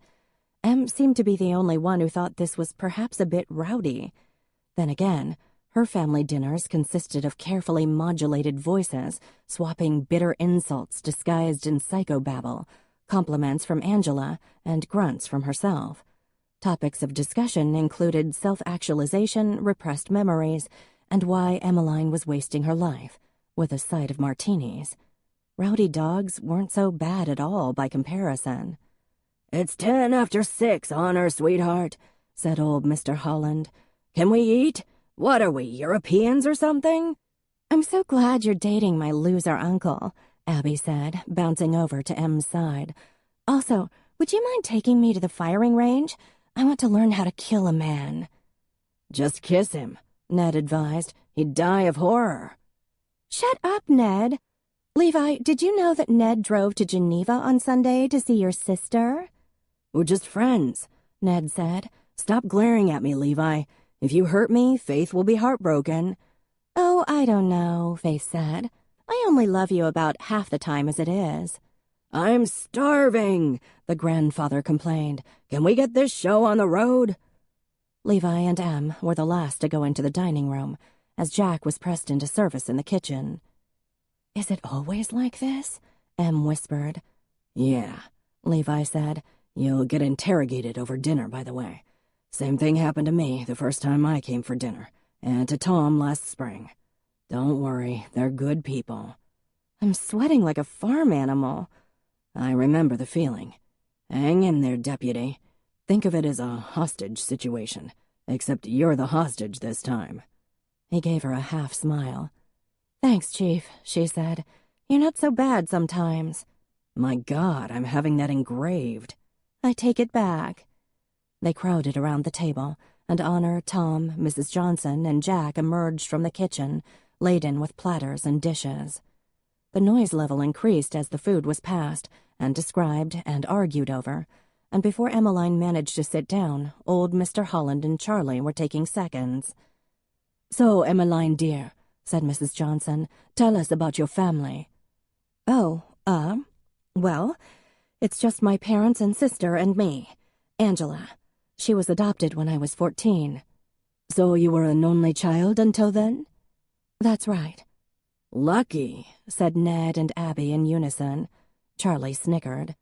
And are you close with your parents? Mrs. Holland asked. Oh, sure, she lied. Do I know them? Mrs. Holland asked. No, but you might remember my grandmother, Luann Macomb, my mother's mother. She lived on Water Street, where I live now. I used to spend summers with her, and then I came to live with her when I was in high school." "Why would you leave your parents?" Mrs. Johnson asked, a fierce frown on her face. "Mom, will you send me to live somewhere for the rest of high school so I don't have to see Ned all the time?" Abby asked. "Do it, Mom," Ned added. "Didn't you go there to play sometimes, Faithy?" Jack's father asked. "Yep, Em's grandmother would have a few of us down in the summer. She made the best brownies." Faith smiled in fond remembrance. "So where did you grow up?" Mrs. Johnson asked. "Southern California," she said. "Oh, how horrible," Mrs. Holland murmured. "Well, I guess you can't help it." "It's actually quite beautiful out there, Goggy," Faith said. "Do you see your parents a lot?" Mrs. Holland asked. "Leave the girl alone," old Mr. Holland said. "She hasn't taken one bite of food." True. It'd be nice if Jack jumped in here and called off the dogs, but he didn't seem to be listening. "I visit a few times a year, Mrs. Holland," Emmeline said. "Call me Goggy." "Do I have to?" Em thought. "Goggy it is, then." "Good, since we're going to be family," the old woman added slyly. "Stop it, Goggy," Honor said. "Charlie, tell everyone about your match the other day," Tom said, winking at Emmeline from across the table. "Emmeline, our boy here is becoming quite the boxer." 1,000 or so hours later, Emmeline thanked Honor and Tom once again and led Sarge out into the rain, which felt blissfully cold on her hot face. Jack followed. The subject of marriage had been broached 9 times tonight. Hints about babies, 11. Goggy, that name, had expressed her hope that Emmeline and Jack wouldn't live in sin. Pops had countered with the opposite opinion. Abby unsubtly requested more cousins. Prue showed Em a website for sex toys called Kinky Kitties, making Abby, Ned, and Charlie go into fits of horror and hysterics. It felt like someone had taken sandpaper to her brain. Jack had barely said a word, and while she didn't want to be a weenie, it would have been nice if her boyfriend, curse the stupid word, had come to her aid once or twice tonight. She had to wonder why he'd even invited her in the first place. She put Sarge in the car. The dog was limp with exhaustion at the moment, though that would change the second she started the engine. The rain was harder now, soaking her hair. "So, that was fun," Jack said. She looked at him. He was serious. "Fun? That was fun? That wasn't fun, Jack." He frowned. "It wasn't?" Right, you weren't exactly present, were you? Well, I'm glad you had a good time." "Didn't you? Everyone really likes you." His phone buzzed and he looked at it. "Everyone? Even you? Because you didn't speak to me the entire time." He looked as if he had no clue what she was talking about. "I didn't?" "Well, let's recap," she said. "I think you said hi, and that was it. Meanwhile, your grandmother was asking about how long my mother was in labor with me. Mrs. Johnson asked how many kids I thought I'd like to have, then actually wrote down the answer. And your niece wants me to teach her how to shoot to kill." "That sounds about right. How many?" "How many what?" "How many kids?" I told her 18, possibly 20. A faint smile crossed his face. "Want to come back to my place?" he asked. She blinked. Men. "Jack, why are we dating?" "I have no idea." Then he kissed her, the two of them standing there in the rain. His mouth was gentle and soft, his body warm against the cool night. Em was torn between the desire to smack him and to just keep kissing him, because his hands were cradling her head and her arms were around his waist, and he knew what he was doing. Yes, indeed, his mouth moving, lips soft and smooth, in contrast to the scrape of his razor stubble. "We're together," he murmured against her mouth. "Get used to it." She stepped back and sucked in a breath of damp, cold air. "You're very unpredictable, Jack." "In all the best ways. Come up to my place and I'll show you." He grinned, and it was like the sun coming out, causing a flare of warmth in her chest. That smile made her legs hot and wobbly, made her think of blue-eyed babies, 18 of them. Okay, fine, maybe not 18, but a few anyway. Being that he was Jack Holland, he got into his truck and started it, completely confident that she'd follow. And being that she was rapidly becoming one of those swoony, lovesick females, she did. Men were confusing. But you know what? She had a sister, and while Angela might be gay, she was also the smartest person on the continent. She pulled out her cell and hit her sister's number. "How did it go?" Angela asked by way of greeting. I have no idea. He's happy now, barely spoke during dinner. I've been told I have breeder's hips. We're going back to his place." Ange laughed merrily. "Time to rock his world?" "I don't know." "Well, if I may be so forward, Emmeline," Angela began. "I was hoping you would be." She started up the long, winding lane that led to Jack's house. "Maybe you need to be a little less careful, a little more heartfelt, because I sense that you have very deep feelings for Jack, and perhaps it's time he knew. He brought you home to his family. Maybe he needs a sign from you, too." "Like what?" "That's where I can't really help, but you'll know, you will. I'm heading back now. Would you like me to walk Sarge?" "No, he's with me. But thanks, Angela. Thanks. See you tomorrow, darling." Em drove up Jack's long driveway and sat there for a second. Lights went on inside the house, and a warm sensation washed over her. The house was beautiful. The man who owned it was beautiful, and he was waiting for her. And Angela was right. Time to rock his world. "Come on, puppy," she said to her dog, wiping off his paws with a towel she kept in the car for just such a purpose. She carried him inside the mudroom and set him down, then took off her coat and hung it on a hook. Lazarus came to investigate, croaked at Sarge, earning a tail wag and a wary head lick, which the cat endured before skittering off. Jack was lighting a fire as she entered the living room. "We're together now. Get used to it." So, this wasn't just for sex or a distraction or a human shield for Hadley. Maybe this was real. The warmth in her chest seemed to expand. His phone buzzed on the table next to her. "Probably one of my sisters," he said, adding a log. He stood up and came over, looked at the phone. "Yep, I should sell a few off. You want a glass of wine?" "Sure." She'd barely had any at dinner. "I have a nice bottle in the cellar. Be right back." He kissed the top of her head and went downstairs. He hadn't said boo at his family's, but he was making up for it now. She could live with that. She wasn't perfect either. Sarge went over to the fireplace, turned in a circle 5 times, then curled up. Lazarus approached warily, then lay down near the puppy's head. Aw, they liked each other. Jack's phone buzzed again, and again. In fact, it was vibrating right to the edge of the table. Without thinking, Em picked it up before it fell. And then, before she could even make a case against it, she looked at the screen. Prue. "We like her useless. Are you guys naked already? Don't let her see those ugly-ass pajamas Honor bought you for Christmas. In fact, burn those." "Faith, you should have talked more tonight, dummy. She looked like a deer in the headlights. Tell her she doesn't have breeder hips, even if that will come in handy later. Takes one to know one." "Goggy. Honor. She took that like a champ. Tom and I both approve. Charlie, too." "Hadley. Jack, I need to speak to you ASAP. We belong together. Please call ASAP. I know you still love me. We can work this out." Goggy. Qui roxia fult ergus. Okay, Jack's grandmother appeared to be drunk. But no, Abby had complained about getting 17 texts from her that day alone.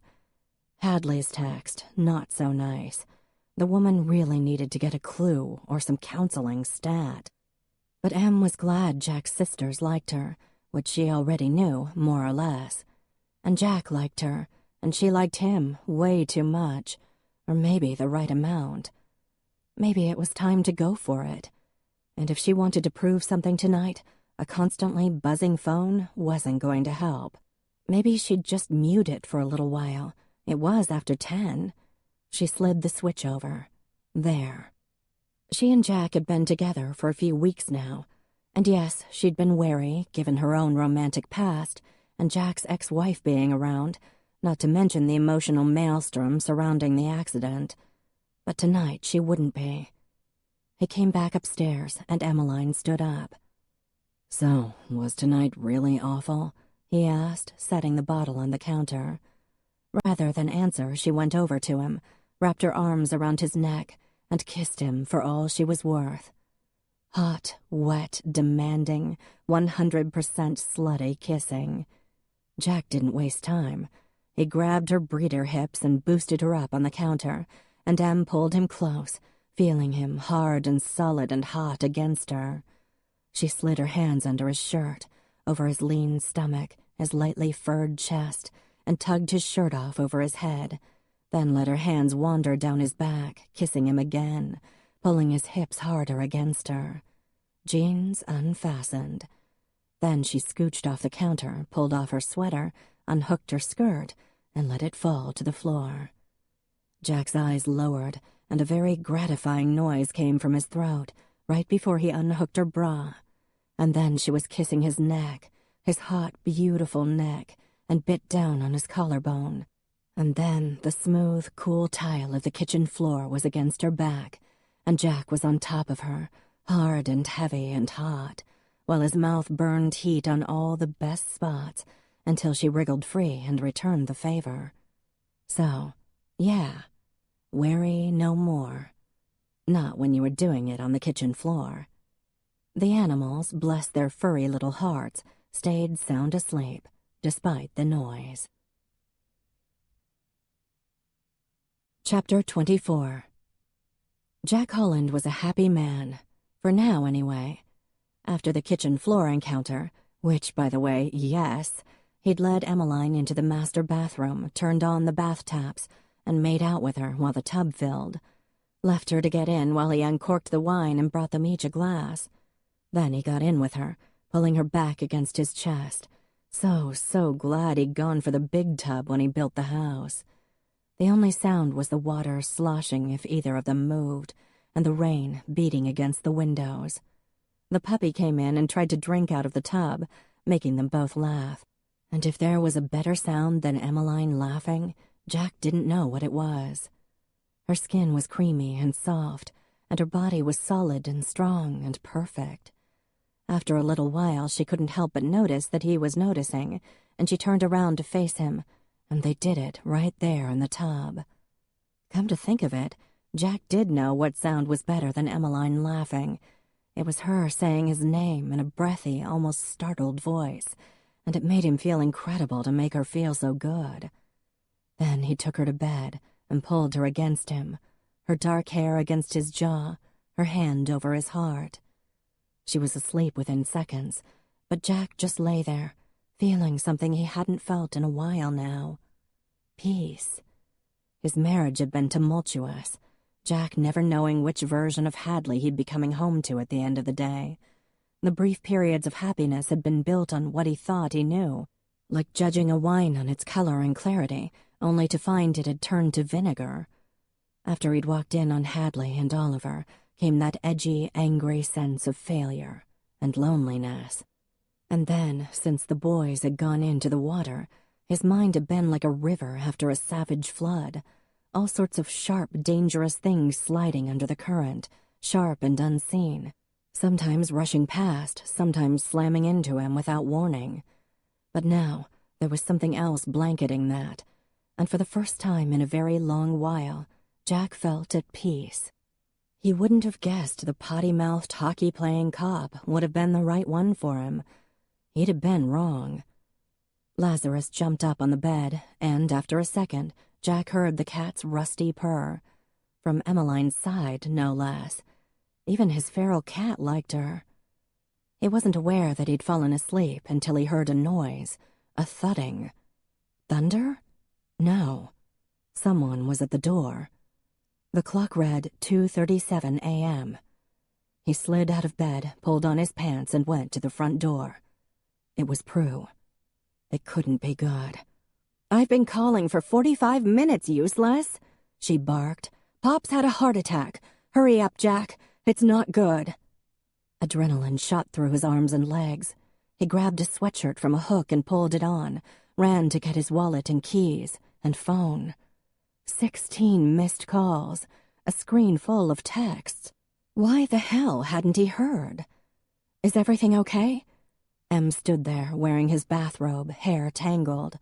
"Our grandfather's in the hospital," Prue said. "Heart attack." "Oh no. Can I do anything?" "My phone was off," Jack said tightly. Her hand flew over her mouth. "Jack, I'm so sorry. I muted it before." Jesus H. Christ. That was something that Hadley would do, not Emmeline. "We have to go," he said. "I'll call you later." He didn't have time to discuss it. His grandfather was dying, and he hadn't even known. Everyone was at the hospital, sitting grimly in the waiting room of the ER. Goggy was flanked by Honor and Faith. Abby was sobbing quietly in Ned's arms. Carl, Levi, Charlie, and Tom stood off to one side. Mrs. J had her arm around Dad. Jack went right to Goggy and knelt in front of her chair. "Oh, Jack," she said, and hugged him. "We don't know anything right now," Honor murmured. "Jeremy's still with him." Apparently, Pops had awakened with chest pain radiating into his left arm. He'd been unable to talk, and Goggy didn't waste time, just pressed the emergency button that all apartments at Rushing Creek had and shoved a baby aspirin in her husband's mouth. The facility had its own ambulance service, and they'd gotten him to the hospital in fewer than 15 minutes. Goggy also called Jeremy, who was Pops's regular doctor, and Jer was with the cardiologist now. "Sounds like you did everything right," Jack told his grandmother. "Just like always." "We only just started liking each other last year." She wept against his neck, and Jack hugged her closer. Now, Jack murmured, his throat tight. "You know what he told me the other day? He said you were the love of his life." Goggy tried to smile. "Of course I am. Who else would put up with him?" "Hey, guys," Jeremy said from the hallway. "He's stable for now. Elizabeth, he wants to see you in a minute. John, could you come with me?" Dad looked at him, and Jack went with him, putting his arm around his father's shoulders as they walked down the hall. Usually, his sisters would make disgruntled comments about sexism in the family and call Jack the little prince. The fact that they didn't was horrible. No one lives forever, of course. That wasn't exactly news, but it was still shocking when that universal truth hit home. Pops was easy to dismiss as a joking, bickering old man, but that was just the surface. John Noble Holland, Jr. had a deep love of his family and land, the work ethic of a Spartan, and a sentimental streak that he did his best to keep hidden. But he got choked up every time he saw Jack in his navy whites. He put flowers on all the graves in the Holland family cemetery on the anniversaries of their deaths, and each April before the blessing of the crops. His eyes filled when Faith and Levi told everyone about the baby. Last year, when Goggy had almost died in a house fire, the fear of losing his wife had practically felled him. Jeremy stopped outside a room and signaled them to go in. Pops was gray, an oxygen mask over his face. If not for the beeping of the heart monitor, Jack would have assumed he was dead. "We're here, Dad," his father said, taking the old man's hand. His eyes were full of tears. "Hey, Pops," Jack said. Pops's eyes fluttered open. He gestured weakly to his face, and Jeremy leaned over and took the mask off. "Proud of you," he whispered, looking at Dad, then Jack. "So proud of my boys." Then his eyes closed again, and the beeping of the monitor slowed. Chapter 25. To say that Emmeline was writhing in guilt would not have been an exaggeration. Shit. How could she have decided to mute Jack's phone, without even asking him? For the 10th time that morning, she scrubbed a hand over her face. She was still at his house, though she had to go to work in half an hour. But she'd stayed, hoping to see him first.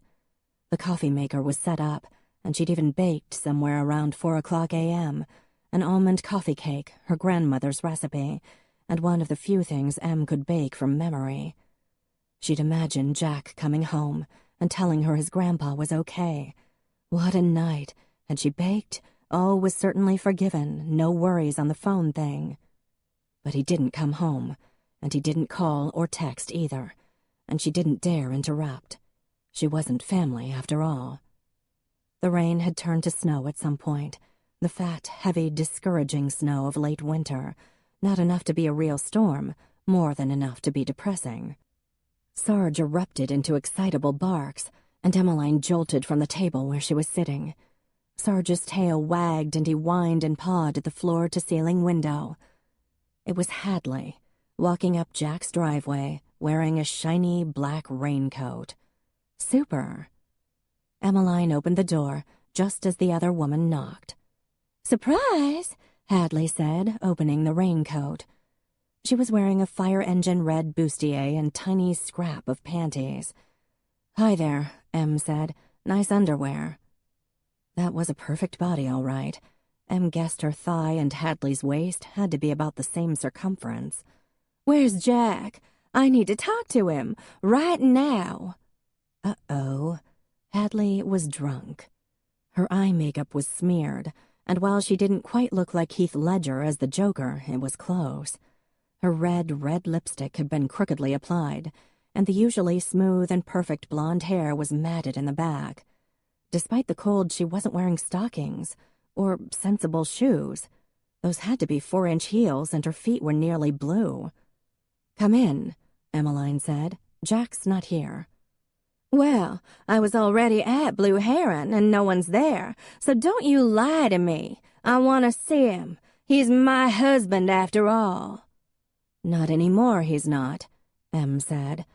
She wasn't about to tell Hadley about poor Mr. Holland. She'd end up going to the hospital, and Em didn't think Jack would want that one bit. But you know what? This was good practice for crisis negotiations. Half the calls they got were because someone was under the influence. First rule of negotiations: establish rapport. "Come on in, Hadley. Those shoes are amazing, but your feet must be freezing." "I don't have to do what you say," Hadley slurred. "No, of course not. But are you sure? It's nice and warm in here. There's coffee." "Take a bite of my pink southern ass." She poked a finger against Em's chest with each of the last 3 words. Em smothered a smile. Hard to commit to active listening and empathy with a statement like that. "You must be pretty frustrated," she said. "Go to hell. Where's Jack?" "He's not here, I promise." "Are you two sleeping together?" "Ruh-roh." Emmeline paused. "No!" Hadley shrieked, guessing the answer. "How dare you steal my husband, you Yankee slut!" Clearly, stating the obvious wasn't going to help here. Em opened the door wider. "Hadley, come inside and we can talk. You have a point." "No, you're not the boss of me. And if I can't have Jack, then I may as well go off and die." She burst into noisy sobs. "For the love of the baby Jesus." "Hadley, let's have some coffee and you can, see Lazarus, right? You must miss him. You're a cat person, right?" "I hate that animal. I hate him. Jack! Jack, I need you. If you don't come out right now, I swear I'm gonna make you sorry." With that, she picked up a rock and threw it at the house, and it was like she was channeling Derek Jeter firing to first base, because there was a smash as a window broke. Clearly, that hadn't been planned, because Hadley's mouth dropped open. She cut her wide eyes to Emmeline. "Oopsie," she said, then bolted, wobbling crazily in her ridiculous shoes. Instead of down the driveway toward the road, she ran into the woods. This was just great. With a curse, Em ran after her. This was not how she wanted to spend her morning, and God forbid Jack come up the driveway to see his girlfriend. who'd turned off his phone to make sure their shagging wouldn't be interrupted, preventing him from being with his family during a crisis, chasing his ex-wife, who was drunk off her pink southern ass and nearly naked. For a drunk, Hadley was fast. "Hadley!" Em yelled. "Knock it off! You're going to hurt yourself!" Or freeze to death. It was raw today. Hadley's coat flapped like awkward wings. And what was that about making Jack sorry, huh? Aside from breaking his window, that was. Jack didn't need this. Not with Mr. Holland in the hospital, very, very sick, or even dead.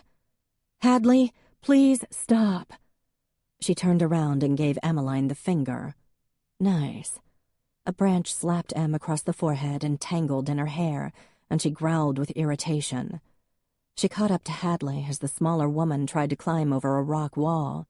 Hadley saw her coming, bent over, and picked up a handful of something, then turned and shoved it in Em's face. Dirt and snow. Gross. Em grabbed her hand, twisted it behind her back, and yanked her back against her. "Knock it off," she said, spitting out some frozen moss, "or I'm arresting you for drunk and disorderly." "Jack! Jack!" Hadley shrieked, struggling. So, getting a drunken, surprisingly strong woman out of the woods wasn't easy. "Can you just walk, please?" she said as Hadley writhed. "I really don't want to have to carry you." She got kicked in the shin for an answer. Branches snapped underfoot, and a squirrel followed them from the tree branches, laughing at the idiocy. Some of the snow Hadley had shoved at her had slid down Em's shirt, of course, and there was a cold, wet lump sitting on her chest like a third breast. 5 minutes later, Emmeline had Hadley handcuffed and locked in the back of the cruiser, where Hadley was sobbing. At least she couldn't hurt herself, or the car if she was cuffed, and she'd done more than enough to earn it. There were a few leaves in Hadley's tangled hair and raccoon eyes from where her mascara had melted. Em leaned against the cruiser, breathing hard. She wasn't much better off than her passenger. Her forehead stung and her shin throbbed. "Okay, first things first.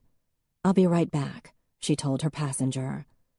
Emmeline went inside to the bedroom with the broken window and picked up the glass, then closed the door so too much heat and the cat wouldn't get out. Debated on calling Levi and then decided he didn't need to hear about this just yet. He had other things on his mind. She went back outside, opened the door of the cruiser for Sarge, and got behind the wheel. "Is your sister still in town?" she asked. "No, I've got no one and nowhere to go." "Have you always depended on the kindness of strangers?" "As a matter of fact, yes." "Okay, Blanche Dubois." Em stifled an eye roll. She'd take Hadley to the station because she didn't have time to babysit her at her apartment. She was the officer on call today. Hadley could just sit tight in the holding cell and sober up. Em rubbed a spot on her jaw where Hadley's head had slammed into her. It was going to be a long day. 10 minutes later, they were at the station. "You must be freezing. Isn't she freezing?" Carol Robinson asked when Emmeline brought Hadley in. Though Emmeline had tied Hadley's coat closed, it barely covered her ass. Also, Hadley had refused to put on her shoes. "Isn't that Jack Holland's wife?" "Ex-wife," Emmeline said tightly. "Everett, unlock the cell for me." Hadley arched her back as they walked down the hall, still trying to get away. "Don't! Not in there, please! Not that! I can't stand that!" "It's not exactly a pit in the ground, Hadley," she said, as Everett opened the holding cell door. "You'll just stay here for a little while. There's a blanket on the bed. Get warmed up, okay?" She uncuffed her, gave her a gentle push in, and closed the cell door. "I'll bring you something to wear." "Please, please don't lock me up!" Hadley pressed a fist to her mouth and sobbed like she'd just seen The Notebook for the first time. Ev was staring at Hadley's outfit, or lack thereof, his mouth hanging open. Em smacked him on the head. "Ev, come on." Right, sorry," Everett said. "What happened to you? You look awful. You're all dirty." "Emmeline, you're filthy," Carol pointed out. "Yes, I know." Em went to her locker, where she kept a clean uniform, as well as a pair of yoga pants and an MPD sweatshirt. She pulled the latter two out and handed them to Carol. "Bring these to Meryl Streep, okay? And ask her if she's hungry." "Is Meryl Streep here?" Everett asked. Emmeline closed her eyes. "No, Ev, I meant Hadley, the woman in the cell." Carol went back down the hall, and a second later Hadley bellowed, "These are way too big," followed by more sobbing. When Carol returned, she was trying hard not to giggle. "She wants to know if she gets a phone call," she said. "She can have one when she sobers up a little." Em tried to be professional. Hadley was in custody and a guest of the town now, not just Jack's ex-wife. But it was hard to know if she was treating Hadley like she'd treat anyone else, because maybe she was being too nice. Hadley had driven under the influence. Somewhere during her rant on the way to the station, she'd admitted that, and her car was parked half on Blue Heron's lawn, half on the driveway. She'd thrown a rock through the window, which constituted criminal mischief. Drunk and disorderly, menacing a police officer, more or less. What would Levi do? Em thought he'd do pretty much what she'd already done. Give her time to cool down, then deliver a stern lecture, name-drop some of the charges that could be leveled against her, and tell her to grow up. Yeah, all in all, Em was pretty sure she'd done a good job. She washed up and changed into her uniform, brushed her hair and put it in its customary bun, took a few deep breaths and left the locker room. "Levi called," Carol said. "John Holland, the old one, had a heart attack, and he's being admitted, so he'll be at the hospital with Faith." "How's Mr. Holland doing?" Emmeline asked. "He didn't really say. Maybe you should ask Jack." "Yeah. Anything else?" "Yep." Carol handed her a few messages, then sat back down at her desk. Typical stuff for a weekday. Mrs. McPhails thought she saw a trespasser. Someone saw a stray dog or possibly a coyote in their backyard. A speeder passed Phyllis Nebbins's house. The Knox's free-range chickens were causing traffic danger. Dalton hadn't shown up for school. Em checked her phone. Nothing from Jack. "Okay, I'll go out on these calls. Everett, keep an eye on Hadley, okay?" "You bet," he said, going back to his computer. She heard the Angry Birds music, gave him a look, and left. When Emmeline got back to the station a couple of hours later, Everett met her at the door. "We might have a problem," he said. "I just checked on Hadley and she's not too good." Shit. She ran down the hall to the holding cell. Hadley was sitting on the floor, practically drowning in Em's clothes. She was rocking and whimpering, and the smell of vomit was unmistakable. "Hadley?" Em said, going into the cell. "You okay?" "Please, let me out," she whispered, seeming completely different from before. "Yeah, sure. You feeling all right now?" "Can I make a phone call?" She was shaking. "Absolutely." Emmeline led her out of the cell and into the station proper. "We're not charging you with anything. Not yet, anyway. I just wanted you to be safe.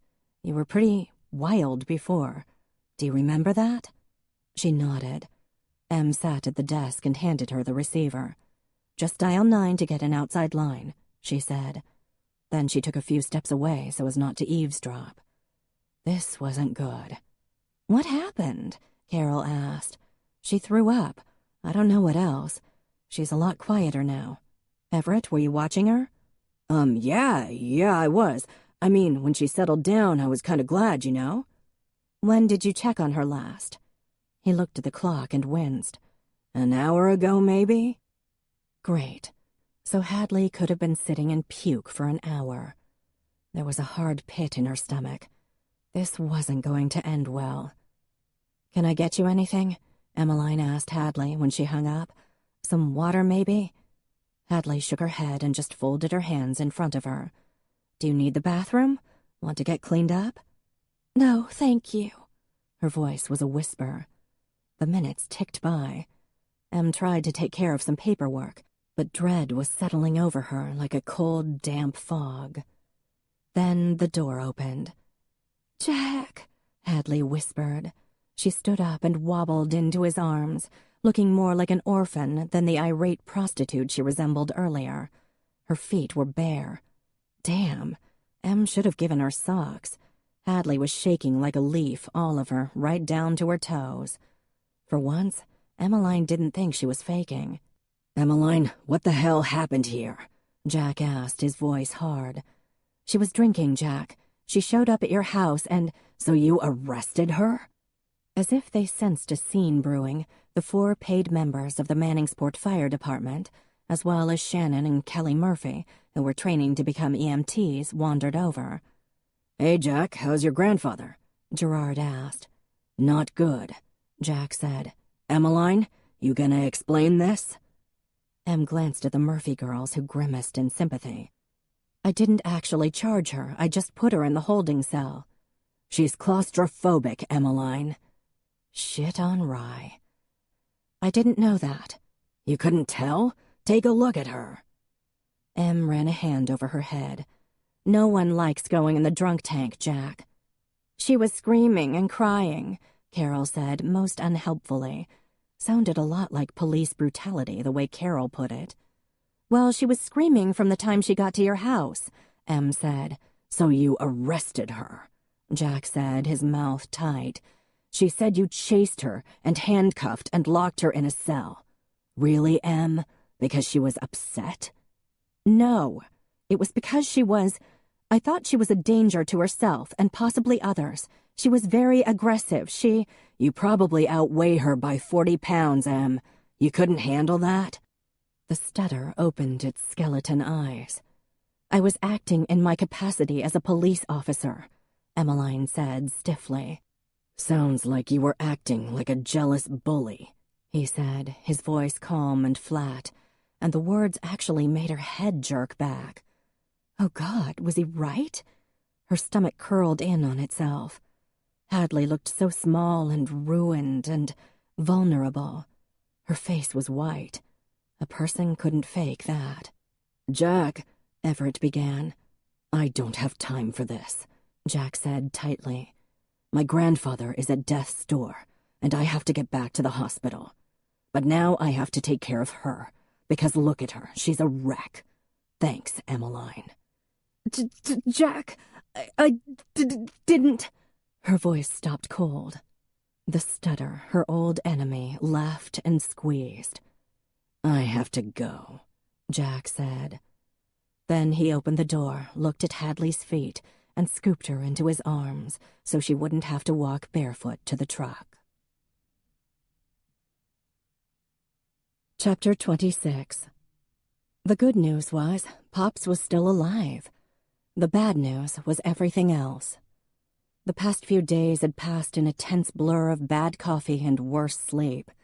Jack went to the hospital, always careful to check the corridor for Mr. and Mrs. Diener, not wanting to cause them any further upset than he had already.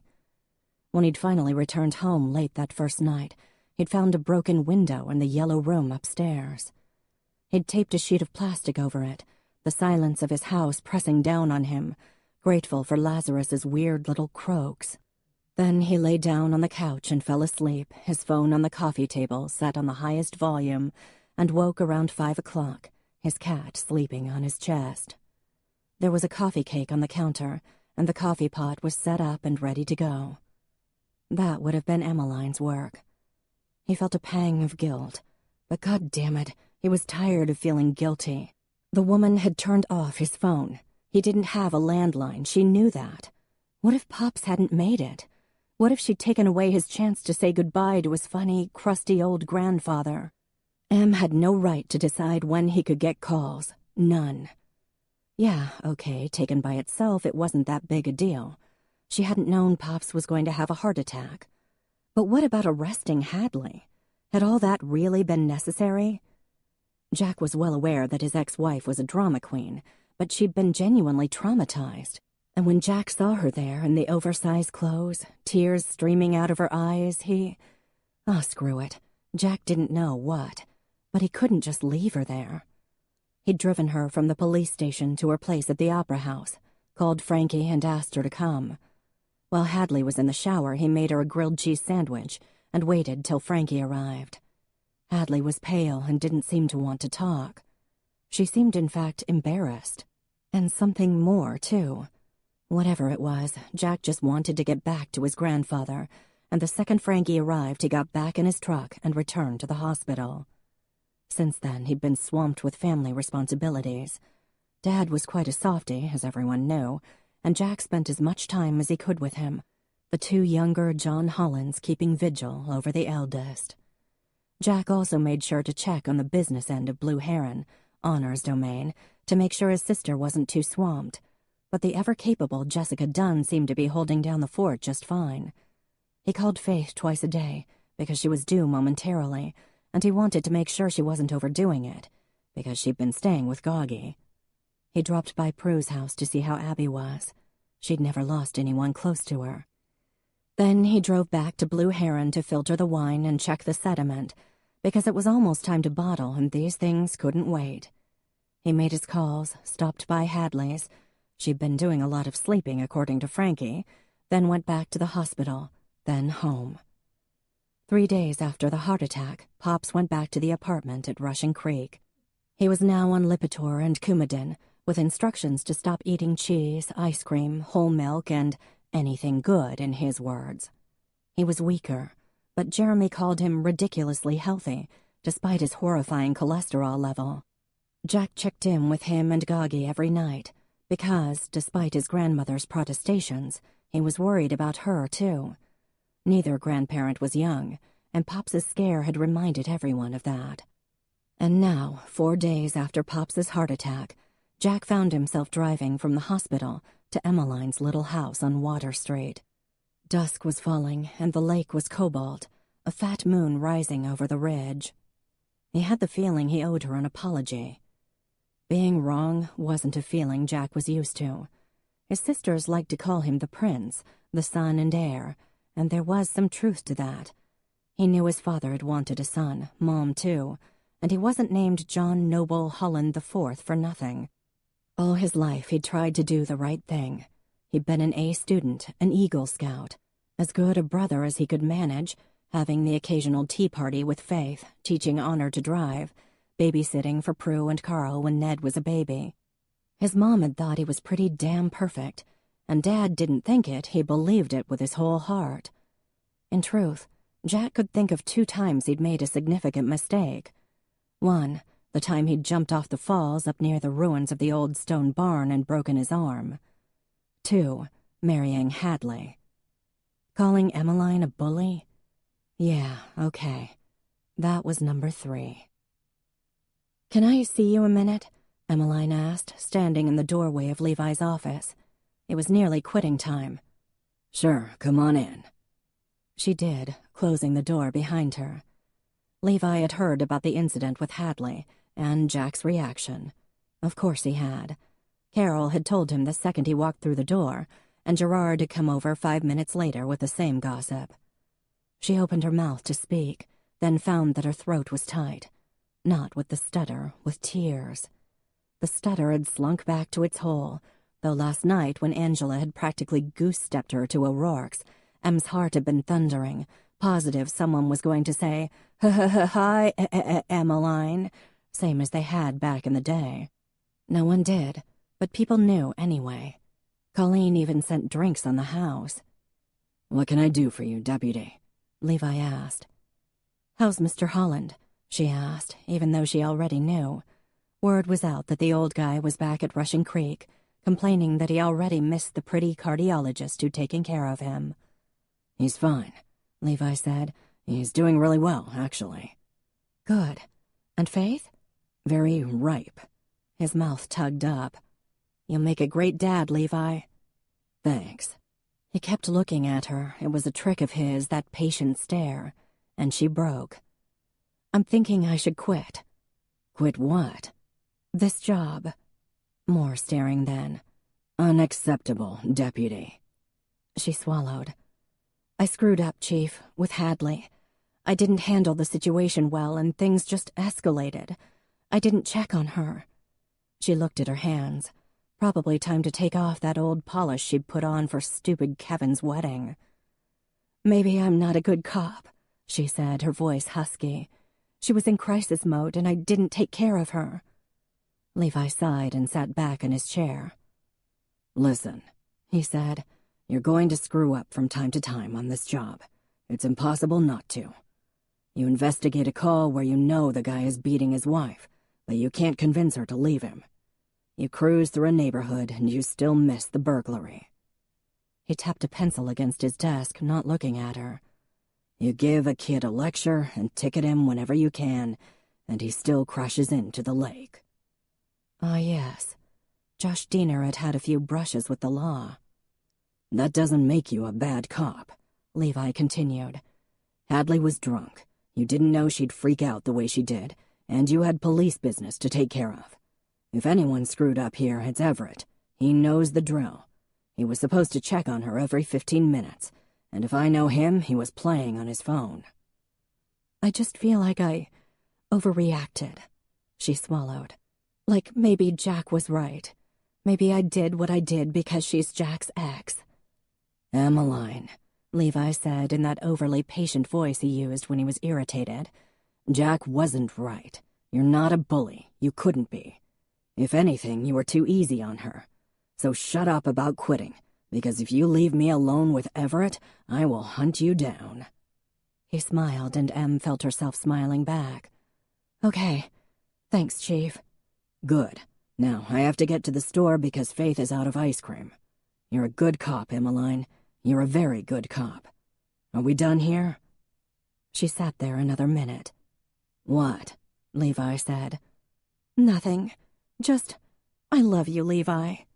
"Get out." "No, I'm serious. I love you. You're the best boss ever." "You'll hate yourself in the morning." He gave her a smile. "You still mad at Jack?" She scowled. "Who said I was mad at Jack?" "You ate an entire box of donuts yesterday. You've traded in walking for stomping. You're mad at Jack." "You're right. Jack was... Wait a second.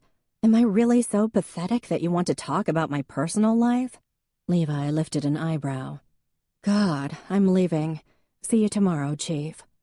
Em waved to Everett, kissed Carol on her cute little head, and got into her cruiser, feeling considerably better, at least on the work front. She drove home, went inside, and was greeted by Sarge and Squeaky Chicken, who seemed to have lost an eye and half its beak. "Angela?" she called. "Namaste," Ange called. "Doing yoga up here. Be down in 20 minutes." Em took off her belt and hung it up, then pulled out her bun and went into the kitchen. Poured herself a glass of wine. Lion's Den, thank you very much. She was boycotting Blue Heron at the moment. The phone rang, and without looking to see who it was, she answered, then immediately wished she hadn't when she heard the voice on the other end. "Hi, Mom," she said. "Looking for Angela?" Sarge put Squeaky Chicken, soggy with drool, on her lap as a consolation prize. "No, actually, I wanted to talk to you." "Oh, that's nice." She pulled a face at her dog, who raised his eyebrows, as surprised as she was. "How are you?" She took a sip of wine, a big sip. "Good. We're moving to your area." Emmeline choked, sputtering wine on the phone, Squeaky Chicken, and Sarge's head. "Excuse me? With both you and Angela there, we may as well." "And by your area, what exactly are we talking about?" "Manningsport." Dear God, I'm ready. Hurl down that thunderbolt. Love, Emmeline. Mom was talking about proximity and the maternal bond, the habit of affection as influenced by visual recognition of loved ones, her extremely close relationship with Angela, the usual.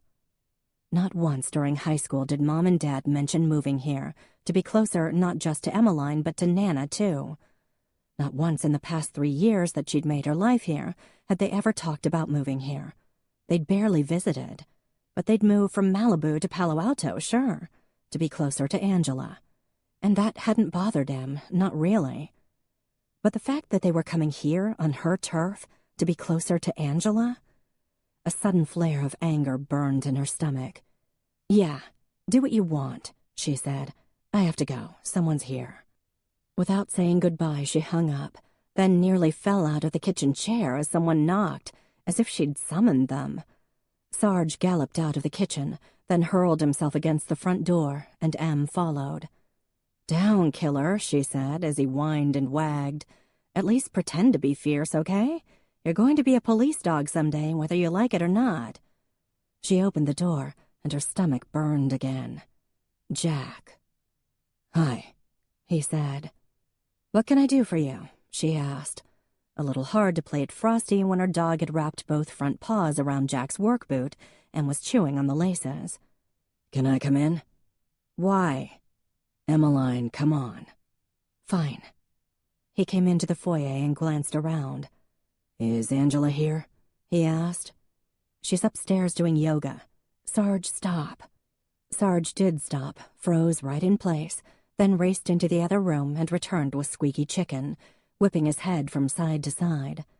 Not the most dignified backdrop in the world, but hey. "How's your grandfather?" Emmeline asked. "He's good, doing well." "Yes, I know, because Levi told me and Faith told me, but you didn't say squat, Jack." "Glad to hear it," she said. "Thanks." She tried pulling Levi's trick of staring and waiting. It worked. "Look," he said, running a hand through his hair. "I may have overreacted a little the other day. I was under a lot of stress." "Sorry." She lifted an eyebrow. Jack sighed, that women are so difficult sigh. Hell yeah, they were. "Is that it?" she asked. "Should there be more?" "Nope. Have a good night." She opened the door again. "Emmeline, wait. Can I come in and actually sit down? Have a conversation with you?" "I don't think so, Jack." "Why?" "Because you called me a bully when I was only trying to help you and that idiot you married. Because you made me feel stupid and mean and unimportant. Because having you chew me out in front of my coworkers made me feel like I was in middle school again. Because you brought my stutter back. That's why." "Here's the thing," she began. "I hate when women lead with that." "Suck it up. Here's the thing, Jack." She folded her arms. "I told you this would happen." "You told me what would happen?" This messy, upsetting thing between us." "That's a nice way to describe it."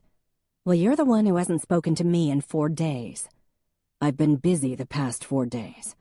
By the way, why would you turn off my phone without telling me, huh?" "Perhaps you remember the reason, Jack. No? The kitchen floor mean anything to you? The bathtub? Nothing's coming back?" Sarge whipped her with Squeaky's leg. "Look, I shouldn't have done that. It was an impulse, and I am sorry about it. And I did apologize." "Fine, I forgive you," he said. "Gosh, how great. But the thing is, Jack," she said, her voice getting tighter, because of course he was a man and would try to hang this on details when the big picture was staring him right in the face. "What is the thing, Emmeline?" "The thing is that at first this was a fake relationship. Then you needed a distraction. Then you wanted fun. Then I fell in love with you." Well, shit on a steak sandwich. She hadn't meant to say that. Jack's mouth opened. Nana's grandfather clock ticked from the living room. Sarge growled and bit Squeaky on the head, getting a soft hiccuping sound. Otherwise, nada. "Right," she said, "moving along." She looked at the wallpaper pattern, the little white cherry blossoms against the brown backdrop, and tried not to cry. "Emmeline."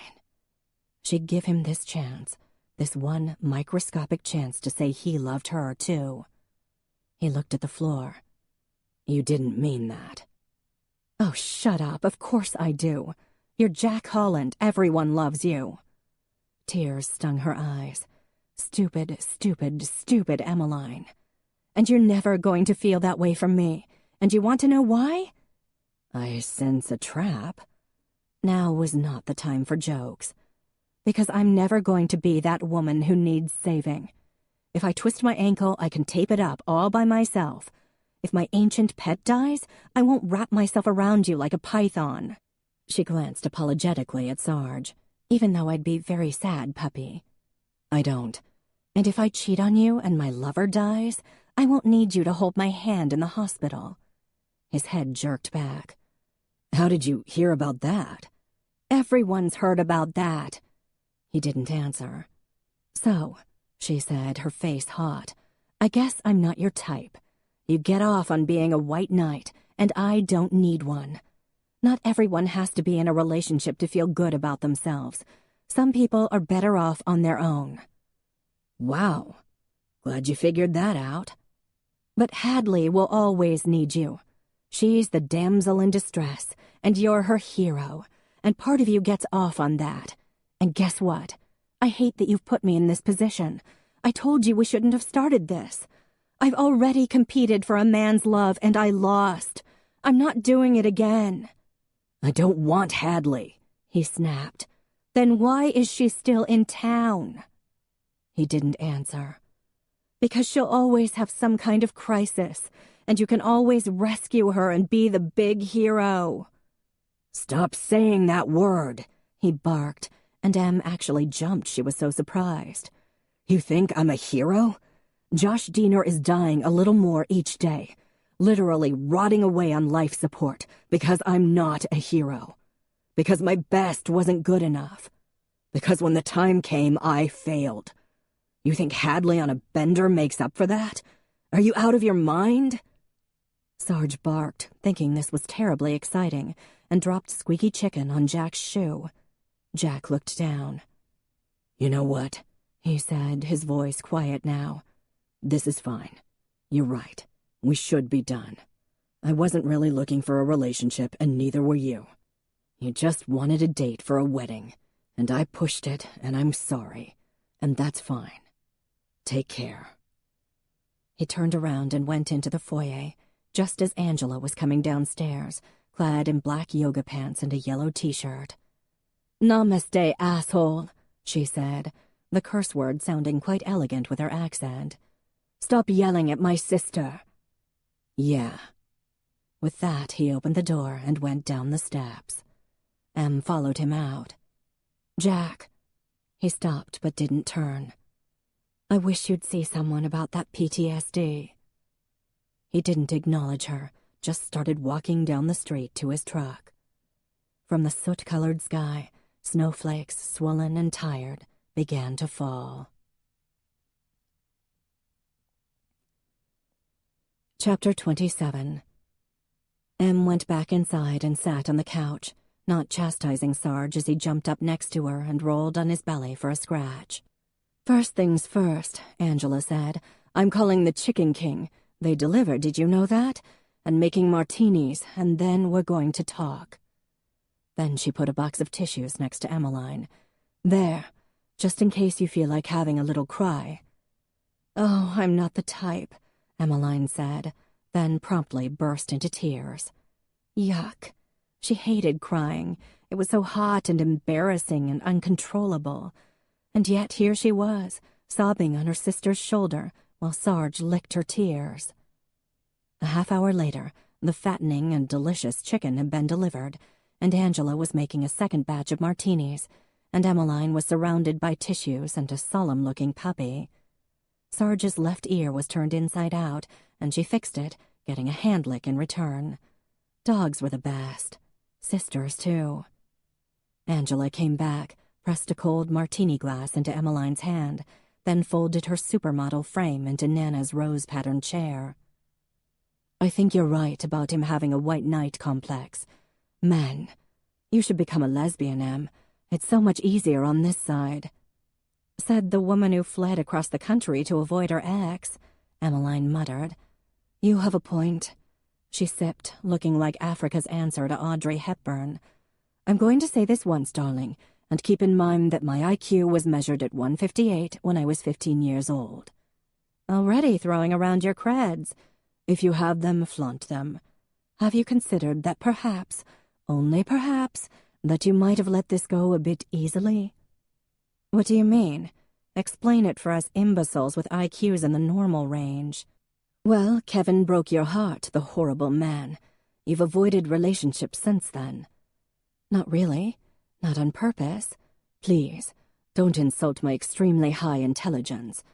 As I was saying, Now you've fallen for Jack, and at the first sign of his not being absolutely lovely and perfect, you jettison him from your life to avoid further distress. Did I tell you Mom and Dad want to move to Manningsport? Nice try at changing the subject. Does any of what I say ring true? Yeah. Emmeline blew her nose and had another slug of martini. The thing is, Ange, I walked right into this. I knew he was kind of messed up, and I know I'm not really his type, but I fell for him anyway. Of course you did. He's wonderful. Another hot line of tears streaked down her face. He made me stutter, she whispered. When he got mad at me the other day, I stuttered in front of everyone. And? Did the world stop spinning? Did you get fired? Did everyone throw trash at you? Em rolled her eyes. They may have gotten stuck, but her face was rather numb. Angela made a mean martini, so she wasn't sure. No, smart-ass. Another sip. But it's a sign of weakness just the same. It's a sign that you care very much about how he feels, especially in regard to you. That's not weakness. That's being human. Sarge put his cute little nose on her knee.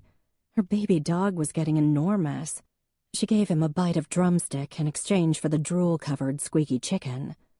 Okay, enough lecturing, Angela announced. Let's watch Titanic. I have a terrible crush on Kate Winslet. They put the movie on, and just as Jack first saw Rose on the rich people deck, Emmeline said, "Angela?" "Yes, darling?" "I'm so glad my parents adopted you." Then it was Angela's turn to cry. The next morning, there was a cheerful note from Angela on the kitchen table saying she'd be at Cornell for 2 nights to do some intensive research, but if Em needed her to come home, she would come as fast as a bumblebee, or if Em wanted to come to Ithaca, that would be lovely too. Angela. She really was flawless, except she was a horrible slob in the bathroom and something of a flirt, from what Em had seen. It would actually be nice to be alone for a night or two. Angela's insight and brilliance made it a little hard for Em to know what to think. She had the day off and the sun was shining. Last night's snow squall had melted, and it might even hit 45 today, according to the notoriously unreliable forecasters. "Do you want to go for a run?" she asked Sarge, smiling as the dog immediately grabbed his hideous chicken and ran to the door. She got changed, tucked her phone into her running shorts pocket, leashed up Wonder Pup, and set out. People called to her and waved, and a few folks in the village stopped to admire Squeaky Chicken and pet the dog. The air smelled like spring. Sure, there'd be the heartbreak storm in April, there always was, but for now it was warm, for New York, and soft and smelled earthy, the sharp scent of shale cutting through. She ran out of town, settling into a pace, Sarge easily keeping up beside her. Past the blue and purple Victorian, where the nice Murphy family lived, crocuses peeking up from their lawn, past the old school that was possibly being turned into a community center. Shalane Shanta was in her yard on Buttermilk Road, scooping soggy leaves from a flower bed. "Any news on the adoption front?" Emmeline asked, stopping. "Just past the home visitation," Shalane said, beaming. "Fantastic. If you need a character reference, let me know, okay? Since I'm an upstanding citizen and officer of the law." She continued running, her legs strong and sure, despite it being a few weeks since her last outing. Nice, mindless running. Kept her mind off Jack.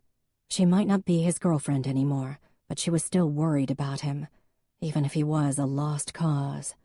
When she got to Meering Falls, she stopped, breathing hard. Sarge dropped Squeaky long enough to drink from the heavy stream of water. She loved it here. Not just here at the base of the beautiful gorge, carved out by water and time, but here in Manningsport, in New York. The perfect weather and excessive wealth of Malibu had never felt right, and she said a silent prayer of thanks to Nana for taking her in, a heartsick 14-year-old who could barely get a sentence out. Her phone rang, startling her. Given that she was a cop, you'd think that the phone wouldn't scare her half to death, but such was not the case. Great. Mom again. She briefly considered letting it go to voicemail, but after the incident with Jack's phone, she was a little wary of doing that. "Hi," she said. I know you think we love Angela more, Mom started, her voice prim, indicating hurt feelings. Em closed her eyes and sighed. It's just that I never knew how to fix you. I hated seeing you struggle, and I couldn't help you. And if there was ever a worse feeling in the world than failing your only child, I don't know what it is, Emmeline. Please cut me some slack. I did my best, and I'm well aware it wasn't good enough. Mom, you didn't fail me, you replaced me. That's not true. You were more than happy to ditch me on Nana, and then 4 months later you have a new and improved daughter. How is that not replacing me? You're the one who wanted to live with my mother. You were so much happier out there, how could I say no? You could have at least pretended to miss me. Sarge lay down at her feet and sighed, biting down softly so Squeaky Chicken seemed to mew. I did miss you, her mother snapped. But what good would it have done to tell you that when you were so obviously improving? I hated that fucking stutter. I wanted to kill it for all the trouble it gave you. And when you called home and it was so much easier for you to talk, I couldn't burst into tears and tell you that I slept in your bed, could I? How would that have helped? Emmeline paused. Did you just drop the F-bomb, Mom? Adopting Angela was a somewhat impulsive decision. I felt like a failure as a mother, so yes, I tried again. If I'd known it would hurt you, I wouldn't have done it. Can you give her back? Em asked. What? No, of course not. It was a joke. I actually love Angela, you know. Oh, well, that's good. The rushing of the falls was full and lovely. I love you too, Mom. Nothing. There was no sound from the other end of the phone. Are you crying? Emmeline asked. Yes. In a happy way? Yes. Emmeline found that she was smiling. Come and visit, okay? Soon. Okay, Mom said. There was a pause. Emmy, I'm so sorry I couldn't help you with the stutter. Em stroked her dog's soft fur. It had been a very, very long time since her mother had used that nickname. It wasn't yours to fix, Mom, she said. Besides, it built character. Her mother laughed, then blew her nose. It sure did. No one has more character than you. Not even flawless Angela? Em teased. Oh, her. She's so boringly flawless. Except she's pretty fabulous.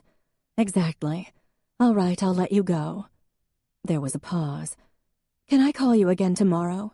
Mom asked. You can call me again tonight. Don't tell Angela I said she was boring. She's not. I know it was a joke, Mom. Don't worry. When she hung up, she knew where she had to go. Up and at 'em, Sarge, she said. We have places to go, people to see.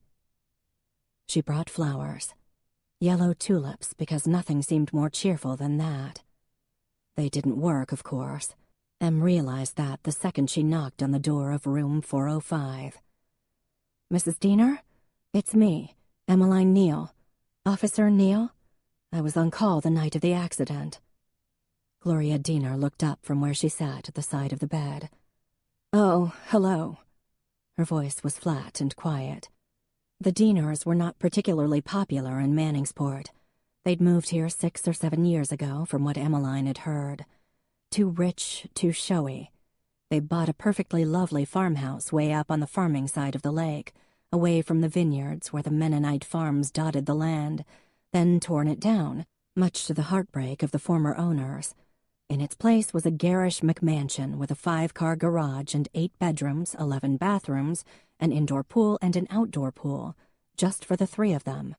From what Em knew and had heard, Josh was the worst of the spoiled rich kid cliché. Drugs and drinking and sex and the insanely fast car.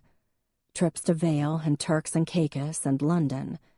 His parents would pull him out of school for vacations, sometimes for weeks on end, then throw a hissy fit when he stayed back a grade. Nothing was too good for their boy, who deserved everything just because he'd been born. Guess the Dieners were rethinking their child-rearing philosophy now. But the fact that Gloria Diener was here alone, that was just too sad. Would you like some company? Emmeline asked. "Oh, all right." The respirator breathed in, then out. In, then out. A beeping alarm of some kind went off in the next room, then stopped. Em set the vase of flowers, which now looked obscenely happy, on the windowsill. It was the only arrangement there. She went over to the bed and looked down at Josh. Oh. He looked so small under all that equipment, the tubes and lines and swath of blankets. A downy beard sprung in patches on his face, and his eyes were open a slit but didn't move. His hands curled in toward his chest, which itself was sunken and thin.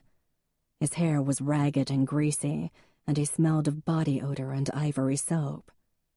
"Hi, Josh," she said, touching his hand. "It's Emmeline Neal, one of the cops in town." "He can't hear you," Mrs. Diener spat. "He's brain dead. But I'm praying for a miracle." Her words were heavy with bitterness, as if she wanted Emmeline to start spouting facts and tell her to accept reality. In, then out. It was chilly in here. Em pulled up the blanket a little bit. A Star Wars comforter, probably once much beloved. She swallowed. "Can I sit down?" she asked. Mrs. Diener shrugged, so Em sat. "What was he like when he was little?" Em asked, and the woman's head jerked back in surprise. "Why?" "I don't know." She paused. "I was there that night. I guess I'd just like to hear about him." The woman's face didn't change for a second. Then it softened, and her eyes smiled with memory. "Oh," she said, and her voice was young again. "He was so beautiful and mischievous." She reached out to touch Josh's hand. "He had this laugh that let him get away with murder. Always running, always breaking things. But then he'd look at me with that smile, and I just couldn't be mad at him." Her voice cracked. "I just couldn't. I loved him so much. I still do." She started to cry. "My husband says we have to let him go, but I can't. How can I let my baby die? How do I stop being a mother?" In a flash, Em knelt by Mrs. Diener's side and hugged her. "I don't know," she said, her own voice shaking. "I don't know." "The doctors say he's already gone," Gloria whispered, clutching Em's shirt. "My husband says the same thing." She looked at Emmeline. "Do you think he is?" This was her chance to say the right thing, to make all the difference to Gloria Diener, whose son was surely dying. "I don't know," she repeated. "But whatever the right thing is, you'll know. You're his mother." But Gloria just looked at her son, her face so full of sorrow that Em couldn't understand how she bore it. "Thank you for coming," she whispered. "I'd like to be alone now." She looked back at Em. "And thank you for talking to him. No one does that anymore." Em hugged her again, but Mrs. Diener was locked back into her vigil. She was almost out of the room when Gloria's faint voice stopped her. "You were there that night?" Em turned. "Yes, Chief Cooper and I. We took over for Jack Holland." "Jack Holland." Her voice hardened. "We wouldn't be here if it hadn't been for Jack Holland." No, Emmeline thought. He'd be visiting a grave. "Jack left him for last," Gloria said in an odd, lilting voice, as if she were trying to remember a song. "The one who needed him the most, and Jack left him for last. My baby was all alone." The respirator breathed in and out, in and out. "He wasn't alone," Em said very, very softly. "Jack was in the water the whole time." But Gloria's head was turned to her son, and Em doubted that the grieving mother even heard.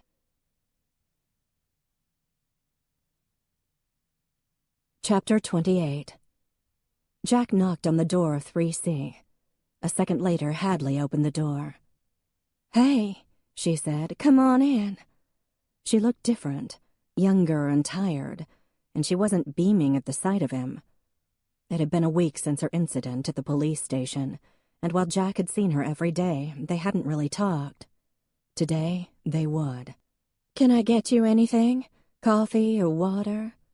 "No thanks," he said. "Sit down, Hadley." She did, taking a throw pillow and holding it over her stomach. "This weather, huh? Crazy." It hadn't been particularly crazy, not for Western New York anyway. Then again, people always talked about the weather when they were nervous.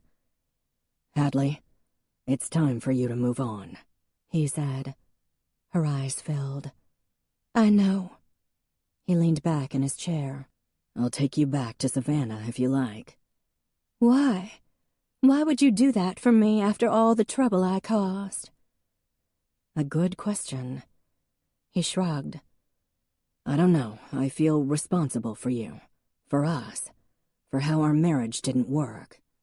"I cheated on you, Jack. I'm the one to blame for our divorce." She'd never admitted that before. "People don't cheat for no reason," he said, looking out the window. "You weren't happy, so you looked elsewhere. I'm not excusing it, Hadley, but I understand. You were lonely and bored and wanted more attention than I could give." "Than any human could give," he gasped.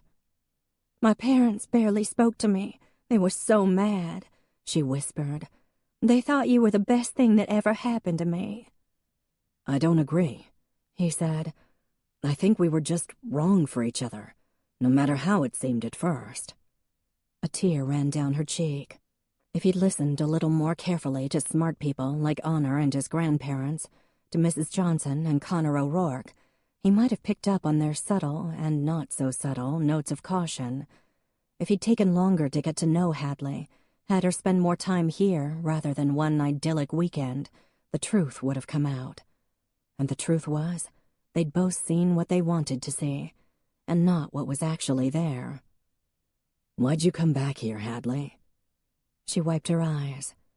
"It seemed like everyone around me was married and having babies, or a fabulous career, or both. And you know what I was doing? Part-time clerk at Bed, Bath & Beyond.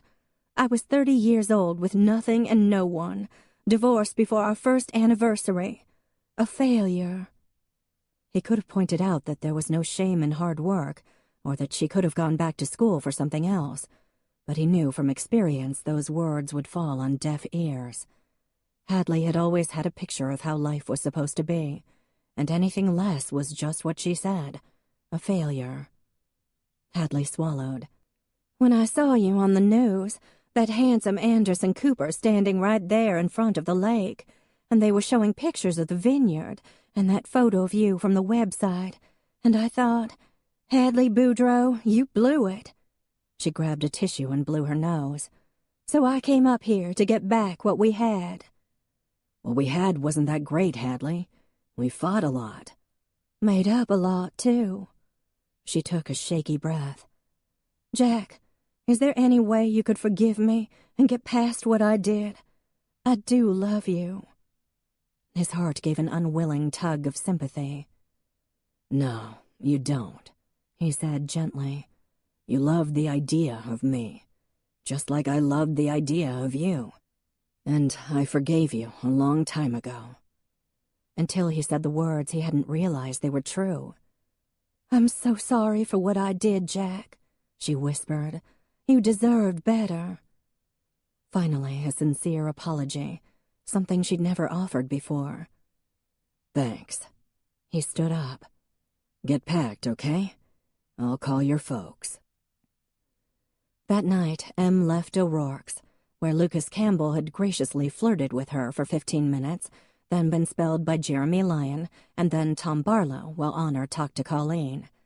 And to her surprise, Em flirted back, offering to give Lucas a demonstration on how handcuffs worked, fixing Jeremy's collar, telling Tom his accent made him unfairly attractive. It was easy to flirt with nice men who were spoken for. The night was clear, no moon yet, and the stars were bright and sharp over the lake. She'd take Sarge down to the park for his nighttime walk, then maybe give Angela a ring, see how things were going in Ithaca. Maybe call Mom, too, for that matter. Maybe she'd drive up to Jack's. No. Or yes. She wasn't quite sure who had broken up with whom the other day.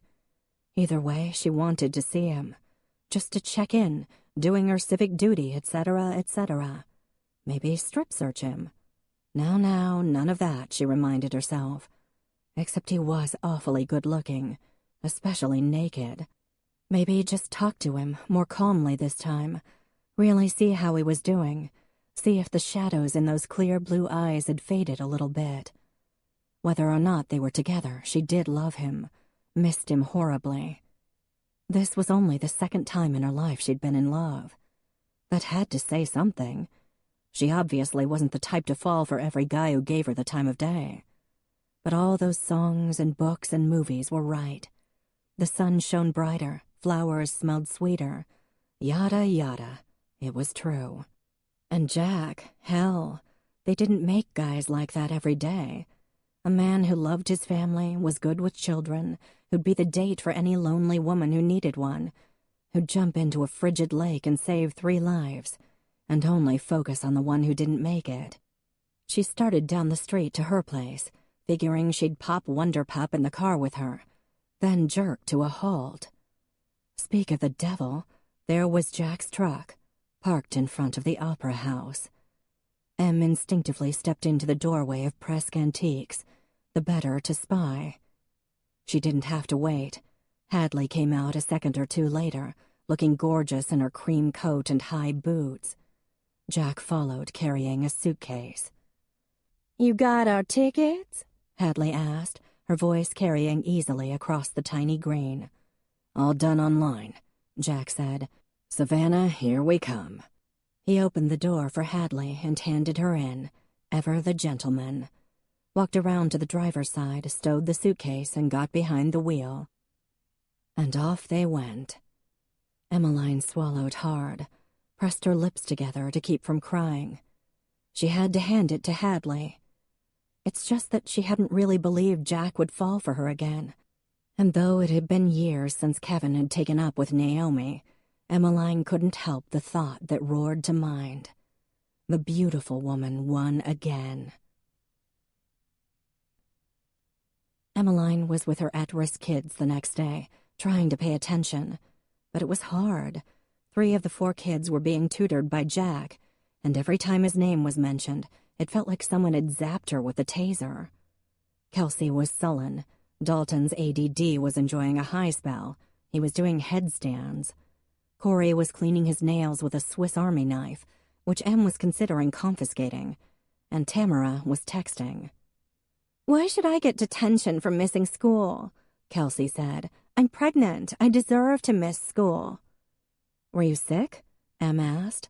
"No," Kelsey said, as if it were the stupidest question in the world, which it might have been. "I just didn't want to go." "They're discriminating against you. You should sue," said Dalton, flipping upright. "You got any more popcorn, Officer Em?" "You ate it all," Emmeline said. "Alyssa missed way more school than me, and you don't see Dr. Didier up her ass, do you?" "Yeah, well, she's got a better reason than you," Tamara said without looking up from her phone. "No, she doesn't," Kelsey snapped. "I'm pulling off the miracle of life here. She's sad. Big deal." "Who's Alyssa?" Emmeline asked. "Josh Diener's girlfriend," Tamara said, "and she's totes destroyed over this." Tamara paused. "We all were. Like all of us girls. We were so crying and stuff. It was awful." "Josh is an asshole," Corey said calmly.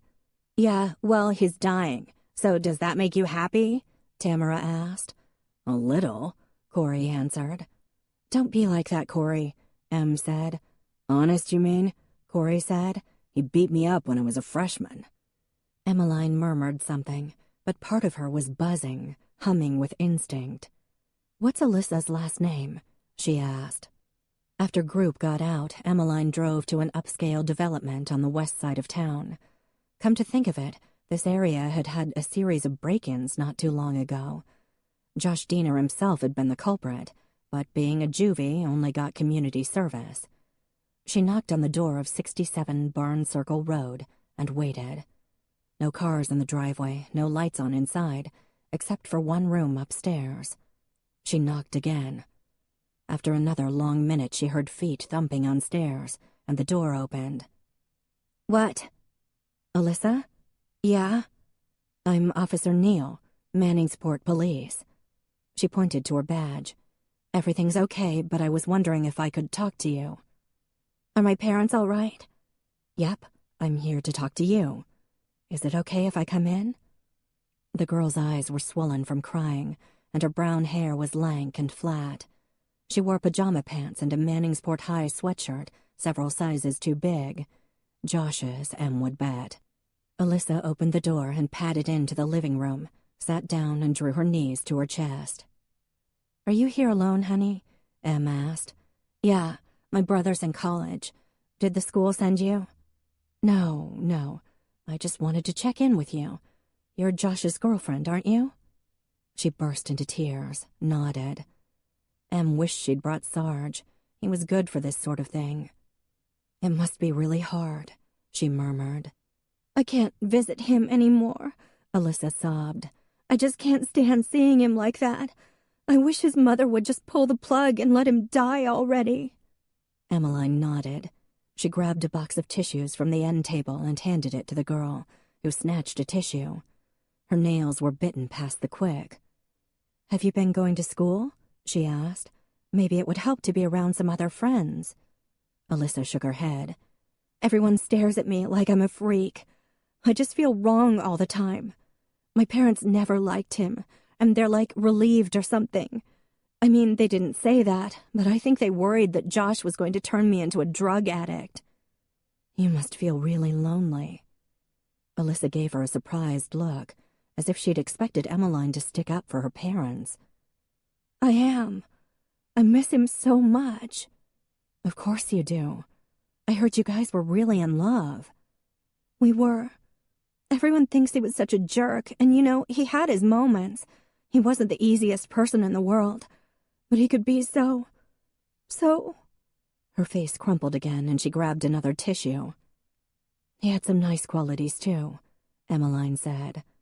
Alyssa looked up, her eyes huge and wet. "Yeah, he did.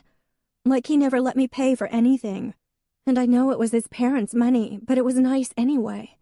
It felt really grown up, having a boyfriend who didn't have to scrape around for change just to buy you coffee." "Sure," Em said. "And he was sweet. He really didn't mind hanging out and just doing nothing." She started to sob again. "I loved him. My mom says I have to get over this, but I can't." "I had a boyfriend in high school," Em said, stretching the timeline just a bit. "When he moved away, I felt like I'd never be happy again, and my mom was not sympathetic. Not that it's the same situation for you, but I remember the feelings." Alyssa nodded. "Do you have any pictures of Josh?" she asked. Yeah, of course. Want to see them?" "I'd love to," Em said. They went up the curving staircase to the girl's bedroom, which was unusually neat, the bed made, nothing on the bureaus, except 4 gift bags, each tied with a different colored ribbon. The buzzing in Em's knees intensified. "Is it your birthday?" she asked Alyssa. "No. I'm just clearing out some of my stuff. Figured I'd give some jewelry away." She bit her nail, then stopped. There was, however, a framed 8x10 picture of her and Josh in the middle of the desk, as well as a single sheet of notepaper. Hot pink notepaper. Alyssa slid that into a drawer, then handed her the photo. Josh Diener grinned out at her, blonde and handsome, his arm around Alyssa. From the sound of it, he was a spoiled, entitled bully. But that wasn't really his fault. And now, he'd never had the chance to be anything else. "You guys are gorgeous together," Em said. "We're gorgeous," Alyssa corrected dully. "This is a really pretty room. Do you have your own bathroom?" Yes. Can I see it?" Because that tingling was getting stronger. The room was too neat, and those gift bags. "No, it's kind of messy." "Oh, I don't care. Through here?" She put her hand on the doorknob and Alyssa jumped. "Please don't go in there. she said, covering M's hand with her own. M looked at the girl. Sweetheart, are you planning to hurt yourself? Alyssa bit her lip hard. Her eyes filled with tears once more. Yes. Emmeline put her arms around her. Oh, honey, she said. Please don't. I know you feel alone right now, but you're not. I'll help you however I can. Alyssa shook with sobs. I'm just so tired of being sad. She wept. I can't do it anymore. I know it feels that way, I really do, but it's not always going to be this bad. She kissed the top of the girl's head. I promise. Turned out Alyssa had swiped some sleeping pills from her aunt and was planning to swallow them that night. The pills were lined up on the bathroom counter along with a bottle of wine. The pink paper on the desk was a note to her parents, and the gift bags on the bureau were her favorite pieces of jewelry for her 2 best friends and 2 cousins. Em called Alyssa's parents and told them their daughter was safe, then explained the situation. Both of them screeched into the driveway within seconds of each other, raced through the door, and hugged their daughter against them. Lots of tears. Alyssa had been seeing a psychologist, though she'd skipped her last 2 appointments, and because she was 18, the doctor hadn't been able to tell Mr. and Mrs. Pearson. They called the doctor and put Alyssa on with her, watching and wringing their hands. But the girl promised not to hurt herself and made an appointment to see her first thing in the morning. Her dad called Jeremy Lyon to see if he could prescribe an antidepressant. By the time Em was preparing to go, Alyssa looked relieved, if exhausted, bundled up on the couch sipping a cup of cocoa. Mrs. Pearson walked her to the front door. I can't thank you enough, she said, her hands still shaking. We knew she was struggling, but we didn't know how bad it was. I'm glad she's getting help. It's not easy to get through something like this on your own.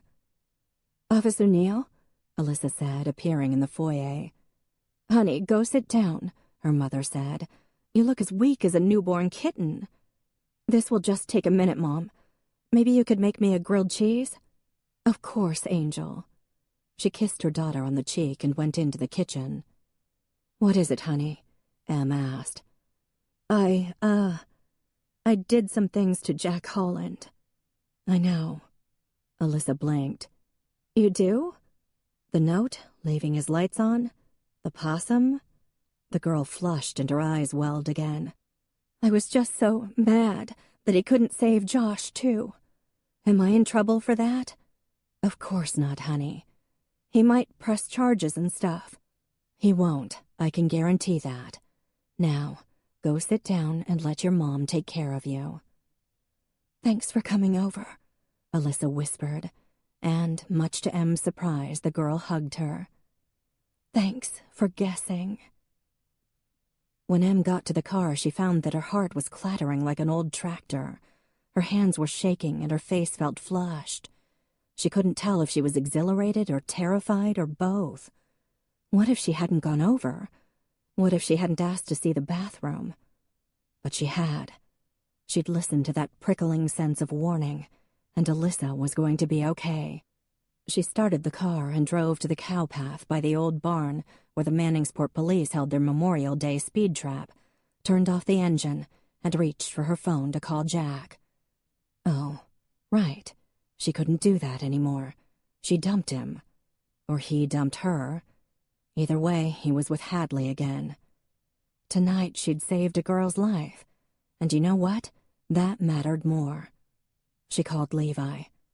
Hi, it's Em, she said the second he answered. I just left the Pearsons' house. In a rush of blathering, she told him what happened. Levi was quiet when she finally stopped talking. Excellent job, Deputy, he said.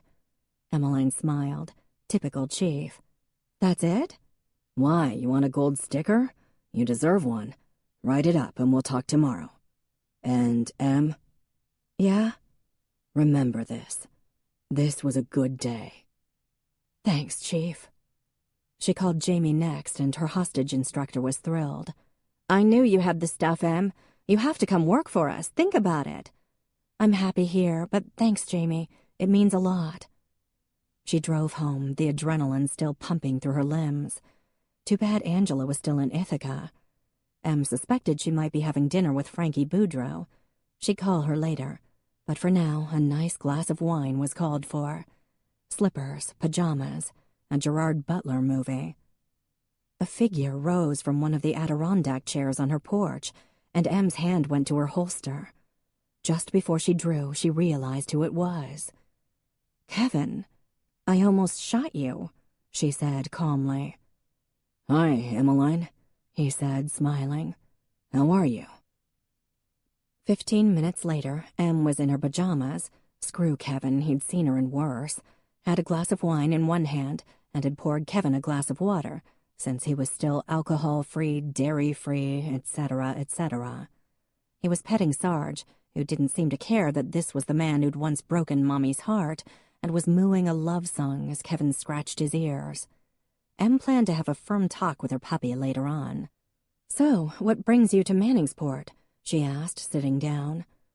"I have an Iron Man in Buffalo," he said, smiling. Still had those damn beautiful eyes. Otherwise, the shock of his physical state was still, well, shocking. "Figured I'd come by and say hello." "Hello." "You like living here?" he asked. "In your grandmother's house?" "I do. Why are you here, Kev? You and Naomi split up already?" He laughed. No, we're really happy." "Great." "How's Jason?" "Who's Jason?" "Your date at the wedding? Your fake fiancé?" "Jack. He's fine." She took a sip of wine. "So, you didn't answer my question, Kev. Why would you come see me? Aside from your wedding, I haven't talked to you in 3 years." He looked down at Sarge's head, which was resting on his knee, as the faithless cur gazed up adoringly. "I'd like to apologize," he said. "Go right ahead." He gave a little snort of laughter. "You always were direct." "One of the many things you said you loved about me." "I did love you. I'm sorry I stopped." Em took another largish sip of her wine. Blue Heron. She'd run out of her Lion's Den stash, and this had been in the fridge. It was excellent, steely and bright, with notes of fairy's breath and sunrises. Whatever the case, it slid past the lump in her throat quite easily. Kevin was just looking at her, a faint, regretful smile on his face. She put the glass down. "I'll never understand what happened with us. I mean, I'm over you, now. But I never could figure that out." He nodded. "The thing is, Em, I hated myself. I couldn't think of anything except food and how disgusting I was. Everything else was fake, was just a very brief distraction from food and fat. I hated how fat I was, and I couldn't wait to eat again. When I started to lose the weight and rework my life, He shrugged.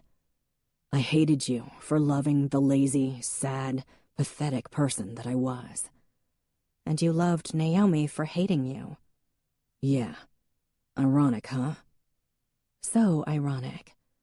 Well, thanks for coming by. What is it, 2 hours to Buffalo?" He didn't move. "Not every love is meant to last." "Do you have that on a t-shirt somewhere?" He grinned, surprising her, and she felt an unwilling and small rush of affection for him. "I'm really sorry, Em," he said. "You'll always be my first love. I'll always be glad I knew you." Her eyes stung. That was a damn fine apology. Or a line from a Nicholas Sparks book. Or both. "Right back at you." She cleared her throat. "I wish you all the best, Kevin, I really do." He took her hand. "And, Em, I'm sorry for what I said in the People article. You were never unsupportive. You were pretty great, in fact. And I wish you all the best, too." She gave his hand a squeeze. "I don't know how I would have made it through 8th grade without you," she said. She might have been like Alyssa, in fact. But because of the love and acceptance Kevin gave her, she'd never had to find out. She looked up, and for a second he looked like the boy she'd loved when she was so young, and her heart swelled. She and Alyssa both knew the might of first love, the huge, beautiful, terrible power it had. And then the feeling was gone, and in its place was nothing. Not in the bad way, in the way a room feels after you've tossed out the old furniture and put on a fresh coat of paint. "I should go," Kevin said. "It was good to see you. And even better to mean it." She hugged him quickly at the door. "Give Naomi my best," she said, and she didn't even feel the urge to choke or roll her eyes. "Will do." "And good luck in the race." "Thanks, it's a tough one, all right, but you know how it is. Excuses are for people who don't want it bad enough. Naomi says—" "Drive safely," she said, and closed the door. Sarge came over and licked her knee. "That went well, don't you think?" she asked. "Me too. And this, my friend, calls for some Ben and Jerry's. We can talk about your whorish ways later." Chapter 29. Jack got back from Savannah just in time for dinner with Dad and Mrs. Johnson. "How was your trip, my darling boy?" Mrs. J asked after he finished his third helping of roast pork, peas, and salt potatoes, his favorite. "It was okay," he said, "and it's done. That's the best part." "How's her family?" Dad asked. "They're great. I always liked them," he said. "But not her," Mrs. J said. "I told you, Jack, that woman wasn't good enough for you, but you didn't listen to me, did you?" "No, Mrs. J, and I should have. I'm sorry. Please, can I have some pie?" "In a moment, you ungrateful child." She folded her arms. "What's this nonsense I hear about you and Emmeline Neal?" "Don't worry, that's over." His voice was casual, but the words caused an odd tightness in his chest. He and Emmeline hadn't been together very long, really. He shouldn't feel so hollow. Mrs. Johnson turned to the counter and cut him a piece of pie. "It being over is the nonsense to which I'm referring, Jackie." She put her hand on his shoulder, and Jack looked down. He was used to glossing over things where the coven was concerned. Mrs. Johnson, though, she wasn't so easy to brush off. "Hyacinth," Dad said, "could you give us a moment, sweetheart?" "Of course, my darling. Jackie, listen to your father." She kissed Jack on the cheek, then left the kitchen. If Jack knew her, and he did, she'd eavesdrop. "What's up?" Dad gave him a long look. "I'm worried about you." "You don't need to be," he said too quickly. Somehow his father's kind eyes made Jack feel 1,000 times worse. "I am, son. You seem lost." "Shit." Jack's throat tightened. "I'm doing okay." Dad didn't speak right away, but when he did, his voice was soft. "When your mother died," he said, "there were days when I didn't know how I got from one place to the next. I'd be down in the barn and think, how did I get here? Did I eat breakfast? Did I drive here? Sometimes I'd see my face in the mirror, and I wouldn't even recognize myself." Jack knew the feeling. He just didn't want his father or anyone in his family to lose sleep over him. "So I see you these days, son, and I recognize that lost look." His father put his hand over Jack's. "I know you're hurting. We all do. I know it's not going to go away overnight either. What happened with those kids was terrifying." "I keep thinking," Jack said, and the words were hard to get out. "If I'd done something different, if I'd been even 20 or 30 seconds faster, or even 10, maybe. You're only human. You did everything you could. You helped them. Those other boys would all be dead without you, Jack. You saved 3 lives that night. Those matter too." Jack nodded, swallowed. He knew his father was right. Feeling that, though, believing it was harder. "I want you to stop in at Honors," Dad said. "She has the name of a couple of therapists who specialize in PTSD. Will you do that?" Jack nodded again. He stood up, and Dad did too, and Jack hugged his father. Dad, who was as solid and enduring as an oak tree. "I don't want you to worry about me, Dad," he whispered. "That's ridiculous," Dad murmured, hugging him back. "I'm your father. Mrs. J's your stepmother. Your sisters adore you, and you've always been here for us. Let us take care of you for once." Honor had a list, of course, complete with phone numbers, emails, and office hours. "Come on, brother," she said after she handed it to him. "Let's walk up to the cemetery." She clipped the leash on Spike, who bounced and pranced and bit Jack's boot. The night was cool, but spring was coming. Tomorrow, Ned was planning to tap the trees so they could make maple syrup, and in another month, the Hollands would gather for the blessing of the crops. Pops was still with them. Faith and Levi's baby would be here. Tom and Honor were married now, and Charlie was living with them full-time. Josh would be dead by then, Jack guessed. Honor opened the gate to the cemetery, and they sat on one of the benches. There were flowers on Mom's grave. There always were. "You gonna lecture me too?" Jack asked. "I'm so good at it," Honor said, linking her arm through his. "True." Her dog nuzzled its way into Jack's coat. "You and Tom seem happy." "Thanks, we are." "Charlie, too." "He's pretty great." She leaned her head against his shoulder. "I was surprised you and Em broke up," she said. "She seemed kind of perfect for you." An image of Emmeline coming through his door, a smile on her face, rolled over Jack like a truck. Her in the bathtub up to her neck in suds. In the hotel room in Malibu, that smear of chocolate on her cheek. Laughing with her teenagers. "I didn't really plan on this," he admitted. "It's not like it was with Hadley."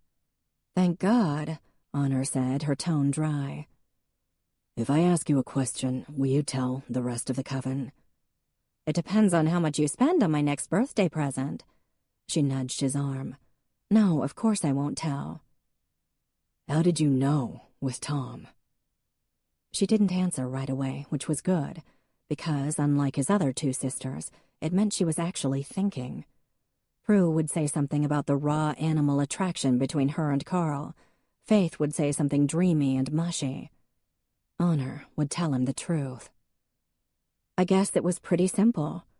I pictured what I wanted in the future, and he was it. His smile, his laugh, his voice. I couldn't see me with anyone else. We didn't have the most typical start, but when it came down to it, he was just the one." There had been a night with Emmeline, a completely unremarkable night at his house. He'd cooked dinner, and she told him about a call involving a squirrel that had somehow gotten into Barb Nelson's china cabinet, and the subsequent rubble the rodent caused. Jack had laughed long and hard when she told him how she had to trip Everett and take his gun so he wouldn't shoot the wee beastie, Barb snapping pictures for the newspaper. They'd watched a movie after dinner. Well, half a movie, maybe a third, because they'd ended up doing it on the couch, Em's skin so soft, her eyes big and dark. An unremarkable night, except it was perfect. "I screwed up with her," Jack said. "I'm not sure how to fix that." "Well, you're a guy. Of course you screwed up. It goes with the territory." She straightened up. "But you'll make things right." She stood up. "I have to get back to the house. Tree Bark Man is on, and I don't want to miss it. Why don't you come watch it with us?" At that moment, his phone rang. Jeremy Lyon. "Hey, what's up?" Jack asked. "Can you get to the hospital?" Jeremy said. "Gloria Diener wants to see you, and you should come now." "On my way," he said, hanging up. "Sorry, Honor, I have to run. Another time, okay?" "Everything all right?" she asked. "I think so. I'll see you tomorrow." The elevator doors opened to the 4th floor. Jeremy was right there, waiting, looking oddly official in his white doctor's coat. "Josh is winding down," he said without preamble. "His parents are going to take him off life support, and Gloria asked to see you." "Okay. You ready for this, Jack?" "No, but yes." In fact, his heart was pounding, and his t-shirt was damp with sweat. Jeremy smiled sadly, gave his shoulder a squeeze, and led the way down the dimly lit hallway. "Gloria, Jack's here," he said outside room 405. There was a whispered exchange, and then Mr. Diener came out. He nodded at Jack, his eyes wet, and went down the hall. "Come in," Mrs. Diener said. "I'll go stay with Alan," Jeremy said. He lowered his voice. "Good luck." Jack went in. And there he was. For the first time in all these weeks, Jack saw Josh Diener, the boy whose life he didn't save. What was left of Josh, that was. Weeks on a feeding tube, weeks of profound brain damage and respirators and muscle wasting had reduced Josh to near skeletal proportions. Jack looked at Mrs. Diener, who was staring at her son. "Mrs. Diener?" She didn't look at him. "I thought you might want to see him," she said. "Yes," Jack said, then cleared his throat. "Thank you." "Then have a seat," she said. Her voice was oddly calm. "You can talk to him if you want. They say hearing is the last thing to go." Jack sat on the hard wooden chair. Mrs. Diener didn't say anything else. The rhythmic wheeze of the respirator counted the seconds. It was hard to see past the medical equipment and the spooky, half-closed eyes. The respirator obscured much of Josh's face. His hands curled inward, and his arms seemed too long, they were so thin. But his eyelashes were long and blonde, and he looked more like a child than the 18-year-old Jack had pulled from the lake. He had a freckle under his ear. "I'm sorry," Jack whispered. "I'm so sorry."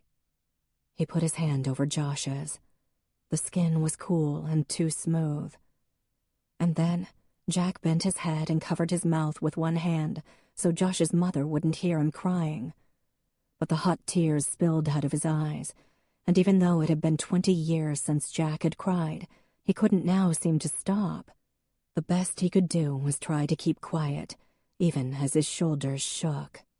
This wasn't fair. It wasn't right. Was he scared? Jack straightened up and cleared his throat.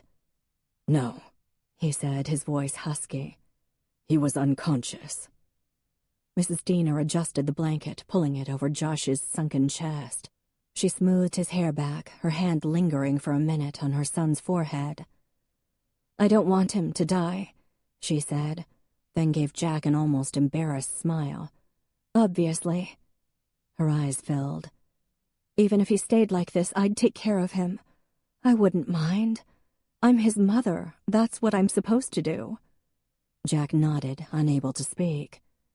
"But he's dying anyway. He never did listen to me." She stared at her son, petting his too long hair. "I know you did your best, Jack," she said without looking up. "Thank you for trying." Once again, Jack bent his head and gripped the cold metal bar of the bed hard. And then Gloria Diener came to his side of the bed and put her hand on Jack's shoulder. "You should go now," she said. Jack nodded. He stood up, then kissed Josh on the forehead. He turned and hugged the boy's mother, felt her sob against him. Tears sliced down his face again. "I'm so sorry," he said once more. "I know," she whispered. "Me too." Chapter 30. On an obscenely sunny day in the last week of winter, when it seemed impossible that the birds could be singing and the sky so pure and blue, Josh Diener was buried. The whole town turned out for his funeral. Em was on traffic duty and led the procession to the cemetery. She parked the cruiser outside the gates, leaving the lights flashing, and got out. Right behind her was the funeral home limo, and as Mr. and Mrs. Diener got out, Em swallowed hard. Mr. Diener was bent by the weight of his grief, bowed like an old tree that would fall in the next storm, and Gloria looked right through Em without a flicker of recognition, her face tight, lips trembling. Em's chest ached with suppressed sobs. The entire senior class was there, each kid holding a white rose. Alyssa Pearson walked past, flanked by her parents, tears streaming down her face. Mr. Pearson nodded to Em, and Em murmured a hello. Mrs. Pearson had called Em to tell her Alyssa was doing better, and indeed, the girl looked less unkempt. Devastated, of course. Everyone was, because though Josh wasn't the best kid, it was an unavoidable, wrenching truth. Today, 2 parents were burying their only child. Josh would never get to be more than a reckless kid who broke his parents' hearts, ruined their lives, leaving a legacy of "don't be like me." Emmeline lifted her sunglasses and wiped her eyes. There were the Hollands, and her heart ached even more. Jack's blonde hair shone in the sunlight. He wore sunglasses and a suit, easy to spot, since he was taller than most. Did the Dieners know he was here? Please God, there wouldn't be another scene like the one at the hospital, when Mrs. Diener had screamed at him. He was too far away for Em to tell if he had that awful, haunted look in his eyes that she'd seen so many times these past couple of months. This funeral must be agonizing for him. Levi stood next to him, maybe as a guard, handsome and solemn in his dress uniform. He said something, eliciting a nod from Jack. Faith was right there as well, recognizable by her red hair and enormous belly, and she put her hand on her brother's arm. Any day now for her, and it was good, a new baby in that family. Something for Jack to smile about, because that smile was one of the best things in the world. And God, Emmeline missed seeing it, missed it so much in that second that it was hard to breathe. Reverend White began the prayers, and Em looked down. She could hear the muffled sobs of some of Josh's classmates. "Em?" Everett's voice was a whisper over the radio. He was at the tail end of the funeral procession, which curved around the cemetery. "Yeah?" she whispered back. "This is so sad." It sounded like he might be crying. "I know, buddy. Hang in there."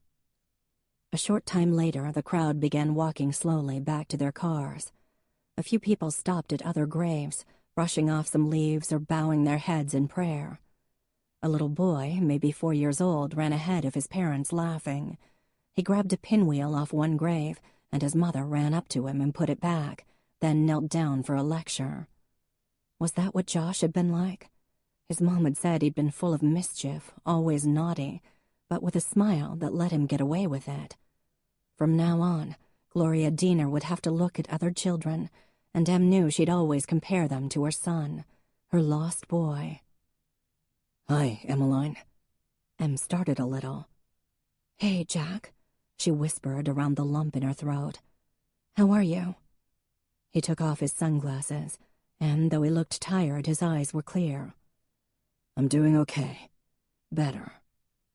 "Good. That's good, Jack."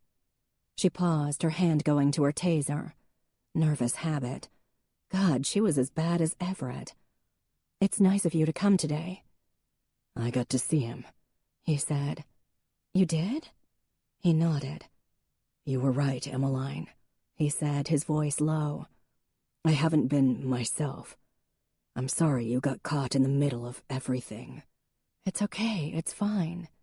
He looked at her a long minute, his eyes the same color as the bright March sky.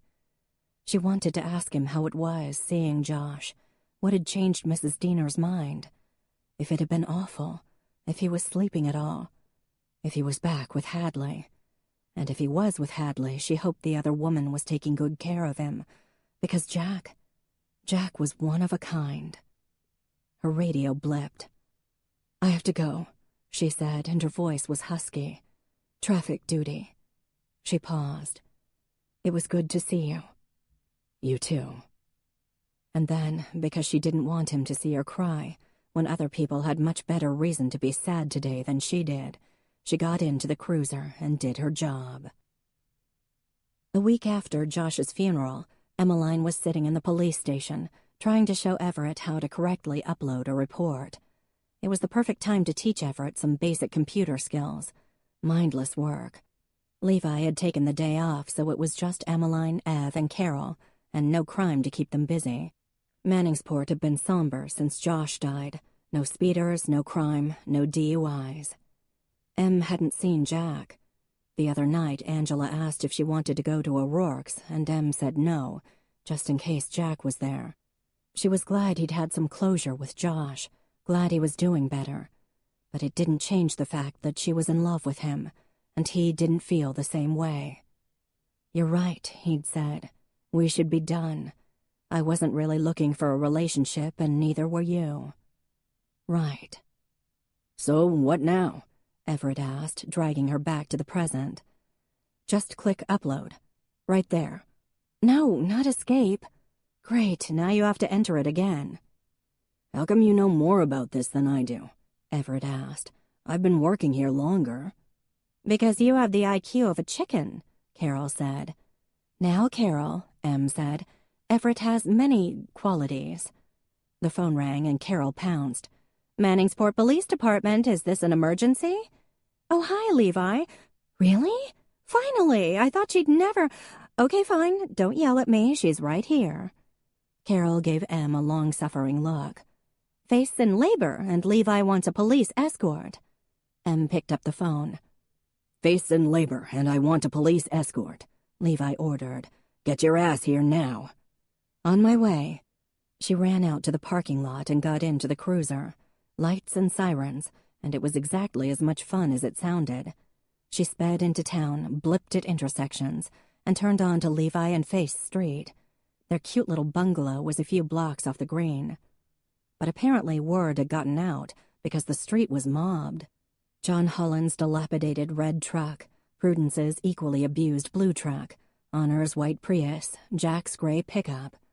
Furthermore, Colleen was standing on the lawn with the Barretts who lived next door, as well as Faith's grandparents and nephew and Levi's sister.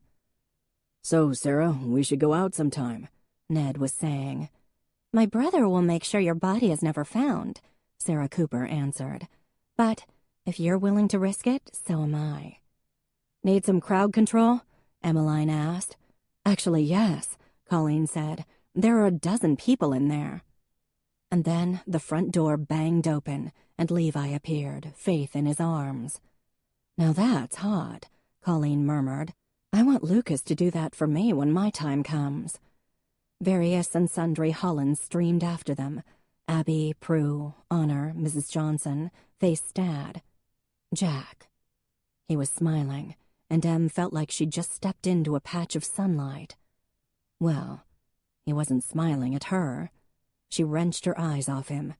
She was on duty, after all. She was needed. It didn't stop her stomach from tightening. She tried to ignore it. "You doing okay, Faith?" she asked, trotting next to Levi as he strode to the car. "He's overreacting," Faith said.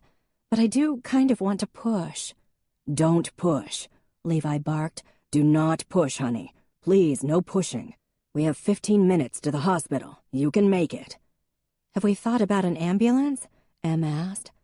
"Gerard Chartier is not seeing my girl parts," Faith said firmly. "I can hold it in. Oh, wow, this hurts. Hurry up, babe. Not you, baby. You, babe." Jack opened the back seat of Faith's car, and Levi lowered her in. "I'm driving," Jack said. "Stay in the back with your wife." He looked at Emmeline. "You ready?" "All set." She got into the cruiser and let the siren rip, glanced back from time to time to make sure Jack was behind her, and slowed for intersections, making sure all was clear. She wouldn't think about Jack. Not that way, not now. But it did dawn on her that Hadley hadn't seemed to be among the crowd. The trick was to go fast, but not too fast, and basically to just clear the runway, so to speak. Jack had his hazards on, and it looked like a colorful presidential entourage, with all the Holland vehicles following him. They made it to the hospital in 12 minutes instead of 15, and Em ran in to get a gurney. Crowded day, of course. Full moon. Shalane was on duty, surveying the waiting room with a frown. "Baby coming," Emmeline called. "Faith and Levi's." "About time," Shalane said. Small towns, no secrets. Emmeline ran out with the gurney, and Levi put his wife on it. She was clinging to his hand, doing that hoo thing that couldn't possibly work. Probably just to distract the woman from the fact that she was in labor. Jack fell into step next to her, one hand on the gurney. Em could smell his good Jack smell, grapes and laundry detergent and sun. He smoothed some hair off Faith's forehead, and the gesture made Em's throat tighten. He was such a good guy. They went through the automatic doors of the hospital, Levi murmuring to his wife. Behind them, the Holland clan followed, chattering like magpies. A couple of kids were waiting to be seen, one of them running around with a paper airplane, the other holding gauze on his chin as he wiggled his front tooth. Crazy Matthias Pembry was talking animatedly to himself. Time for a medical adjustment, no doubt. An old lady in a wheelchair was glaring at the runner, and a man clutched a bloody dishcloth to his ear. "Are you a nurse?" he asked. "I seem to have torn off part of my ear." He held something up. Ah, the ear. A small trail of blood ran down his neck. "That's nasty," Face said. "Step away from my wife," Levi said, not nicely. So cute, man. "Oh, another contraction. God, I'm amazing. Look at me, talking through these. I rock." "No ego problems here," Jack murmured. "I really want to push," Faith said a little breathlessly. "Can I push? Technically, we're at the hospital." "Don't push yet," Emmeline said. "Shalane, you want this baby born here, or shall we get moving?" "Everyone's a critic," Shalane said, coming over. "Hi, Faith, about time. You ready to meet the baby?" "Good luck, guys," Em said. Suddenly, she was choked up. She punched Levi on the shoulder, and off they went, a chorus of "Good luck, Faithy," and "We love you" floating behind them. "I still think I should be her birthing coach," Prudence said, flopping into a chair. "I've done this twice. Ned slid out like he was greased, all bloody and cute." "Mother, cease," Ned said. "I'm hungry," the grandfather said. "Who brought food?" "Fred Norbertson?" a nurse called. The man with the ear wound started forward, but his, fragment fell to the ground. He didn't notice. "You forgot your ear," Em said. Abby dry-heaved. "Oh, thanks." He picked it up and smiled at Emmeline, giving her a quick up-and-down scan. The entrance doors opened and Colleen came in, sliding her phone into her bag. "The vigil begins. Connor's sending over sandwiches. Are we waiting here, or are we going upstairs to maternity? How many of us are there?" Time for Emmeline to go. She was the outsider here. "Good luck, Team Holland," she said with a self-conscious wave. A chorus of goodbyes and thanks rose up from the ranks. Her eyes stopped on Jack. "Bye," she said. "Thank you, Emmeline," he said. He smiled, and that was it. For a second she thought he was going to say something more. He didn't. The drive back to the station seemed long and lonely. It was after 5, so technically she was off duty. Carol and Everett were gone, though Ev was on call tonight. She tidied up the department kitchen and sat down at her desk. As she filled out a few reports, her mind kept going back to the hospital. She hoped everything would go okay. Nice, that whole mob there, waiting for news of the baby. Hard to imagine being a part of that when her own family was so small. Speaking of her family, maybe Ange wanted to do something tonight. Go for a run with Sarge, maybe get some nachos at O'Rourke's afterward. She picked up the phone. Then the station door opened and Jack came in. Em stood up fast. "Is everything okay?" "Yeah, everything's fine." "Did the baby come already?" "I don't think so." Em took a quick breath. "Then what are you doing here? You should be at the hospital." "Would you want your brother there?" he asked. "I can go over later, when everyone's clean and not bloody." He put his hands in his pockets. "I came to see you." "Oh." She sank back into her seat. Hi." "Hi." He smiled just a little, his eyes crinkling before his mouth moved. "How are you?" She swallowed. "I'm fine. How are you?" Yeah. Good, I mean." So smooth. Jack came closer, as in right next to her desk. "I took Hadley back to Savannah. She won't be back, in case you didn't hear." "I didn't. That's great. I mean, it's great if you say it's great." He looked at her hands, then back up at her. "Emmeline, I'm so sorry for what I said about you being a bully. You're not. You couldn't be if you tried. Right. Her voice was a whisper now. Thank you. Also, I'm in love with you. Is that right? Wait, what did you say? She felt her face flush and her heart.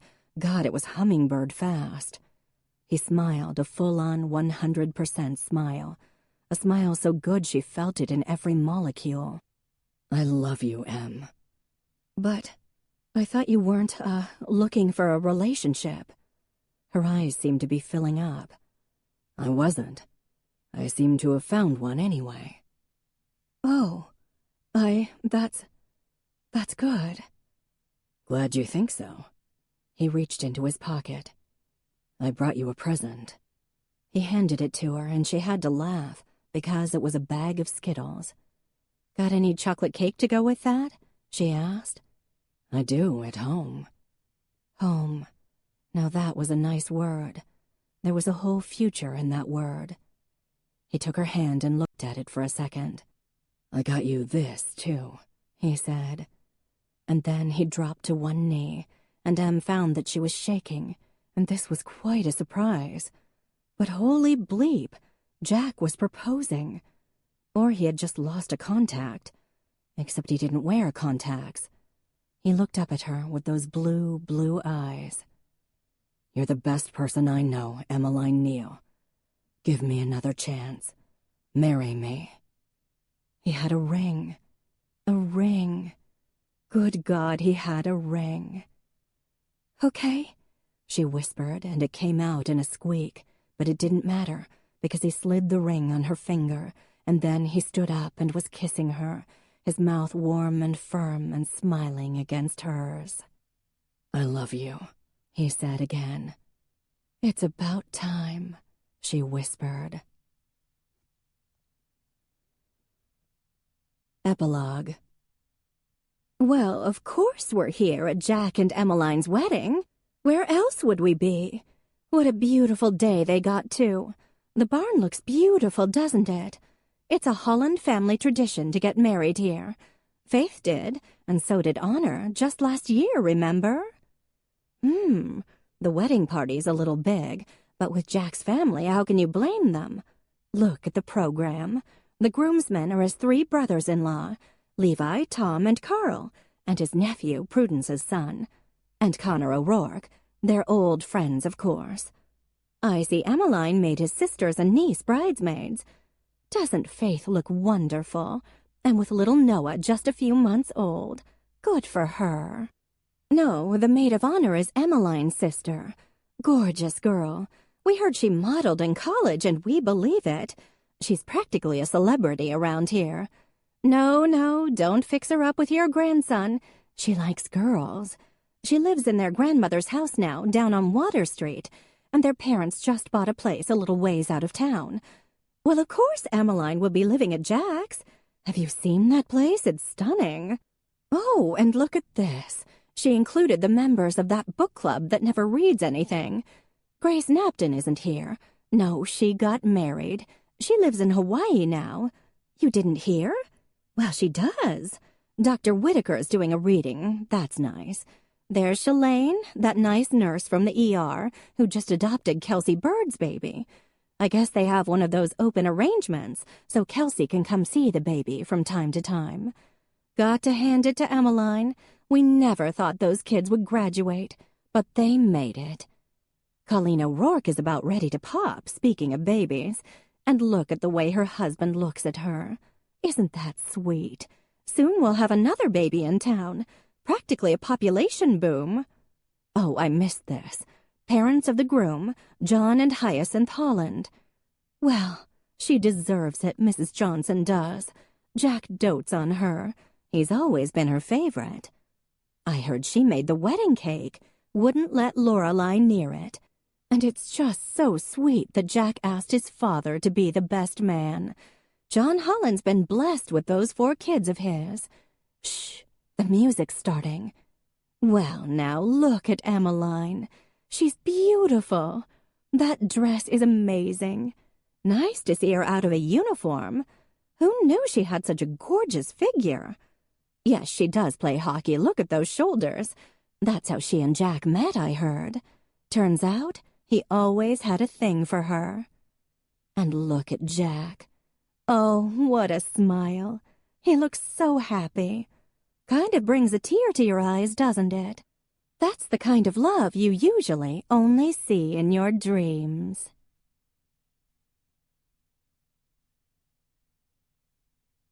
The end. You've been listening to In Your Dreams by Kristan Higgins, narrated by Amy Rubinate.